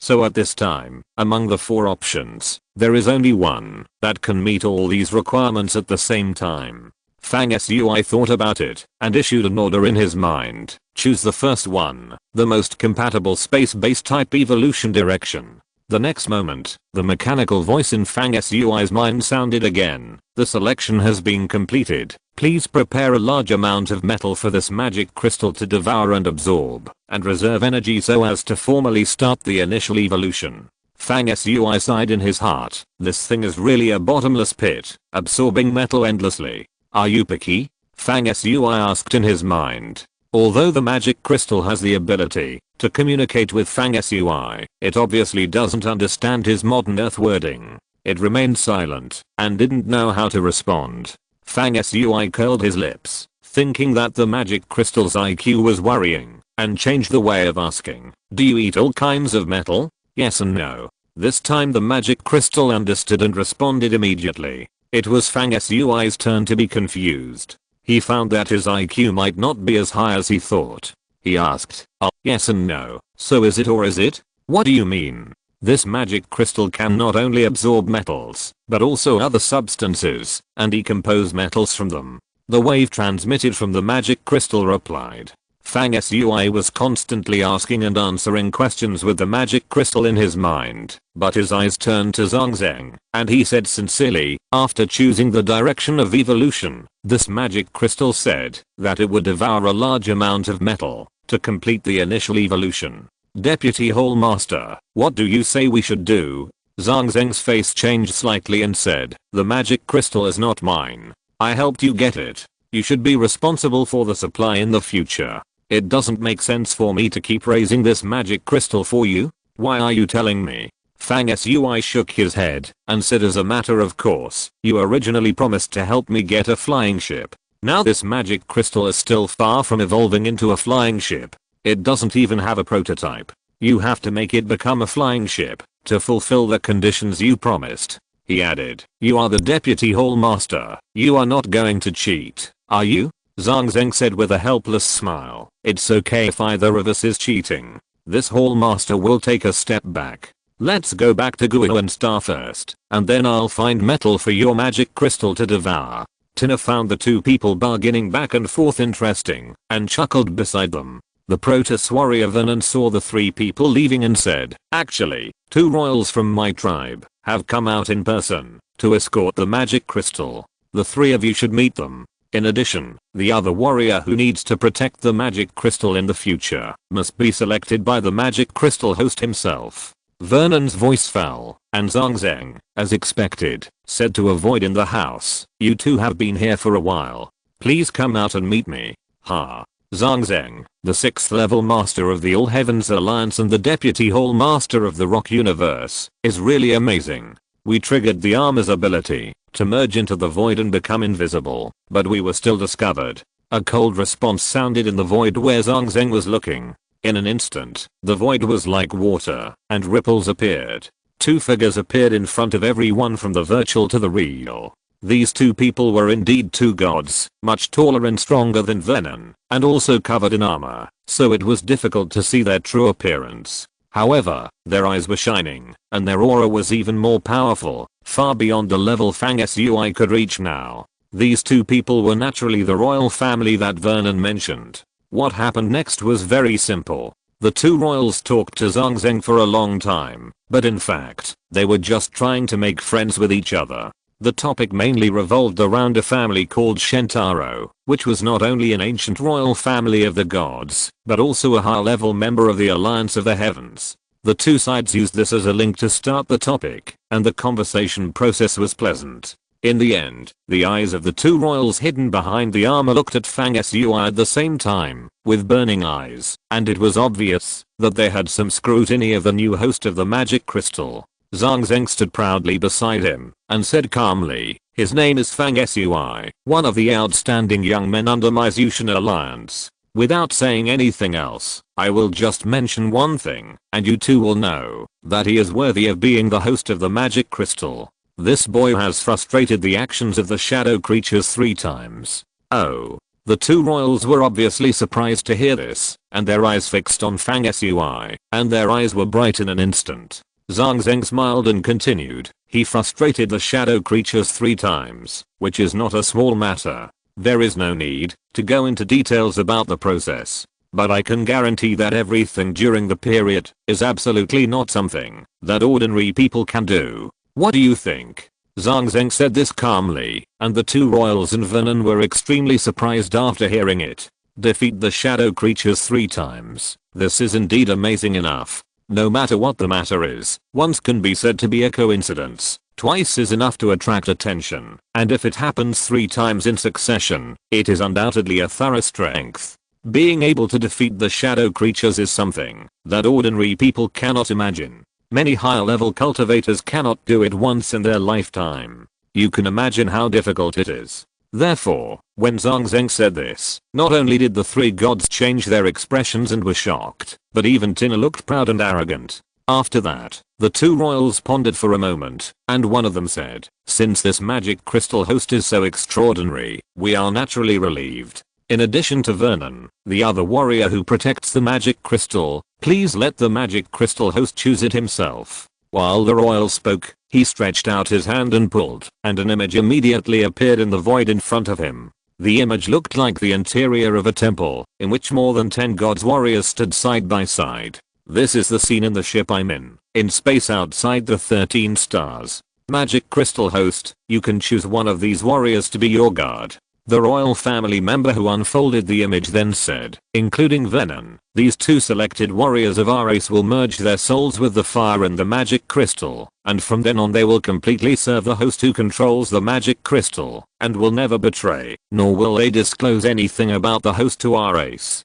So, host Fang Sui, you can rest assured, and don't have to worry about the loyalty of our warriors. Fang Sui's eyes focused on the picture floating in front of him. In that picture, there were all 3rd level Protoss warriors, all wearing the standard armor of the Protoss, and even their faces were covered by the armor. These warriors had slightly different body shapes, but at first glance, you could tell that their combat power was almost the same. In fact, there was nothing to choose from, they were all about the same. However, Fang Sui looked at it very carefully. His eyes wandered around the image, and then he chose one of the many Protoss warriors and said, "Choose this one." The royal family member who manifested the image was surprised and said, "Fang Sui, why did you choose this one? Among the more than 10 warriors of our tribe, he has the weakest aura, only the 1st grade 3rd level. I thought you would choose a warrior who has reached the peak of the 3rd level like Vernon." When the Protoss spoke, he stretched out a hand and reached into the image in front of him. He spread his palm, and a space matrix appeared in his palm, stretching out a space portal in the image. The Protoss warrior chosen by Fang Sui stepped out of the space gate in the image, crossed the distance limit, and came to the eyes of everyone. The whole process was very magical. Fang Sui said, "It is precisely because this warrior of the God clan has a lower cultivation level than other warriors that I chose him. The reason is very simple. Since his cultivation level is slightly lower, he should have other specialties to make up for the lack of cultivation level. Otherwise, he would not be placed with other 3rd level peak warriors for me to choose. I wonder if my guess is right." The two royals looked at each other and agreed with a smile. "Fang Sui, you guessed right. This warrior was once a well-known space traveler of our clan. He has rich experience in traveling around the universe. Although his cultivation has been delayed, his accumulated experience is enough to make up for his lack of cultivation. He can help you, Fang Sui, manage the magic crystal ship that is about to evolve. I believe it will be of greater help to you." At this time, the warrior chosen by Fang Sui took off his helmet, revealing his true face, bowed to Fang Sui, and reported his name, Leviathan. The matter came to an end here, and then the two royals said goodbye and left. Zhang Zheng also brought Fang Sui, Tina, and two Protoss warriors back to Guilin Star. After that, he would help Fang Sui prepare metals and start the first evolution of the magic crystal ship. However, before leaving, a small incident happened. When Fang Sui left with Zhang Zheng and passed the first floor of the trade temple, he suddenly felt someone watching him from a distance. He looked in the direction of the induction and saw a pair of blue eyes as deep as the ocean, staring at him with a little hostility. The first evolution will be carried out in the next chapter. Chapter 320 Flying. Fang Ta, the one looking at you is from the Blue Blood clan. Do you have a grudge against them? Tina also noticed that someone was looking at Fang Sui, so she quietly revealed the other person's identity and then said, "It is said that some of the Blue Blood clan have special talents and are born with the ability to sense blood. If someone kills one of their people, even if a long time has passed, they will sense it and retaliate. The look this Blue Blood clan gave me was not kind. Have you killed a Blue Blood clan member before?" Fang Sui was a little surprised. The Blue Blood clan was a long time ago. Back when he was on Earth, the evil creature he had hunted down was from the Blue Blood clan. After that, he boarded the Mother of Life and left Earth. In the Mother of Life, he also joined forces with the Ancient Saint of the Ancient Clan and the Queen of the Hunter clan to wipe out many Blue Blood clan members. However, in the past few years, since he entered the Five Directions domain, he has never encountered a Blue Blood clan member again. After all, the universe is too vast, and there are so many races, like the sands of the Ganges, that it is impossible to count them. However, just when the Blue Bloods were about to fade out of Fang Sui's memory, he unexpectedly encountered them again in this trading temple. The person looking over from the second floor was a young Blue Blood. His eyes were sharp, his long dark blue hair fell to his waist, his skin was fair, but he exuded a strange light blue light, and the whole person had a kind of enchanting and powerful charm. The distance between the two sides was very far, but when Fang Sui turned back and looked at him, he still clearly sensed that the other party's aura was very strong, much stronger than his current self. The Blue Blood youth stared at Fang Sui, and his eyes suddenly brightened. Immediately, a spiritual force appeared in the void, turning into an invisible and intangible dark tide, invading Fang Sui through the air. Obviously, this Blue Blood youth, by stimulating mental pressure, was preparing to test Fang Sui's background. With Fang Sui's character, he would not be afraid of the other party's temptation, but he was not prepared to have such a meaningless collision with the other party. Instead, he turned back and walked forward, chatting and laughing with Tina beside him, and walked away calmly. The spiritual power emitted by the blue-blooded young man disappeared without a trace when it touched Fang Sui's body, as if it was a drop in the ocean. There was no ripple. On the second floor stand, the blue-blooded young man frowned slightly. At this time, Fang Sui's figure had already walked out of the trading temple with Zhang Zheng and disappeared from the sight of the blue-blooded young man. Langzhou, what's wrong? In the second floor stand where the blue-blooded young man was, there were 7 or 8 other young men and women besides him. Just from the fact that they could occupy an independent position on the second floor stand of the trading temple like Zhang Zheng, we can know that these young men and women are not simple, either rich or noble. At this time, some of these young men and women saw the blue-blooded young man frowning slightly and asked. The young man of the Blue Blood clan named Lan Tuo turned around and asked, "Does anyone know the identities of the few people who just bought the magic crystal inherited from the Universe clan?" "Why, Lan Tuo, are you interested in them?" A young man picked up a fruit on the table and put it into his mouth. While chewing, he asked casually. Lan Tuo laughed dumbly and said, "It's not that I'm interested. I just sensed that one of them seemed to have been stained with the blood of my Blue Blood clan. So I wanted to ask about his origins." "That's easy. I'll check it for you. The manager of this trading temple has some relationship with my family." Among the few people, there was a young woman wearing a lavender tight hunting suit. She waved her hand gently, called a servant over, and told him to go out to check the news. It didn't take long for the servant to find out some information, and came back to tell the woman in the hunting suit. After hearing this, the woman laughed and said, "Langzhou, news has come. The one who bought the Protoss inherited magic crystal was a high-ranking figure in the Alliance of the Heavens. Although you, Lantiuo, are qualified to challenge the contemporary young masters, you still cannot afford to offend the older generation for now. Let's forget about it. Lantiuo hummed and said, you misunderstood. I didn't mean to kill anyone. Otherwise, my blue blood clan has a population of hundreds of millions. If someone kills one of them, I will have to take revenge. Wouldn't that be exhausting? Then she said, I just got interested in the other party's origins on a whim. Well, who are the two young people, a man and a woman, with the old man from the Alliance of the Heavens? The woman in hunting clothes said, there is no record of this in the trading hall here. I naturally can't find it in such a short time. I only know that they are not from the central domain, but from remote places. The specific identities of the two young people, a man and a woman, are unknown. They are probably the younger generations who followed their elders to our central domain to gain experience. There is nothing worthy of attention. Ha. You didn't see the two young men and women. You are just making random guesses. It's totally wrong. Another young man interrupted with a smile and said to the hunting costume woman. The woman was a little surprised. Could it be that the man and woman have some background and good family background?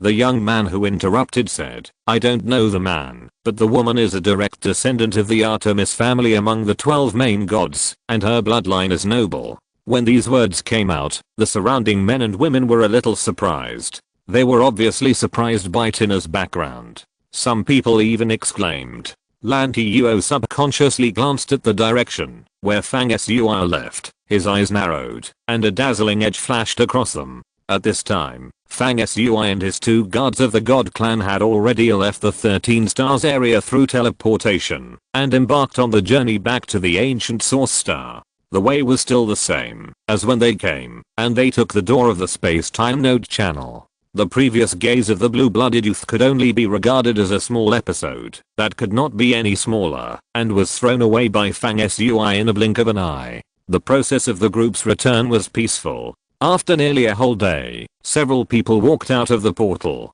At the right time, Zhang Zheng used his skills to accurately identify the location of the time and space node, so the place where the group finally walked out was Zhang Zheng's study. Not a single extra step was wasted, which was quite magical. When everyone returned, it was late at night on Guiyuan Star. Outside the Liangshan Tower, white clouds lingered, and the sea of clouds was rippling. The stars shone in the deep night sky, and the night was thick. The bright moon outside the sky was bright and dazzling, big and round, like a jade plate. After Zhang Zheng came back, he immediately summoned a middle-aged subordinate. Then he looked at Fang Sui and said, follow me, my subordinate, and take the magic crystal to carry out the initial evolution. The place I prepared for you is full of metal piles. I guarantee you will be satisfied. Well, I went to the central region with you, and wasted a lot of time. You kid, get out of here quickly, and don't bother me again in the short time. Fang Sui curled his lips, took two Protoss guards, turned around and left with Tina behind Zhang Zheng's middle-aged subordinate. Several people came all the way to the bottom of the Xianlian Tower, and entered a teleportation array again. The light flashed and disappeared. When several people appeared again, they came to a wilderness with howling winds. As far as the sight could see, it was a wasteland far and near, with earthy yellow sand whistling and flying, filling the sky and the earth, covering the sky and the sun. Such a desolate place with no people and bad climate seemed to be no longer on the ancient source star. The place where Fang Sui and others appeared was the top of a teleportation platform built several feet above the ground.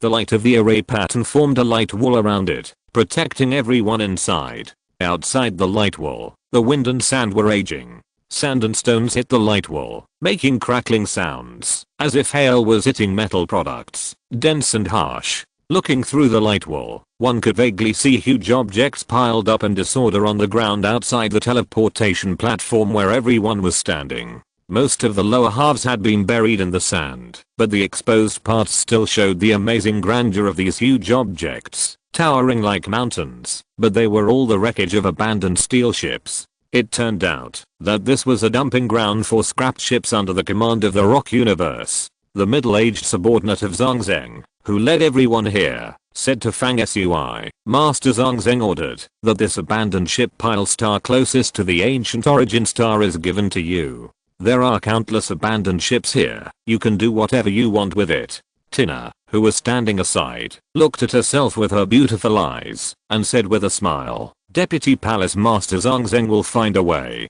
There are so many abandoned ships on this desolate star, all of which are waste metals. It is really suitable for the magic crystal to absorb, and it does not cost Deputy Palace Master Zhang Zheng anymore. The Protoss warriors Vernon and Leviathan also said, this place is really good.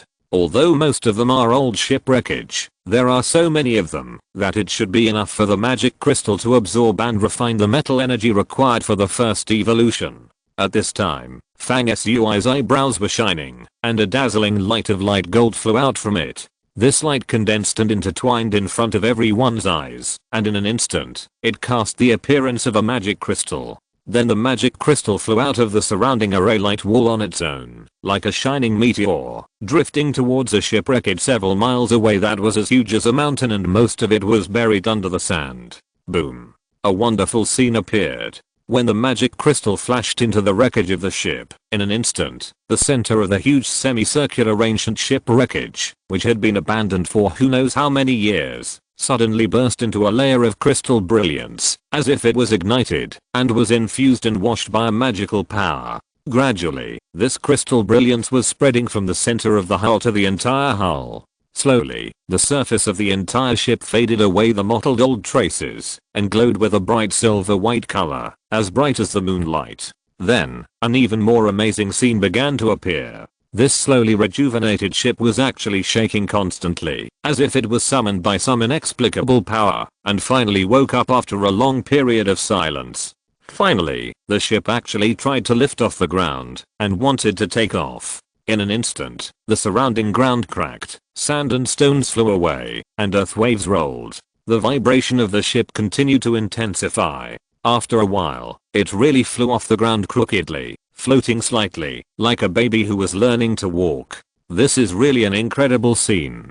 The wreckage of an abandoned ship really rejuvenated after the magic crystal entered, and it was suspended in the air. The middle-aged subordinate sent by Zhang Zheng was stunned and said blankly, "This is incredible. The ships here have been abandoned for a long time, and the useful core components in them have been removed before they were abandoned. How can they still have the ability to float?" No one answered him, and Fang Sui and others were also watching the ship that was integrated into the magic seed and took off into the air. Its changes are still continuing. It's flying. La la la. Asking for votes on the weekend monthly tickets and recommendations. Thank you. Please help.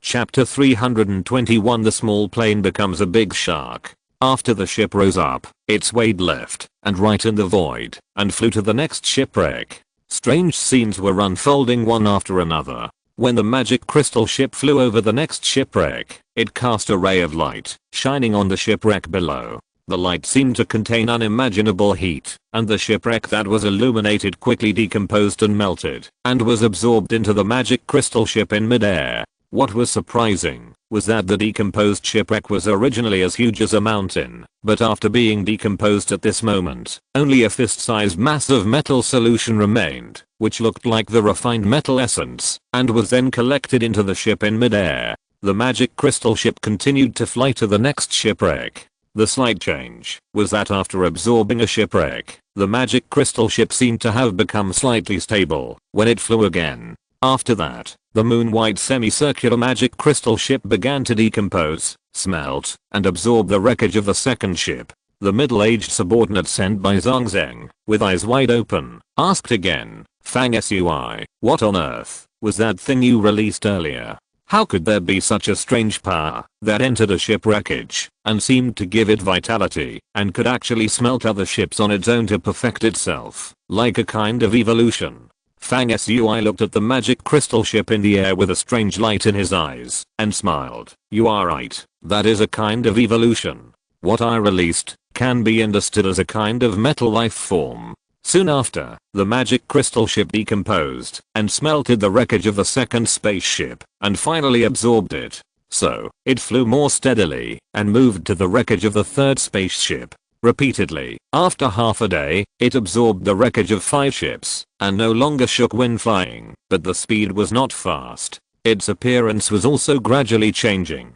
The edge of the semicircular shape stretched out and turned into two flying wings. The whole shape looked a bit like a small plane with rounded lines and full of smoothness. The originally huge hull was reduced to only a dozen feet in size. Of course, this was not its final form, but just an adjustment made during the evolution process. After that, the speed at which the small plane absorbed the wreckage of the ship began to increase, and it flew more and more steadily and faster. As the wreckage of the ship increased, its size gradually increased. After another half a day, Fang Sui and others were stunned to see that the small plane grew all the way and turned into a majestic object of more than 100 feet in size. And its appearance changed again. It was no longer moon white, but revealed the true color of metal. It was cold gray all over, with a high bulge at the front end, giving people a sense of thickness. The wings on both sides were shortened, like fish fins. At this time, the magic crystal spaceship looked like a metal creature. Its shape changed from a small plane to a mechanical shark. It exuded a sense of ferocity. It was flying in the void, shaking its head and tail, and its momentum was fierce. It absorbed and decomposed the wreckage of ships faster. Time passed quickly. In the next 2 days, this mechanical shark-like spaceship absorbed no less than 100 ship wreckages. At this time, the mechanical shark in the sky was flying not only as fast as light and lightning, but also silent. The shape was full of exaggerated power. It only took a flash of light to absorb the wreckage of a ship. Within a few minutes, a huge ship wreckage could be decomposed and absorbed. Where the magic crystal mechanical spaceship passed, there were deep pits on the ground one after another. They were all traces of ship wreckage of various shapes and sizes buried in the sand. After being decomposed and absorbed,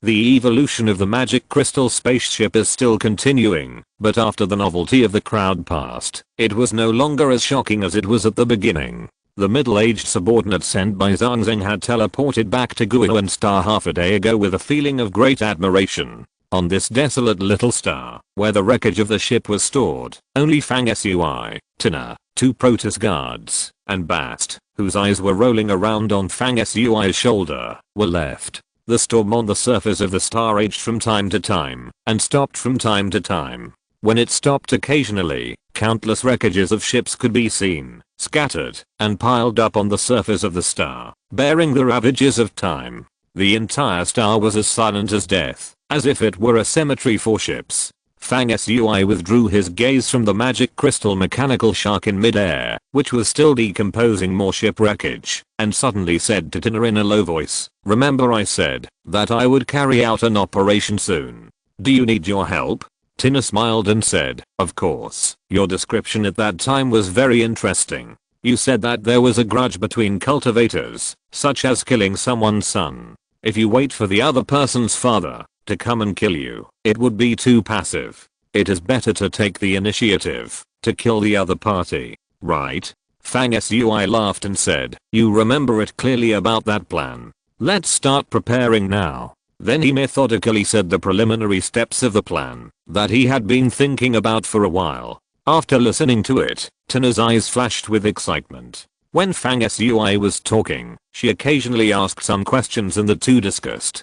2 hours later, Tina looked at the magic crystal mechanical spaceship in the distance and said, "I'm looking forward to seeing what it will look like when I come back." After that, she turned and walked into the array pattern in the center of the teleportation platform. In the flash of light, she teleported away from the planet, where the abandoned ships were stored to make preliminary preparations for the plan that would be launched soon. Fang Sui, who stayed in the original place, squinted his eyes slightly and continued to deduce the steps and details of the plan that would be launched soon in his mind. He fell into a long thought and did not make a sound for a long time. 2 hours later, Fang Sui stopped thinking and turned his head to look outside the array pattern light wall. At this time, the surface of the planet was roaring with a sandstorm, sweeping across the earth with a fierce momentum. Fang Sui's eyes were slightly bright, and he said to himself, such a harsh environment should not be wasted like this. After that, he walked out. The 2 guards of the God clan, Vernon and Leviathan, looked at each other. Vernon dissuaded them. "Dear magic crystal host, are you ready to walk out of this array of light walls? The outside is a barren land that is not suitable for flesh and blood life to live in. There is no atmosphere to protect it. The storm is the undercurrent in the universe, and it hits the surface of the star and causes a strong wind. Even if you are a second level peak master, you will be greatly hurt in such a strong wind. I know. Fang Sui did not stop, and walked out of the light wall in a blink of an eye, stepping on the surface of the storm-ravaged star. Seeing that they could not stop it, the two God Clan members followed Fang Sui, and walked out of the array of light walls. Only by walking out of the light wall can you feel how amazing the storm on the surface of the star has reached.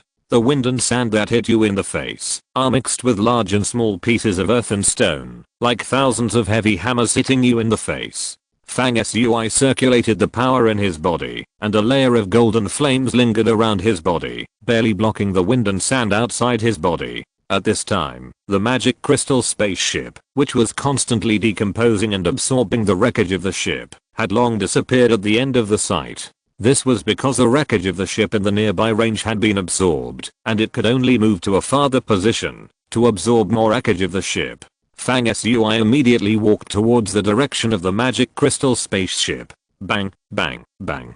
Countless sand and stone blocks came with the storm. Moving forward on the surface of this star with a harsh climate is like fighting with a powerful master.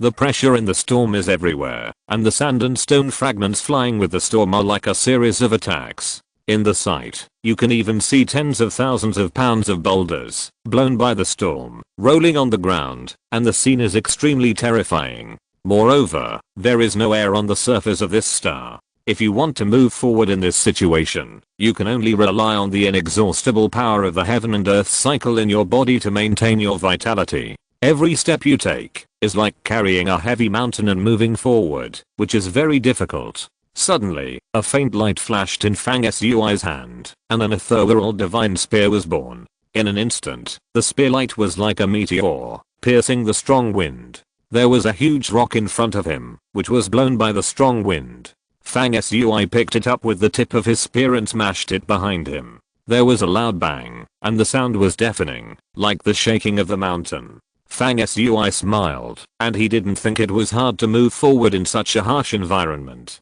He seemed to enjoy it. He continued to go deeper into the storm unswervingly. For a period of time afterwards, Fang Sui kept his spear in his hand. While moving towards the direction of the magic crystal spaceship, he seemed to be fighting with this world. He danced with the divine spear in the storm, breaking one piece of big or small stone after another, and kept running the power in his body to resist the invasion of the strong wind. His steps were always calm and stable, not hurried or slow. The two powers in his body cycled alternately. When the power of the scorching sun in the sea of consciousness was consumed too much, he turned to run the divine earth and dark power in the sea of ki. When the dark power was close to exhaustion, the two rounds of scorching sun in the sea of consciousness had become prosperous again after a period of time. In this way, the power in Fang Sui's body formed a delicate balance, supporting him to go deeper and deeper in the storm. The two gods following Fang Sui were quite surprised. After walking for a while, the two reached the third level, and it was not easy to move in this storm. They never expected that Fang Sui could persist and go deeper, as if nothing had happened. 2 days later, the magic crystal spaceship had absorbed hundreds of spaceship wreckages. After Fang Sui had been moving in the storm for a long time, the spear tip would generate a swelling force when it thrust out, but it was the spear method that evolved the momentum of the storm. When the spear was thrust out, it seemed to tear the world apart. Obviously, Fang Sui was trying to integrate the operation of the storm into the spear method to see if he could increase the power of the spear method. Of course, such a short time was not enough for him to really make a breakthrough in the spear method, but once the spear tip came out, the power had indeed increased slightly, which made him quite satisfied. At this time, Fang Sui was standing in the storm, eyes closed, as if thinking about some difficult problem in cultivation. However, his thinking was interrupted not long after. What interrupted him was the mechanical voice of the magic crystal in his mind. The initial evolution has reached the critical point. The small plane turned into a big shark. What comes after the big shark? It's Monday soon. Please vote. Please vote. Please help. Thank you. Right square bracket. Chapter 322. Ships are completed. Seeking this week's recommendation. Fang Sui was lost in thought about cultivation. When he heard the voice transmission from the magic crystal, he did not respond immediately. It took him a moment to react. At this time, the mechanical voice in his mind said again, "It has reached the critical point. Please allow the magic ship to advance." After moving forward in the sandstorm for a period of time, Fang Sui has caught up with the location of the magic crystal ship. At this time, he turned his head and looked up in the air. After decomposing and absorbing the wreckage of the ship for several days, the magic crystal ship has grown to a huge size of 200 feet. The whole body exudes a metallic luster and is still shaped like a giant mechanical shark. Such a huge steel creation is itself a huge deterrent, which makes people feel shocked. After receiving Fang Sui's reply that it was allowed to advance, the entire magic crystal mechanical giant shark did not change much on the surface, but the hull continued to emit a clanging sound, as if the internal structure was undergoing a significant change, and the fins on both sides of the giant shark were extended by countless metal mechanical components, and they were combined into two strong and powerful mechanical arms at an incredible speed. At this time, the magic crystal ship looked like a giant octopus in addition to being a shark. It was ferocious and ferocious, with some hint of baring its fangs and claws. Although this appearance was visually appealing, it was really ugly, Fang Sui thought. Ugly? This magic crystal considered that there are still many shipwrecks on this planet, which should be able to support this magic crystal's second evolution. Therefore, the current appearance and the addition of mechanical arms are to facilitate the decomposition of shipwrecks. When the second upgrade is made, the appearance can be changed according to the host's requirements. After the magic crystal ship was upgraded, its thinking and communication ability was obviously improved. After sensing Fang Sui's thoughts, it was able to actively explain the reason why the appearance was ugly. Fang Sui was a little surprised. After thinking for a while, he asked, "How many times can the magic crystal ship evolve?" The magic crystal replied, "The initial stage of the magic crystal evolution is called the ordinary level, which is now. This stage needs to evolve 3 times in succession, and then it will enter the elite level, the emperor level, the emperor level, the demigod level, the god level, and the main god level, and so on. This is the evolution law of the magic crystal ship. The initial evolution is very easy. After reaching the emperor level, the evolution will become difficult. The previous hosts of this magic crystal have not been able to evolve the magic ship to the demigod level or above. Ordinary level, elite level, emperor level, demigod level, god level, main god level." Fang Sui muttered. There are 7 evolutionary stages in total. Zhang Zheng once said that the magic crystal itself has different grades and is divided into 5 levels. Some magic crystal spaceships can only evolve to the emperor level or the emperor level at most. The magic crystal in his hands seems to be a fine product among the magic crystals of the gods. At least it will be promoted to the demigod level. "Excuse me, host, are you going to land on this magic ship now?" the magic crystal asked. "No need, you evolve first, and then we can talk about it after absorbing the wreckage of the ships on this planet." "Well, you should have a name," Fang Sui said.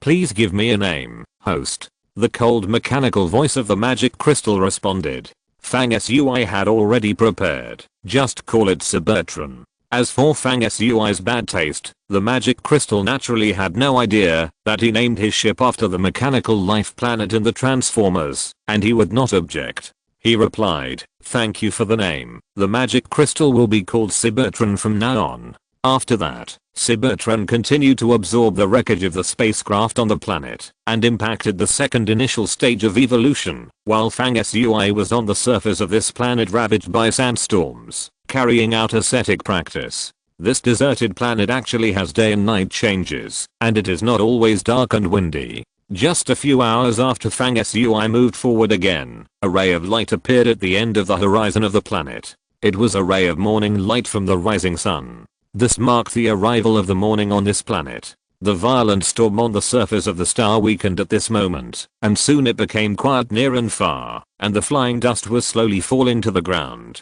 It was the first time that Fang Sui was directly exposed to sunlight on a star without the protection of the atmosphere. In theory, without the atmosphere to buffer, the direct sunlight is extremely lethal, and the distance between this star and the sun is quite close, so that the morning light that falls contains high heat. Therefore, the two gods who have been following Fang Sui for the past few days have triggered the armor on their bodies and formed a layer of energy protection to resist the direct sunlight. However, when this sunlight, that is absolutely unbearable for ordinary people, shines on Fang Sui, a wonderful scene happens. His eyebrows are suddenly shining, and the sunlight from the sky is absorbed by the shadow of the sun that appears between his eyebrows. Not only does it have no lethality, but it also becomes a part of Fang Sui's body. At this moment, Fang Sui, as if blessed, looked up at the dazzling sun in the sky and suddenly stepped up and walked towards the rising sun.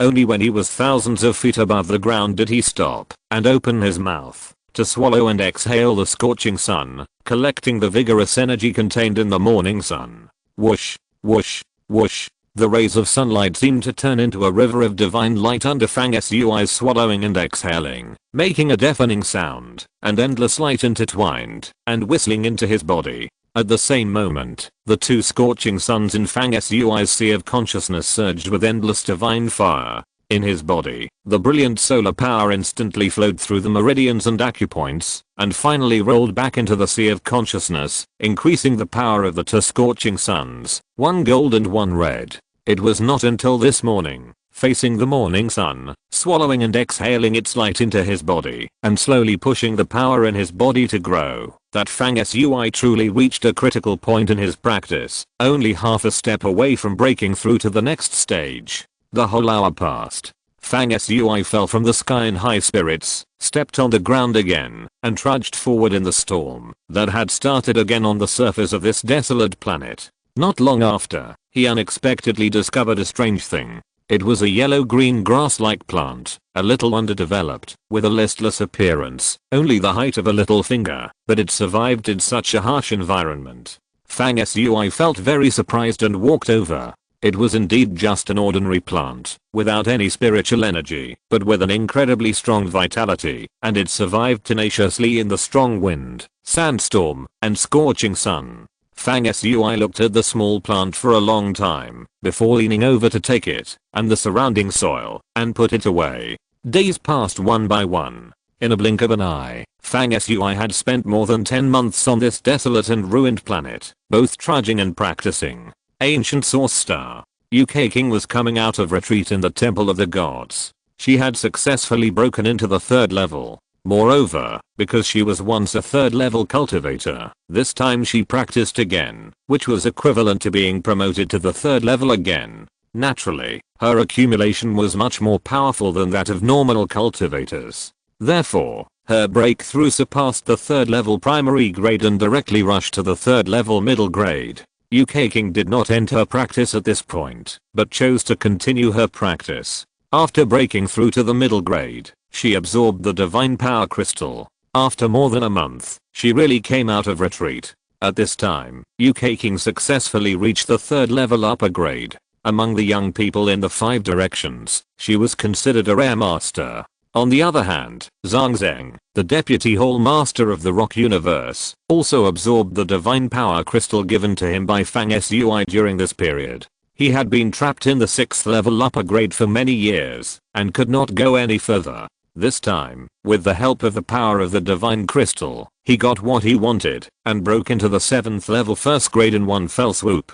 Although the 7th level first grade and the 6th level upper grade are only a hair's breadth apart on the surface, they are actually completely different. The gap is so big that it cannot be measured in miles. In the following half month, Zhang Zheng was transferred out of the rock universe by the decision-making level of the Alliance of All Heavens, and promoted to the central region. After UK King came out of retreat, Zhang Shizhen and Tina happened to finish their own things, so the 3 of them gathered together to find Fang Sui. At this time, the 4 people in the team reunited on the desolate abandoned star. Fang Tower, what are we going to do next? Zhang Shizhen has been slaughtering star bandits outside for more than 10 months, and he still looks gentle when he sees him again, without any change from before. Fang Sui said, after the magic crystal ship is upgraded, it is natural to test the power of the ship in space. Then we will start the long prepared plan, find someone to operate, and then we will go to the central region to play. Well, Tina, about that plan, how are your preliminary steps during this period going? Before Tina could respond, Fang Sui received the divine telepathy of Cybertron again, and it was about to begin its second evolution. At this time, this small planet was already bare everywhere. Tens of thousands of spaceship wreckages were completely absorbed by Cybertron, and not a single piece of metal was left. The cold mechanical voice of Cybertron rang in Fang Sui's mind. It has reached the critical point of the second evolution, and is about to begin to transform its appearance. What are the host's requirements for the appearance? For example, do you want the appearance to be mechanical style, the style of bionic beasts or giant creatures, or the style of the palace of gods and demons, the attic of ancient immortals, etc.? If there are special requirements, Cybertron can make modifications to the appearance according to the host's instructions. Fang Sui asked, is there an Autobot style? While asking, he thought of several Transformers appearance images in his mind, transformed them into thought waves, and transmitted them to Cybertron, which was connected to his soul. But a moment later, the reply from the magic crystal Cybertron came. This is the style of a sophisticated mechanical life form. After Cybertron continues to evolve, it can create steel combat guards of this style, but at this stage, it does not have the ability to repeatedly change its appearance. Fang Sui pondered for a moment, then used a more avant-garde sci-fi mechanical style. As soon as he finished speaking, Cybertron, which was in the form of a mechanical giant shark and an enlarged octopus in the sky, immediately began to change. This change, on the contrary, became simpler. The appearance of the entire ship, in the midst of bursts of pleasant mechanical sounds, quickly turned into a ring-shaped shape full of lightness. The shape is simple, but it does not lose the heavy feeling of metal. It has a diameter of 300 feet and a height of about 50 feet. It still retains the original color of metal, and the cold gray tone looks very textured. It is not a perfect circle, but a little oval, with a slightly thin edge and a bulge in the middle. The shape of the entire ship has a magical arc that reflects a certain mysterious principle between heaven and earth, which is very beautiful. The most eye-catching thing is that in the center of this oval disc-shaped metal spaceship, there is a circle of azure light, as if it is the eyes of the spaceship, giving it a kind of enchanting vitality. Moreover, this azure blue, like a burning flame, contrasts with the condensed metallic gray tone, forming an even more eye-catching color impact and mechanical science fiction visual tension. Fang Sui and others looked up at the evolved Cybertron, and they all expressed their heartfelt admiration for its perfect appearance. When the evolution of Cybertron was over, Fang Sui immediately transmitted his thoughts to start the ship. The next moment, the bottom of Cybertron, which was suspended in the air, projected a ray of light that enveloped Fang Sui and others. The light was recovered, and the people in the team disappeared from the ground and entered the interior of the hull. The things of the proud starry sky, and also the combat partners, have finally taken shape, and fell asleep by the way. I'm asking for votes on Monday. Chapter 323 Why not? Inside the magic crystal ship. After Fang Sui and his companions entered, they were all looking at the style and structure of the interior. The surrounding light was warm and soft, as if it was the light of the sun and moon in the sky, making people feel natural and comfortable. The light source came from the top wall more than 10 feet above the ground, where the changes of the natural world were reflected, simulating a deep and realistic night sky scene, with stars twinkling, and dots of light. The bright white moon was like a big jade plate, hanging high in the center of the star cluster on the top wall. In the night sky on the top wall, there were sometimes meteors passing by, dragging long tails of light, and the scene was extremely beautiful. The location where Fang Sui and others were transported in by the collected light was the top floor of the ship, which was divided into 3 layers, upper, middle and lower, in a square space. This space was like a hall, about 100 feet in size. The style of the space here had a modern sci-fi flavor, using lines to change to create a minimalist and smooth sense of space, with bright and natural colors. The ground and top wall in the space echoed each other, and being in it was like coming to the starry sky. One of the 4 walls is a transparent metal, like glass. Through this layer of transparent metal glass, you can clearly see the scene outside Cybertron. The other 3 walls are all smooth metal, but not the cold, hard and flat metal texture that most people imagine. Instead, they use the ingenious shape and the undulating changes in the lines to highlight the sense of distance in the spatial level. The design is exquisite. The 4 walls can change according to Fang Sui's mind, showing all kinds of images, or the beautiful scenery of small mountains and flowing water, or the magnificent waves of the Yangtze River, or the mysterious and boundless vast starry sky. The scene changes in an instant, and there are countless mysterious and strange places. On the side of the porthole near the transparent metal glass, there is a floating operating table and seat, so that the whole ship can be controlled according to Fang Sui's mind command, or it can be controlled manually. After the Protoss warriors Leviathan and Vernon came in, they first leaned close to the operating table and excitedly fiddled with it. At this time, a beautiful metallic synthesized voice sounded from the ship. Please complete the identity authentication for the ship's landing. As the voice sounded, several metal pillars rose silently on the ground, engraved with metal symbols that flickered, and there was a small dent on the top. The method of obtaining the internal identity authentication authority of the ship is very simple. You only need to drop a drop of blood in the dent on the top of the pillar to obtain the core of the ship, that is, the memory of the magic crystal, and set the person who dripped the blood as an internal staff. Fang Sui naturally did not need to participate in this blood dripping step. He had long been integrated with the magic crystal's mind, so there was no need to do this. When others dripped blood for authentication, Fang Sui came to the center of the space and looked up. With a slight movement of his mind, a star fell off from the deep starry sky simulated by the top wall, turned into a magic crystal, and fell into his hands. It is the power core of the entire ship, just like the human brain and heart. The magic crystal, which had undergone 2 evolutions, was quite different from before. Although it was still square and black in appearance, it had an unprecedented sense of depth. Inside the small magic crystal, there was endless darkness, and a layer of black chaos filled the air, blocking anyone from observing its interior. The fire in the center of the magic crystal was now hidden in the dark chaos inside the magic crystal, and could no longer be seen from the outside. When Fang Sui's thoughts were transmitted, the darkness inside the magic crystal rolled and split sideways, revealing the center for a short time, like a golden fire burning in the center of the deep universe. After 2 evolutions, the fire no longer had the gloomy feeling when it was first seen, and it was now glittering with fire and full of vitality. Fang Sui held the magic crystal in his hand, and looked at it for a moment. When he let go of his hand, the magic crystal rose into the air again, and turned into a star, hidden among the many stars in the sky on the top wall. No one except Fang Sui could find the true location of the magic crystal. It dominated everything about the ship. At this time, the other people had finished dripping blood, and they gathered together, laughing and jokingly left the core area of the top floor, and began to walk around other areas of the ship to check.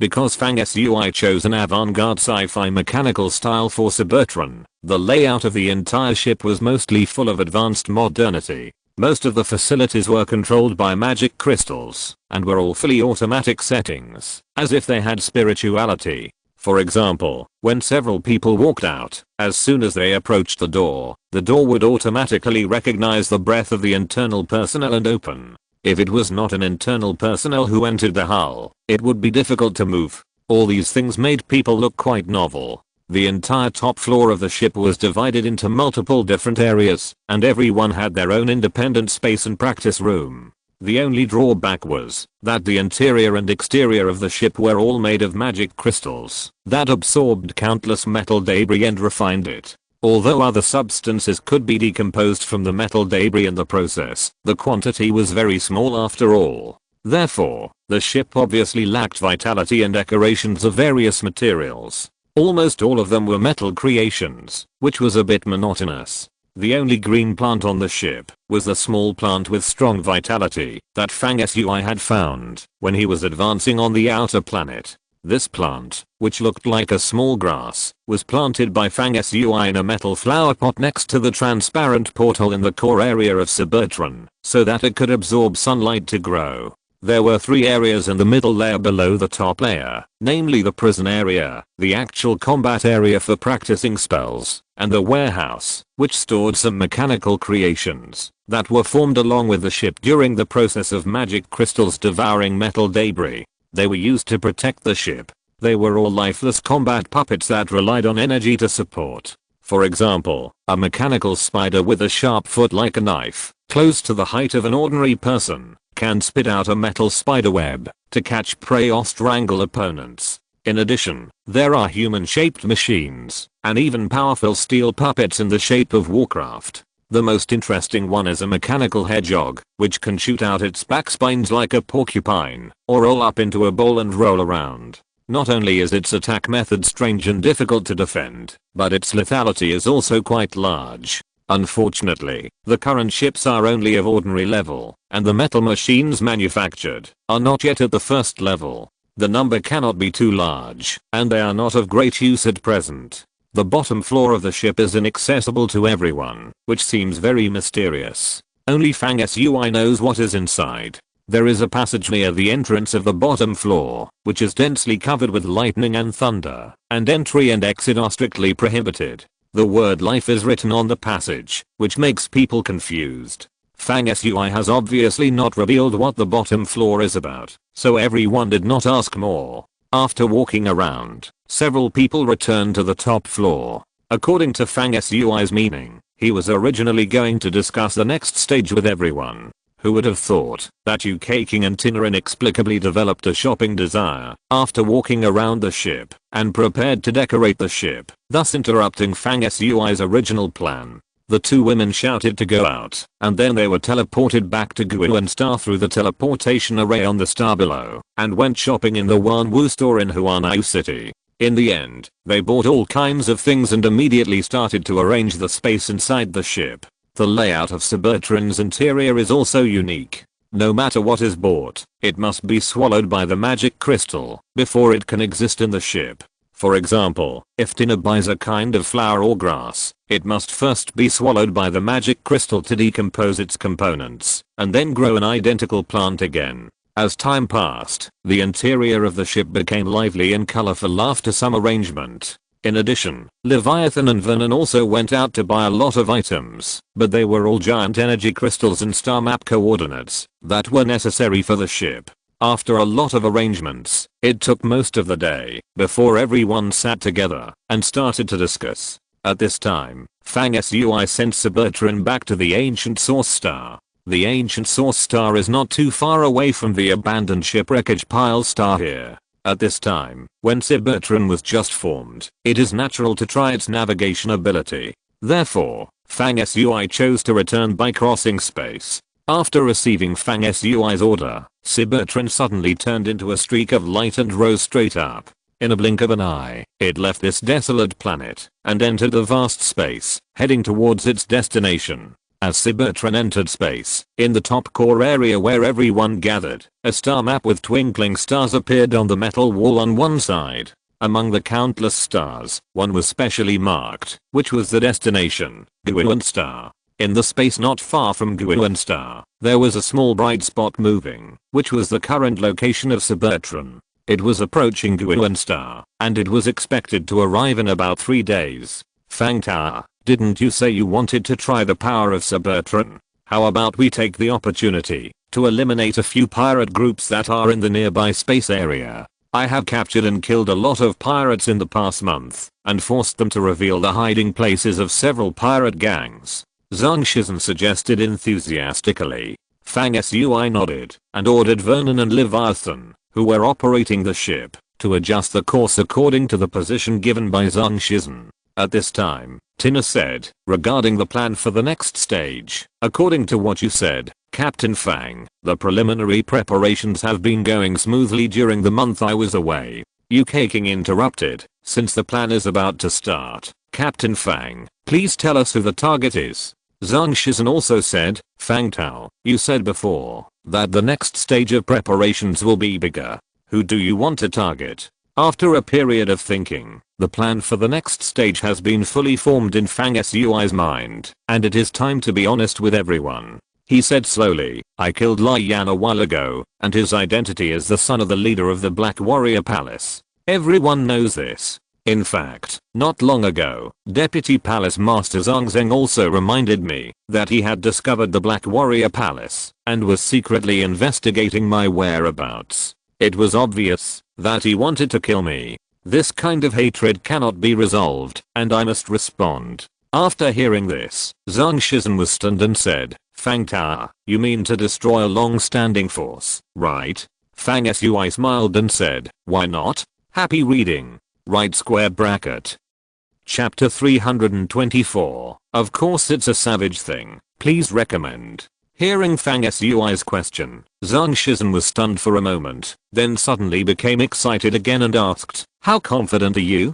Fang Sui said calmly, in our 5 regions, those who have many masters above level 6 can barely be called a major force. For example, our Zhuxian alliance is still considered top-notch among the major forces, with many level 7 masters, and even the strongest figures in the force have touched the mythological level beyond level 7. He added, the level of the top figures in the super forces that are stronger than our Zhuxian alliance is beyond our current guess. Fang Sui paused slightly, UK frowned slightly, and took over the conversation. The Black Warrior Palace is considered a medium-sized force. Although its reputation is not prominent, there are always some top figures at level 6, and there are even several level 5 figures. Is it too difficult for us to uproot this level of force now? Fang Sui said frankly, it is difficult, so Shizhen asked me how confident I am.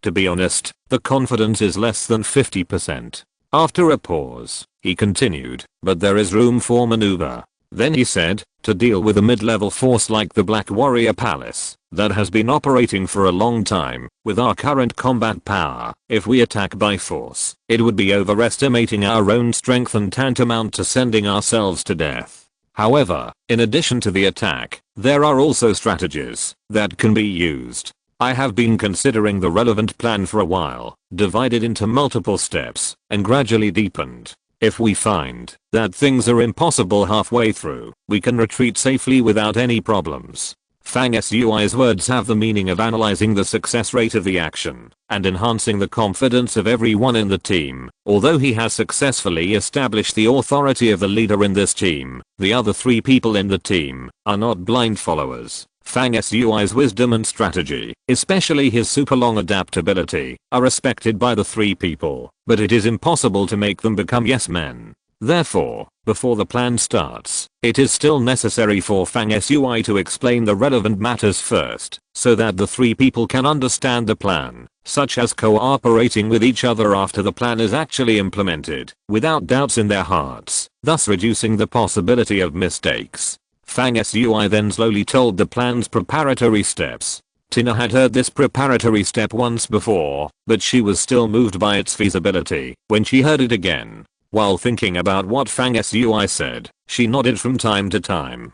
Zhang Shizhen and Yu Keiking, who heard the specific content of the plan for the first time, were even more amused and felt a sense of approval. Once Fang Sui's plan is implemented, it is hard to say whether it can really destroy a medium-sized force, but it is foreseeable that it will be greatly regressed and suffer serious losses. Then several people gave their opinions and began to enrich the details of the plan. Fang Sui's plan to destroy the Black Warrior Palace. The first thing to do in the early stage is to collect detailed information about the Black Warrior Palace. This is also what he asked Tina to start a few months ago, and it is now beginning to show results. In fact, what Fang Sui asked Tina to collect was not some particularly core internal secrets of the Black Warrior Palace, so it was not difficult to collect. I spent months and months working on 2 aspects. First, I directly asked for a copy of the intelligence on the Black Warrior Palace from the intelligence our family has about the various forces of all sizes in our 5 regions.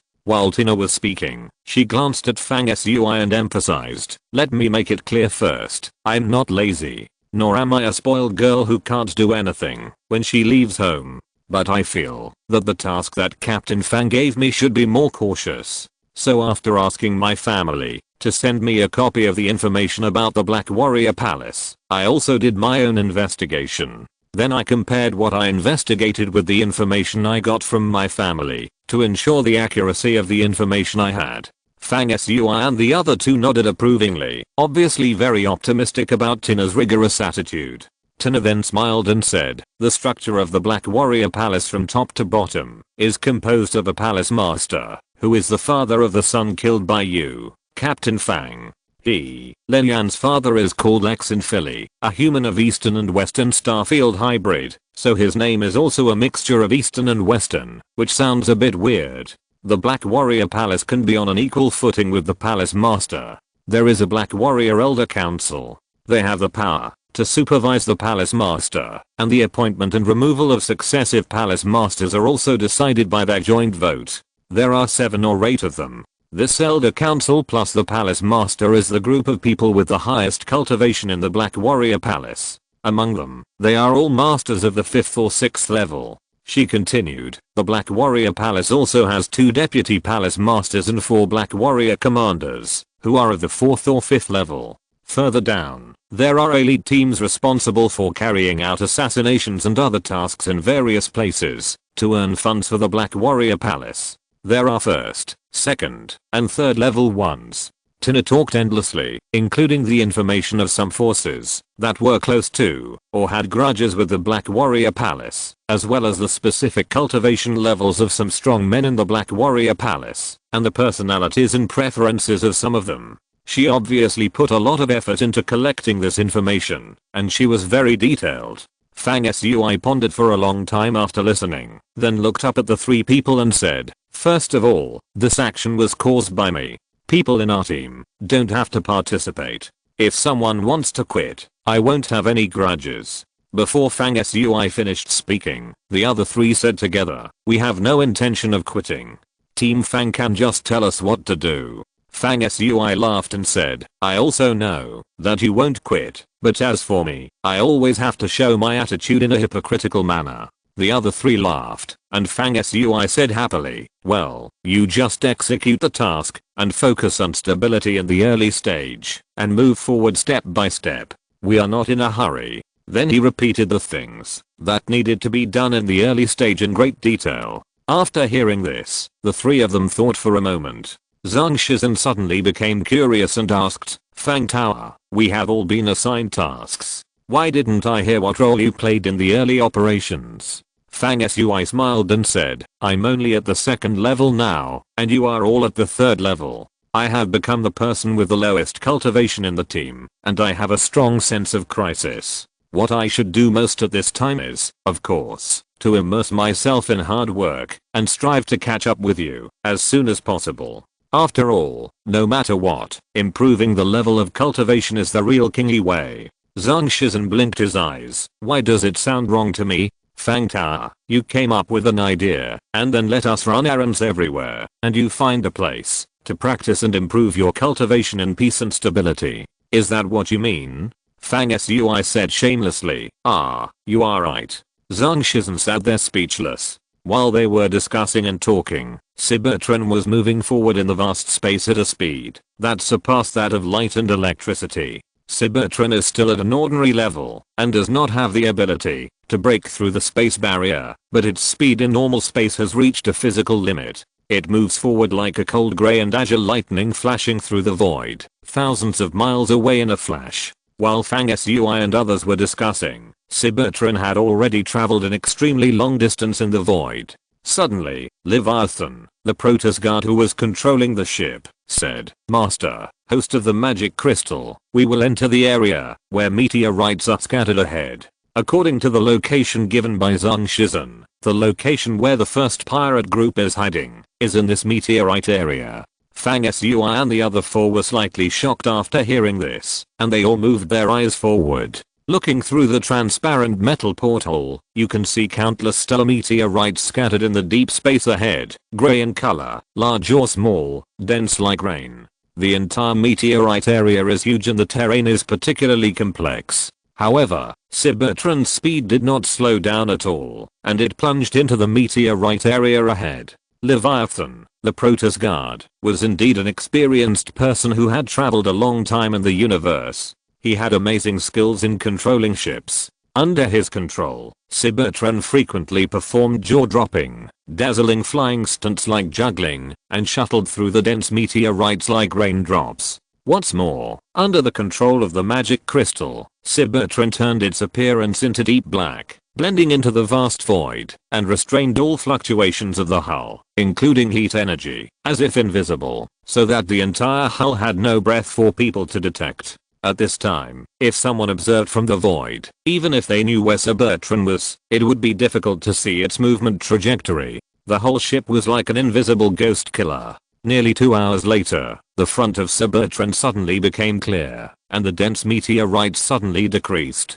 In the dark void, there was only a huge meteorite with a diameter of more than 1,000 feet, hovering in the air. Zhang Shizhen said, Fang Tao, there is a pirate base hidden in this meteorite. How can we get it? Fang Sui waved his hand and said, of course, we will do it in a savage way. Then he said, Cybertron is a spaceship built by refining countless metals from magic crystals. Its sturdiness is far beyond that of ordinary ships. Although it is still ordinary and has not evolved a powerful attack method, it is an incomparable combat tool. While Fang Sui was speaking, Cybertron was changing. From the outside, Cybertron was an elliptical disc. At this time, its edge quietly extended rows of sharp serrations that were as long as 30 feet and astonishingly large, like giant thorns, crisscrossing and flashing a terrifying cold light. Looking down from a macro perspective, Cybertron at this time seemed to have turned into a giant wheel with blades on all 4 sides. The lethality it exuded was terrifying just thinking about it. The next moment, Cybertron spun rapidly, and the countless giant sharp teeth extending 30 feet long around it vibrated millions of times at every moment, as if countless giant blades were spinning, as if even the void was going to be shredded and cut open. Suddenly, Cybertron actually stood up, completely transformed into a giant metal blade wheel, rolling in the air, and crashing into the huge meteorite in front of it at the speed of lightning. Boom. Boom. In theory, there is no medium for sound to propagate in space, but there are always things that exceed physical limitations and constantly happen, challenging people's cognition. At this time, the scene that broke out in space shattered the silent void, and the roar continued. At the moment of contact, Cybertron rolled crosswise with unparalleled force and impact, cutting countless cracks on the surface of the meteorite, each of which was like a deep ditch and sparks. In an instant, the meteorite burned due to the high-speed friction of the sharp blades around Cybertron, and the light and fire flew, lighting up the dark universe. Then there were continuous explosions and cracking sounds, and the fragments of the meteorite flew away. In the short time of blinking a few times, the entire meteorite cracked and completely scattered. Such a strong physical destructive ability stunned Zhang Shizhen and others. The wonderful thing is that, even though Cybertron was standing upright and turning upside down outside, the core area inside was protected by some kind of spatial force, without any bumps or vibrations, and it was extremely stable. Moreover, on the wall on one side in front of Fang Sui and others, a 3-dimensional image was formed, showing the attack process of Cybertron clearly from the perspective of an observer, just like a live broadcast, and the excitement was comparable to a live blockbuster. Outside, Cybertron looked down on everyone, and inside, Fang Sui and others were watching the space war blockbuster with great excitement, which was so exciting and exciting. At this time, the huge meteorite was shredded by Cybertron, and the scene inside was revealed. It was indeed a large-scale space pirate base hidden inside, like a huge steel spaceship. But at this time, the base was in complete panic, and the pirates inside had no idea why they were suddenly attacked so fiercely. The next moment, further fighting continued. Cybertron spun rapidly, and the several ships that flew out of the pirate base to attack were cut into pieces by Cybertron, which was like a blade wheel. At the moment of contact, they exploded with a bang, and the light and flames were dazzling. Then Cybertron brazenly crashed and cut into the pirate's steel base. I can't stop again. I'm 200 words short of 4,000. Happy reading. Chapter 325, Heading Towards the Sun. There was not much suspense in the subsequent battle. The number of people in this pirate base was probably more than 200, with 4 main ships and a leader at the top level of the Third Order. In fact, he was already considered an expert, but in Fang Sui's team, in addition to UK King and the other 2, there were 2 Protoss, a total of 5 people. In addition, Cybertron was violent, destroying enemy ships like a sharp blade cutting tofu, indestructible. Therefore, when Cybertron hit the opponent's base and crushed it, the pirates in the base were suddenly attacked and came out in a panic, and their morale was naturally low. The two sides had a huge gap in strength, and it was naturally impossible for Fang Sui to fight at this time. Fang Sui and others did not even go out to fight, and most of the pirates were strangled by Cybertron. Only at the last moment, Zhang Shizhen could not bear the loneliness of watching the excitement, and personally participated in the fight, and successfully killed the pirate leader.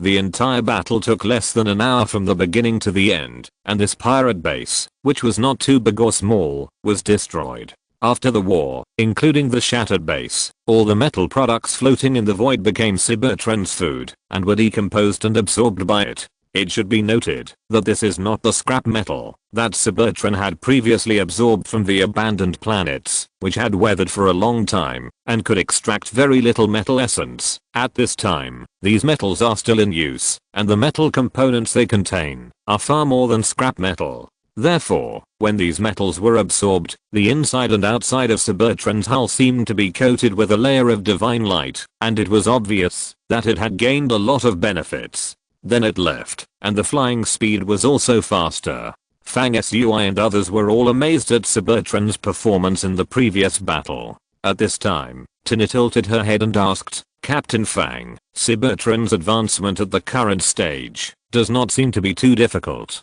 Why don't you ask the Alliance of the Heavens for a planet where abandoned ships are stored? I think that will allow Cybertron to advance again." Fang Sui shook his head and smiled. "Regarding Cybertron's advancement, I asked the magic crystal. The early advancement is not difficult, but after reaching the elite level, it will be difficult to meet the advancement conditions by absorbing and decomposing common metals. The metals that need to be absorbed will become more and more expensive and rare. After the magic crystal reaches the emperor level, the metals it absorbs must reach the level of cosmic wonders to continue to promote its advancement. This is also the reason why almost no magic crystal can be promoted to the level above demigod.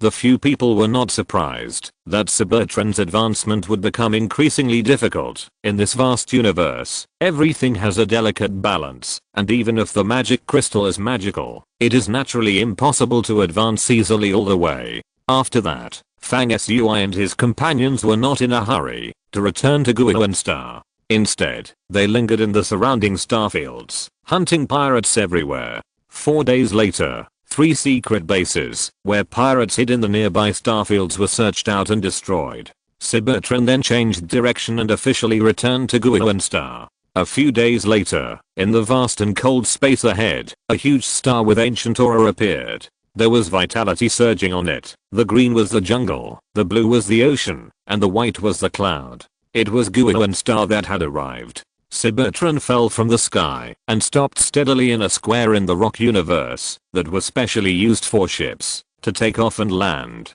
Fang Sui and his companions walked out of the ship and then dispersed, each taking action and starting to implement the plan against the Black Warrior Palace. Fang Sui himself, as he had said before, began to practice in seclusion after entering the Tower of Quantity and did not personally participate in the previous actions. He had touched the barrier of the 3rd level several times in recent days, and this time, he planned to break through the shackles of the 3rd level in one fell swoop. At this time, in the rock universe, among those who were in the same period as Fang Sui, Wu Ling had successfully broken into the 3rd level a few months ago, and then left the rock universe, and went to the central region. In addition, the Pantheon, the Black Wizard Association, the East Fairy Palace and other forces in the Universal Divine City have also frequently reported that their outstanding figures have broken into the 3rd level. The most recent breakthrough in the Pantheon is naturally UK King, who broke through from the peak of the 2nd level to the peak of the 3rd level in one fell swoop.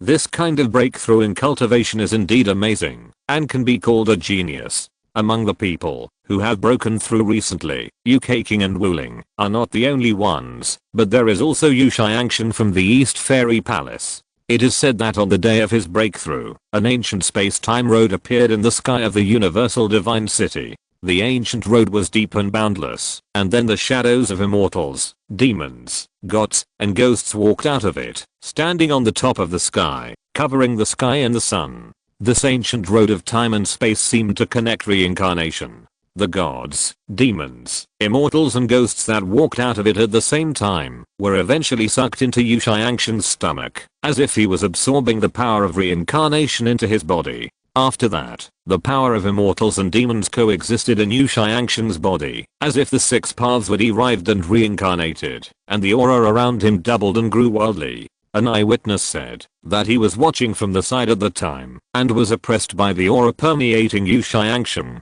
He felt inexplicably uneasy in his heart, as if he was facing gods and demons, and he knelt down and kowtowed to Yu Xiangshen unconsciously. And this bystander was as high as the 3rd level, which shows how powerful the aura Yu Xiangshen was at that time. After Yu Xiangshen's breakthrough, it is said that he went to the rock universe to look for Fang Sui, but Fang Sui did not return at that time. Many people said that Fang Sui escaped a disaster because he did not return. After that, Yu Xiangshen also disappeared mysteriously and left Guowen Star without anyone knowing where he was. There is also news that Yan Wuki of the Black Wizard Association, who was seriously injured and dying when Fang Sui went to the underground prison city, fled to the prison temple suspended above the prison city in a dying state. His life or death is unknown, but he appeared again recently and was confirmed to be alive. This time, Yan Wuki appeared and was allowed to enter a famous practice holy place of the Black Wizard Association. Legend has it that it is a true god ancient land. Someone became immortal in it countless years ago, and Yan Wuki seemed to have mastered some secrets. After entering the true god ancient land, he disappeared quietly, as if he had opened a secret treasure and was accepting some kind of inheritance. Such rumors have been spread in the Universal God City in recent times, and everyone is talking about it. Fang Sui had naturally heard about these news, and he still felt a little pressure after hearing them. While his magic power was increasing, some opponents were not left behind, and they all had their own experiences. While Fang Sui was practicing in seclusion, the plan against the Black Warrior Palace was being promoted and implemented by the other 3 people in the team. The preliminary plan formulated by Fang Sui was not brilliant, but the wonderful thing was that it was impossible to guard against it. Even if people knew it, they could not crack it, and they could only passively resist it. It should be noted that the Black Warrior Palace itself is an organization that accepts assassination missions for a living. The so-called colleagues are enemies, and among the several forces that are not in harmony with it and can be called old enemies, 2 are also killer organizations. Fang Sui is now rich and has a lot of energy crystals. The first step of the plan is to use the power of others to fight against the power. Let UK King and others be the client and go to the 2 killer organizations that are not on good terms with the Black Warrior Palace to commission. The target of the assassination is naturally the people from the Black Warrior Palace. These 2 families usually have constant friction with the Black Warrior Palace, and they are happy to accept the commission at this time. After a period of time, the situation of the Black Warrior Palace was easy to guess. The 2 major assassin organizations accepted the commission and worked together. It was inevitable that people under the Black Warrior Palace were frequently killed. At first, the Black Warrior Palace did not pay enough attention to the 2 old rivals who came to cause trouble. These 2 families have always been at odds with the Black Warrior Palace. The entanglement and mutual assassination of the 3 parties have not been going on overnight. This time, the 2 parties attacked the Black Warrior Palace, which seemed to be no different from the situation in recent years. It was not until the battle gradually escalated and the middle level figures of the Black Warrior Palace began to be assassinated that they suddenly realized that something was wrong. The assassination of the 2 rivals was carried out on the middle level figures. This was no longer a small friction between the 3 parties and the mutual entanglement and assassination, but a trend of all-out war. After all, the Black Warrior Palace is an old force. When they became alert, they immediately launched a series of measures to deal with it, such as gathering their personnel, requiring people to cooperate when entering and leaving, raising vigilance and comprehensive defense, etc. At the same time, they launched an investigation to find the reason why the other 2 forces suddenly united to target them. At this time, more than half a month had passed since Fang Sui launched his plan to attack the Black Warrior Palace. In the following days, the Black Warrior Palace successfully found out that someone was targeting them and deliberately provoked the two old enemies to be hostile to them. However, although they understood it, the Black Warrior Palace had no good solution for this situation for a while. They could only further strengthen their defenses and continue to track down who was hiding behind the scenes to target them. If they could kill the person behind the scenes, the crisis would naturally be resolved. At least that's what the people in the Black Warrior Palace think now. On the other side, UK King and others still spent energy crystals like flowing water, constantly placing orders, allowing the two hostile forces to continue to attack and kill the people in the Black Warrior Palace. The three assassination organizations were fighting each other, and the situation was becoming increasingly chaotic. In fact, the current situation that caused the Black Warrior Palace to be quite agitated was only the initial step in Fang Sui's plan. This step alone would certainly not be able to bring down the Black Warrior Palace, but the second step of Fang Sui's plan would soon follow. The plan would go deeper step by step, making the chaotic Black Warrior Palace even more chaotic. Fang Sui's plan was like a huge gear, rotating slowly and steadily, pushing the situation forward. The ultimate goal was naturally to make the Black Warrior Palace increasingly in crisis and heading for decline. Of course, it was too early to say this at the moment. The Black Warrior Palace was not a weakling who had no resistance and could be squeezed at will. The plan against the Black Warrior Palace was in progress. Fang Sui himself, at this moment, walked out of the rock universe leisurely. He entered Cybertron and took off into the air, actually flying towards one of the three suns outside the ancient source star. Happy reading. End of this chapter. Thank you very much for reaching the end. Don't forget to like. Looking for more exclusive content and immediate access? Subscribe to our Patreon. Remember, every like, subscription, or donation encourages us to continue. Thanks to everyone. See you in the next video.